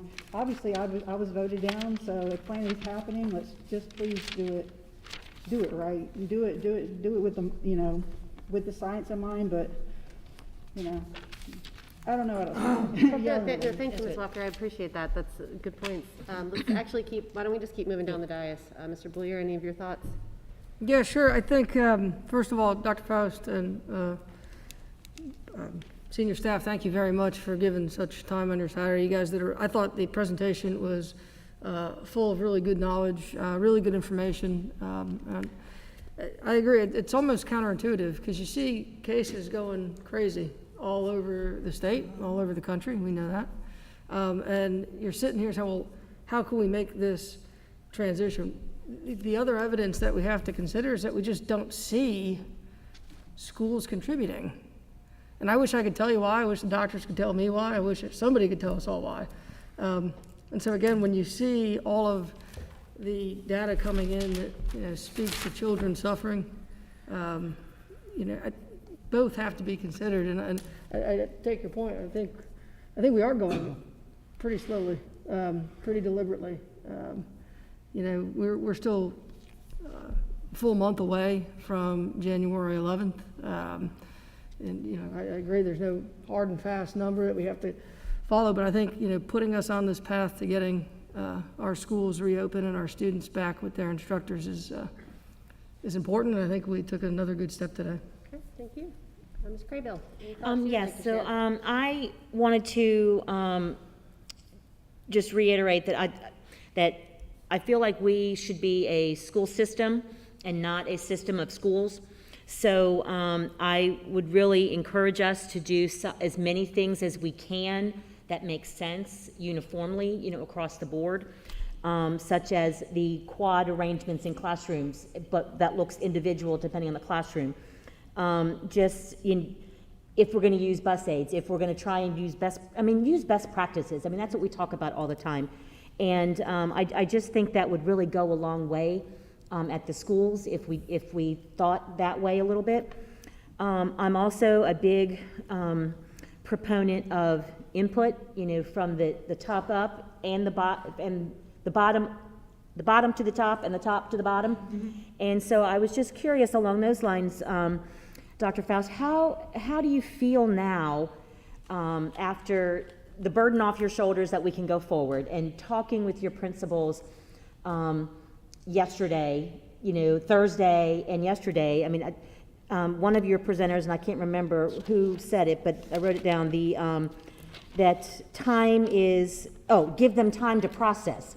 So in the 48 hours that they've had time to process, they came up with a lot of ideas. So how are you feeling about our ability to pull this off? So I never doubted the ability of the principals. That was never a doubt in my head. When we had the opportunity to go to Laney, we were at their library and had, I think it was maybe like a 2-hour just discussion, 2.5 hour. It was almost like it was individuals were offering ideas. What about this? The questionings that they had were sound questions of how, the when, what does it look like, and then even the individual who came up with the pods said we've got to do pods, and if we were to do small group, what it should look like versus what we can't put them at a kidney table. Though, I mean, it was just all leaders talking out loud around the room, and so that's always refreshing. So there was never a pause in my mind that they didn't know what to do. It was the how do we do it? And so then that Jackie and LaShawn stayed after with, we separated elementary, and they spoke with elementary, and then they met with some elementary, elementary met by themselves, and then some others came here yesterday afternoon and met again. So it was one of the things, and I'll just be honest with you, they've not had the opportunity, and I ask this question, how many of you break off in groups and plan together? And they hadn't done that, and not just over this. It was just do 5 of you during the workday say, hey, I'm struggling with X. What are you doing at your school? And you come to my school and you get 5 of them together and do that. They hadn't done that. And I'll be honest, I'm not accustomed to principals not reaching out to one another. So it sounds like we're all coming from different worlds. You're coming from, okay, principals hear this. I'm used to principals getting together and collaborating, and then this is the way we solve the problem versus me telling you this is the problem and then you solve. I'm not accustomed, not that I don't know how to do that. It just works better when they are given the opportunity to work together. I met with a group of them about 2, 3, I can't remember, some weeks ago, pulled about 10 of them together, and we had that conversation early on because I shared with them, you work long hours. How many of you take one day where as soon as the teachers leave, you leave to go get your hair done, to get your nails, to go to the grocery store, or just to say, you know what, I've got to unplug. And they're like, well, we hadn't been given that permission. I'm like, I don't think I should have to give you permission that if your work is done or you know how to calibrate your work, that you should do that. Although, you should have a long day where you're going to do, that can't be every day of the week. But those were conversations that we've had. So I do believe it's a culture that we have to break through and we have to talk about, and not knocking anyone else's leadership style or anything. It was just something that where I've worked, that was always welcomed. That as a leader, you spoke to other leaders, you talked to other people, and there are some silos, but it was more or less, and I even shared with Dr. Smith, I said, well, why don't you assign 5 leaders who are good at processing and do regions and put them in there and have them do that silo. I said it's better when it's organic, but I mean, the conversations when they are asked and we sit down and we talk, they process it. They will process the information and have really, really, really good conversation. So it was never a thought, because I'd already had some conversations, not on this, but with other things about processing that they couldn't process. And so right now what they are doing is, okay, if we don't have X, how does that work? Can you do this for us? It's like, yeah, we'll look into that. And so we didn't give them any, I'll say, hard no's. There were some, well, we can't do that because of this policy. So it was a great, and I'll say, a refreshing conversation that we had with them. Okay, so yes, so to that point, I was just trying to get to the fact and how you might feel about giving them a little more time to process and a little more time to plan, so that they can do it appropriately, safely. I mean, there's still a lot of questions, and I'm not going to go through like the rest of my 35 list. I can email you that later, but I just wanted to hear what you thought, the principals thought about the timing, because I'm hearing something a little bit different. I mean, I know you're the boss, and I am not in any way, shape, or form trying to tell you, how to do it. And we're looking to you to lead, and we're looking to the principals to lead their schools. But when a principal leads their school, they include their teachers, and they include their parents, they include their school improvement team process with that. So I was just hoping that somebody might have just went, boss, I can't do that. But it sounds to me like they said, boss, we might not be able to, but we're going to talk about it. Is that kind of Yes, what and I'm hearing? That's always, you're always going to have silos or singulars who will say, I don't get it. How do I need some more help? That's why Jackie and LaShawn and Susan Sellers were here and actually helped them. Sometimes when you step up to the plate as a leader, you have to tackle it all. It's different than sitting, being a teammate. But when you're at the head, and that's why we tell people, when you jump into the leadership role, it's lonely at the top. And you don't always get that opportunity. It's like, what will my school look like?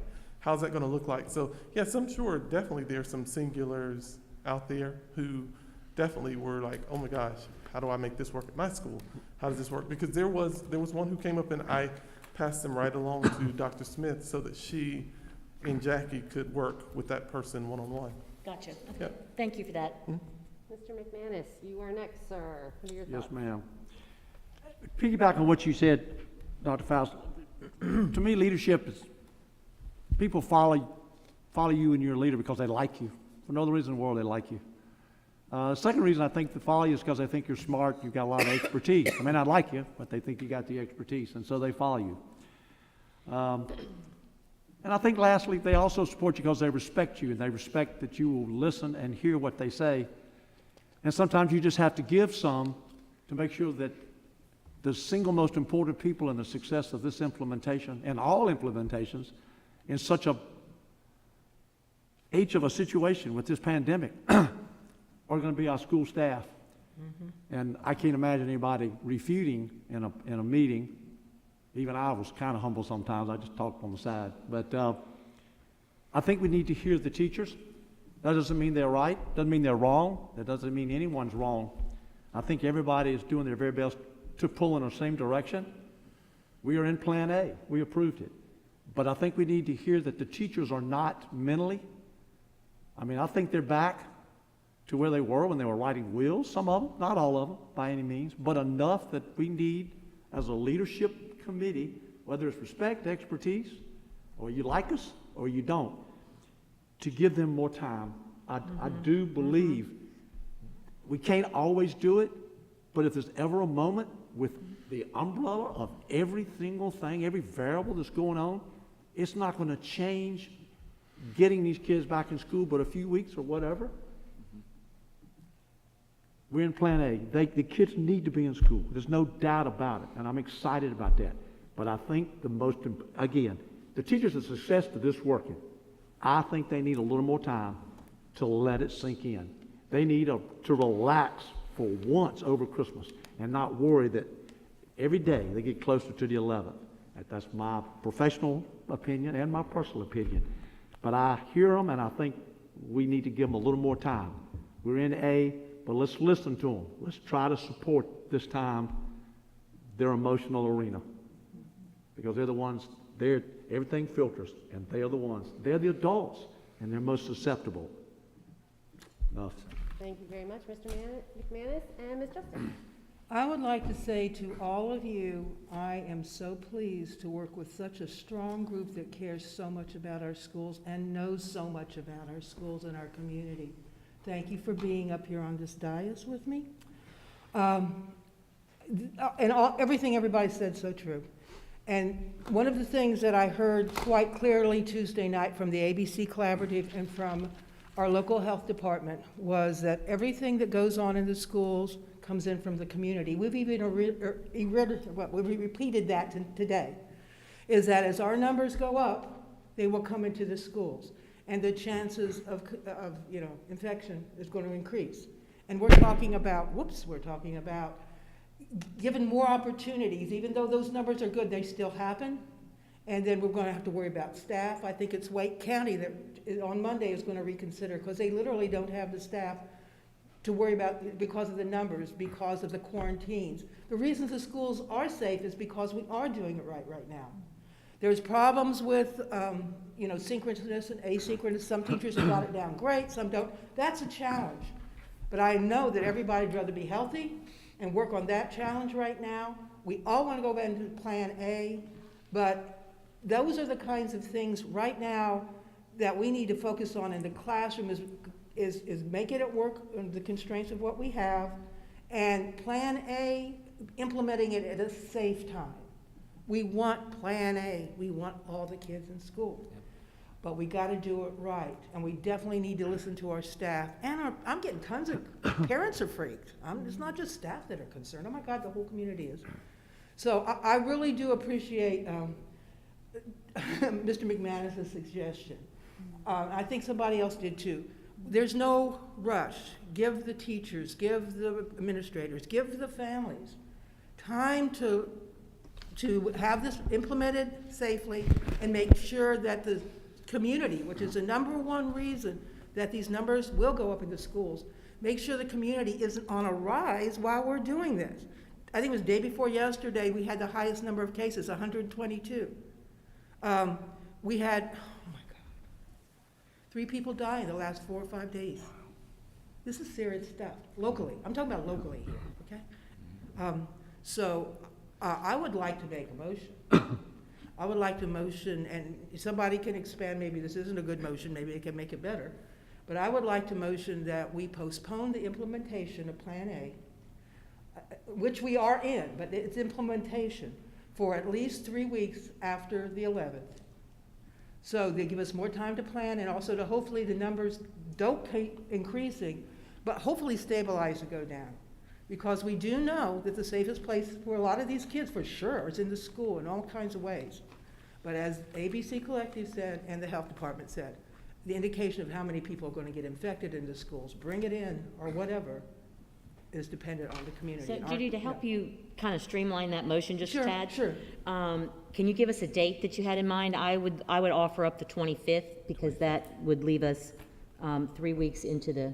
Sure, that's what I'm saying. You guys... But I think we need to give a date, not like 3 weeks. Okay, well, that's what I'm saying. If you guys... Is that appropriate? Yes, and can I ask just a clarifying question? That's a Friday. If I was looking at my calendar. If the motion is to come back into schools in the buildings on the 25th, what are you proposing between the 4th and the 25th? I was All remote? proposing staying in Plan B, and in conjunction, prepare for the 25th, moving into Plan A.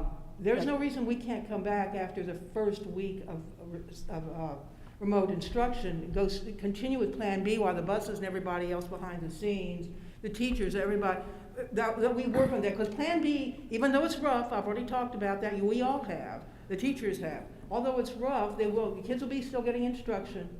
And But how can they then transition effectively while they're providing face-to-face instruction? Well- If your motion was remote, That's it would make a little more sense to me.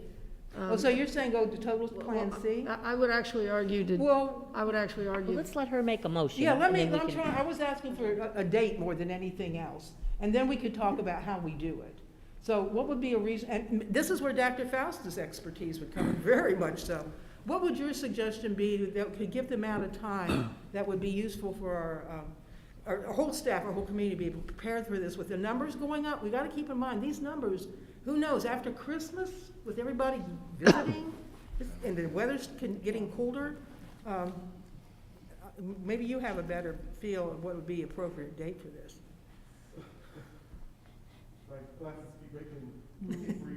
I know, the steam factor, yeah.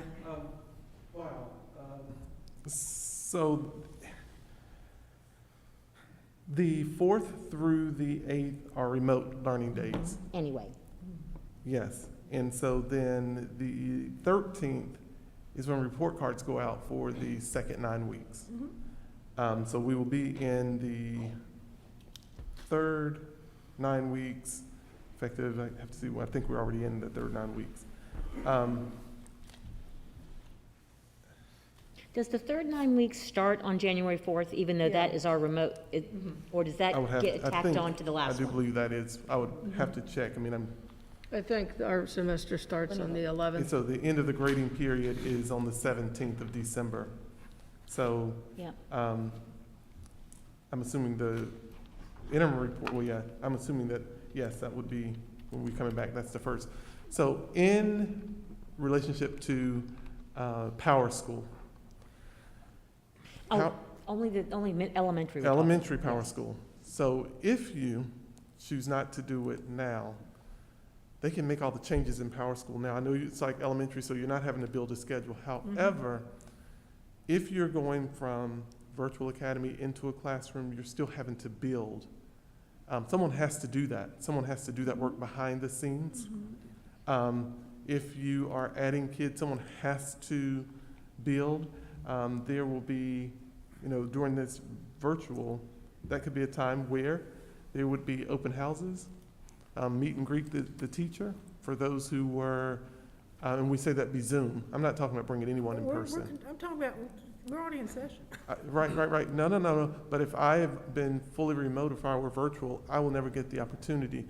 So there's some things that we have to consider. So,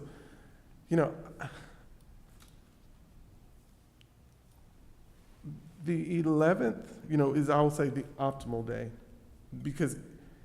But if the board says those days, we have to go with it. The only problem is the teachers won't get a chance to plan. There's not a stop in plan because they're going to be in Plan B, so they're still going to have to teach synchronous, and then you're going to have to do a swap. And so I may have had this person now moving here, and then they keep going. So I don't know if that's going to reduce a level of stress for planning portions, because if you are remote and you are, and I'm virtual, you're going to get a different group of kids, possibly, if you're remote. That's one factor of many. I'm talking about what would be the practical date. That's what I said. I'm just trying to help factor out the date and why we're doing a hard break at that one. You're talking about Plan A would be a hard break. We're already in Plan B. Plan A is gonna be a hard break anyway. No, I'm saying that the 11th as so I'll say it, my date was still the 11th. If the board chooses something else, I mean, I will definitely go with it, but the 11th, so that's only what you- because they're coming back and it's a fresh start. That was my pleasure. Okay, so we can still do, okay, what they were talking about, this was other people's suggestions, and we could go to C, we could stay in B. It's still gonna be a beginning of a 9 weeks, and it's K through 5, Power School's doable. I was just asking for a date, because we can do this. So you don't have, you're saying the 11th is it for you? That's my suggestion. But it's not, go ahead. Ms. Justice, if I can ask, so I just want to clarifying question. So you are talking about, say we are talking about the 25th, going from, from B all the way to A, not to have a, like a 4-day week. Is that correct? Oh, I'm talking, well, yeah, we would, as opposed to the kids doing B, well, somebody even mentioned C, which I hadn't thought of, but. I would actually be more inclined to push out a week and keep, since the students are supposed to be remote the week of the 4th anyway.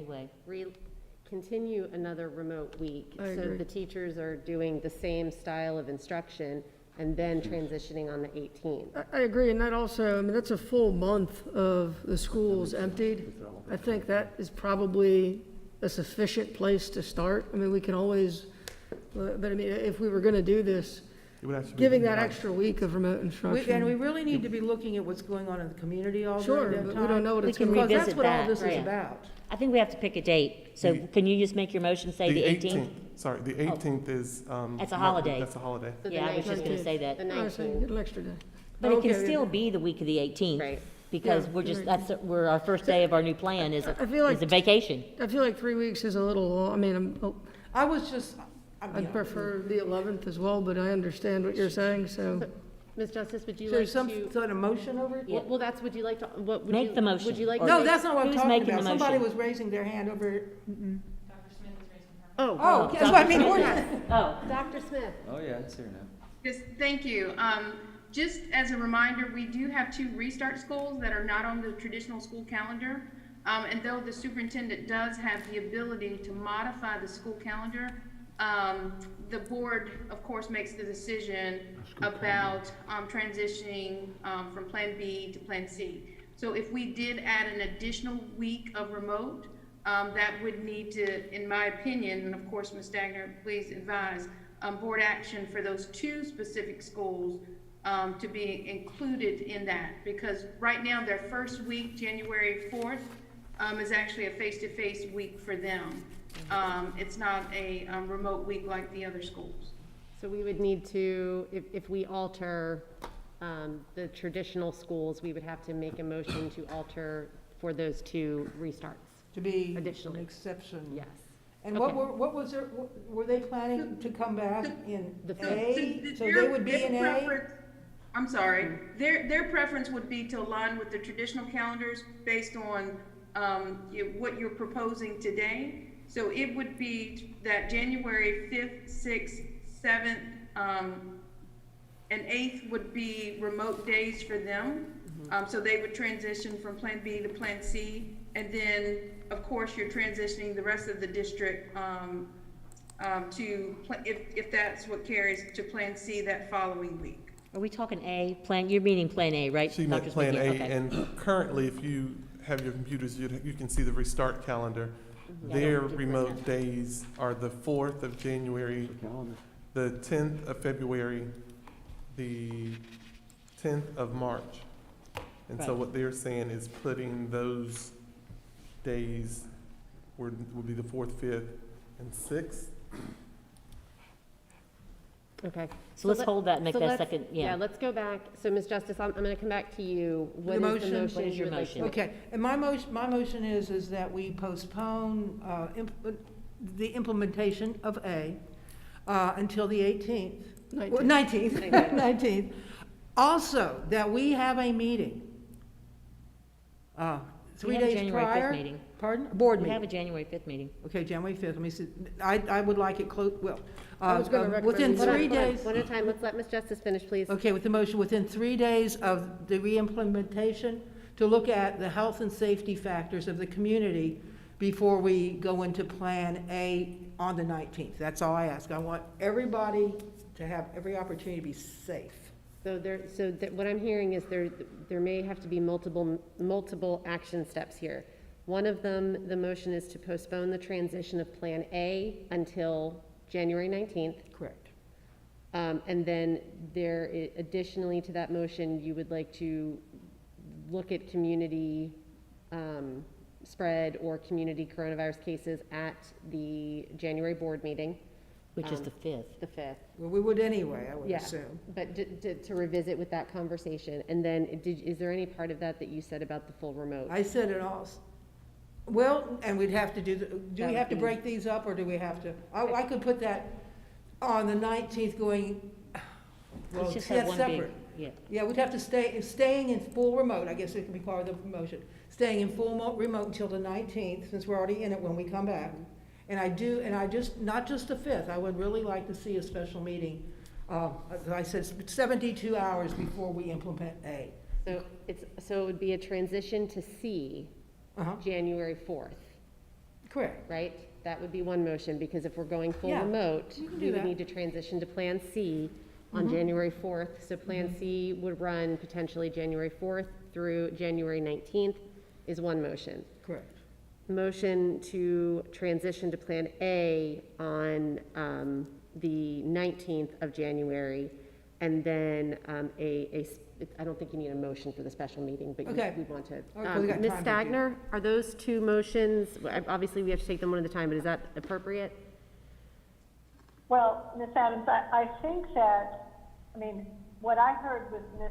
Justice making one motion that included the 3 different parts. Okay. If she wants to make 3 separate motions, I would suggest taking them up one at a time and not stating them, not trying to get them all lined up. So that, if she wants to separate them, that's fine. One motion, I think that's also fine. It just needs to be clear exactly what's being voted on. Okay. Well, you're the expert. So why don't you start, let's start with the first one. Okay, the first one is motion to implement Plan A on the 19th. I guess that's the first one. January 19th, 2021. All right, is there a second? Second. Thank you, Ms. Craybill. Any other discussion? Yeah, my thought was, why do we have to call it transition to C when we already put that into our calendar, that's part of it? So why can't it just be all of Plan, we're transitioning to A, but we're just gonna do You mean the wording is a transition to A Because on we the need to 19th? clarify what those 2 weeks, or what that extra week is gonna be. We need to actually say, this is what that week is gonna be. Otherwise, Sorry, so you mean the week of the 11th? Week of the 11th. Would be a remote week? Yeah. Because the 4th is already a remote week. Right, that's what I was Yeah, saying. that's I what was you're like, do saying. we have to say Plan C, or can we just say that that's what It's a we want to remote. do? You could I don't say it's a know. remote. I think that would be at the board's pleasure. I mean, but do you it's have to just- call that technically out it's the same like that? thing. It's the same, the remote is the same. As the 4th, and we're not calling that Plan C. Right. So then the motion could be Make it a remote week. have remote learning January 4th through January 19th? Yeah, with the transition to A on the 19th. Through 19th, In one motion. All right, does that work? Point of clarification, this is only for elementary school. Yeah, Because we're K-5. gonna continue on the 11th with, I don't know if that's part of your Plan A. motion, With- but Plan A with the K through 5, yeah. only K through 5, pre-K through 5. So the Oh, motion. yeah, thank you. So the motion on the table is for remote learning to, let me pull up my calendar real quick. For Remote elementary. learning for K-5 Pre-K. to be pre-K through 5, January 4th through January 18th, and a transition to Plan A, January 19th, 2021. Yes? Correct, All right, yes. We have a first, we have a second. Second, yeah. Any other discussion? All right, Ms. Bowie? Ms. Adams? Aye. Mr. Boyer? Aye. Ms. Craybill? Aye. Ms. Justice? Aye. Mr. McManus? Aye. Ms. Ms. Walker, Yes. and Mr. Wildebohr. Aye. All right, motion passes 7-0. All right, any other discussion around Plan A transition? I guess we can call for the special session. We don't have to go through this, so that doesn't need to be. We'll do that in January. Yeah. I think one of the things you brought up was revisiting 72 hours. Was that had to be a motion too, or no? Did we just clarify that? Is that what you were just talking about? We just make sure we Okay, do I'm it. sorry. Yeah, we'll just call a special meeting. You're learning. I know, I'm trying. All right, if there is no other additional discussion, our next item. Can I say something? Yes, sir. Two things quickly. I want to make sure that Dr. Faust and the entire central office They're staff working who've worked so hard. hard and all of this, before this ever came into being, this is not a reflection on you.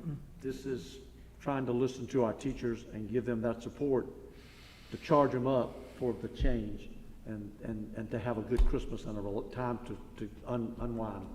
So please, Dr. Faust, I like anyone who pushes us. So please, this is not a reflection on the staff or you or anyone else. That has to be said, because I know that we feel that way. And second, can we get an updated calendar on our computers each time we have a meeting, so it's updated? Oh, and actually, you just reminded me, we also still have to do a motion for the restart schools? Yes. Sorry, I almost forgot that. Okay, so the motion for that would need to be to align their calendars with the traditional school? Is that what you my want, Dr. Smith? understanding, Dr. Smith? Yes, Oh, yeah. ma'am. If we could. So is there a motion to align restart school calendars with the traditional calendars? Make a motion. All right, thank you, Ms. Walker. Is there a Second. second? Stephanie Crable, second? Can I, Oh, Ms. Um, Can I yes, ma'am. clarify, is that for the mixer of the entire school year or just for these 2 weeks prior to Plan A? Dr. Smith? It would just be for the 2 weeks, so that they would align with the time that we're going to be remote for those students, since we're making the transition to Plan A for those schools as well. So the motion is to align the restart school calendar with the traditional school calendars for the first 2 weeks of 2021 of the school year. Yes, ma'am. Okay. Yeah, All I'm right. good with that, yeah. All right, any other discussion? All right, Ms. Bowie?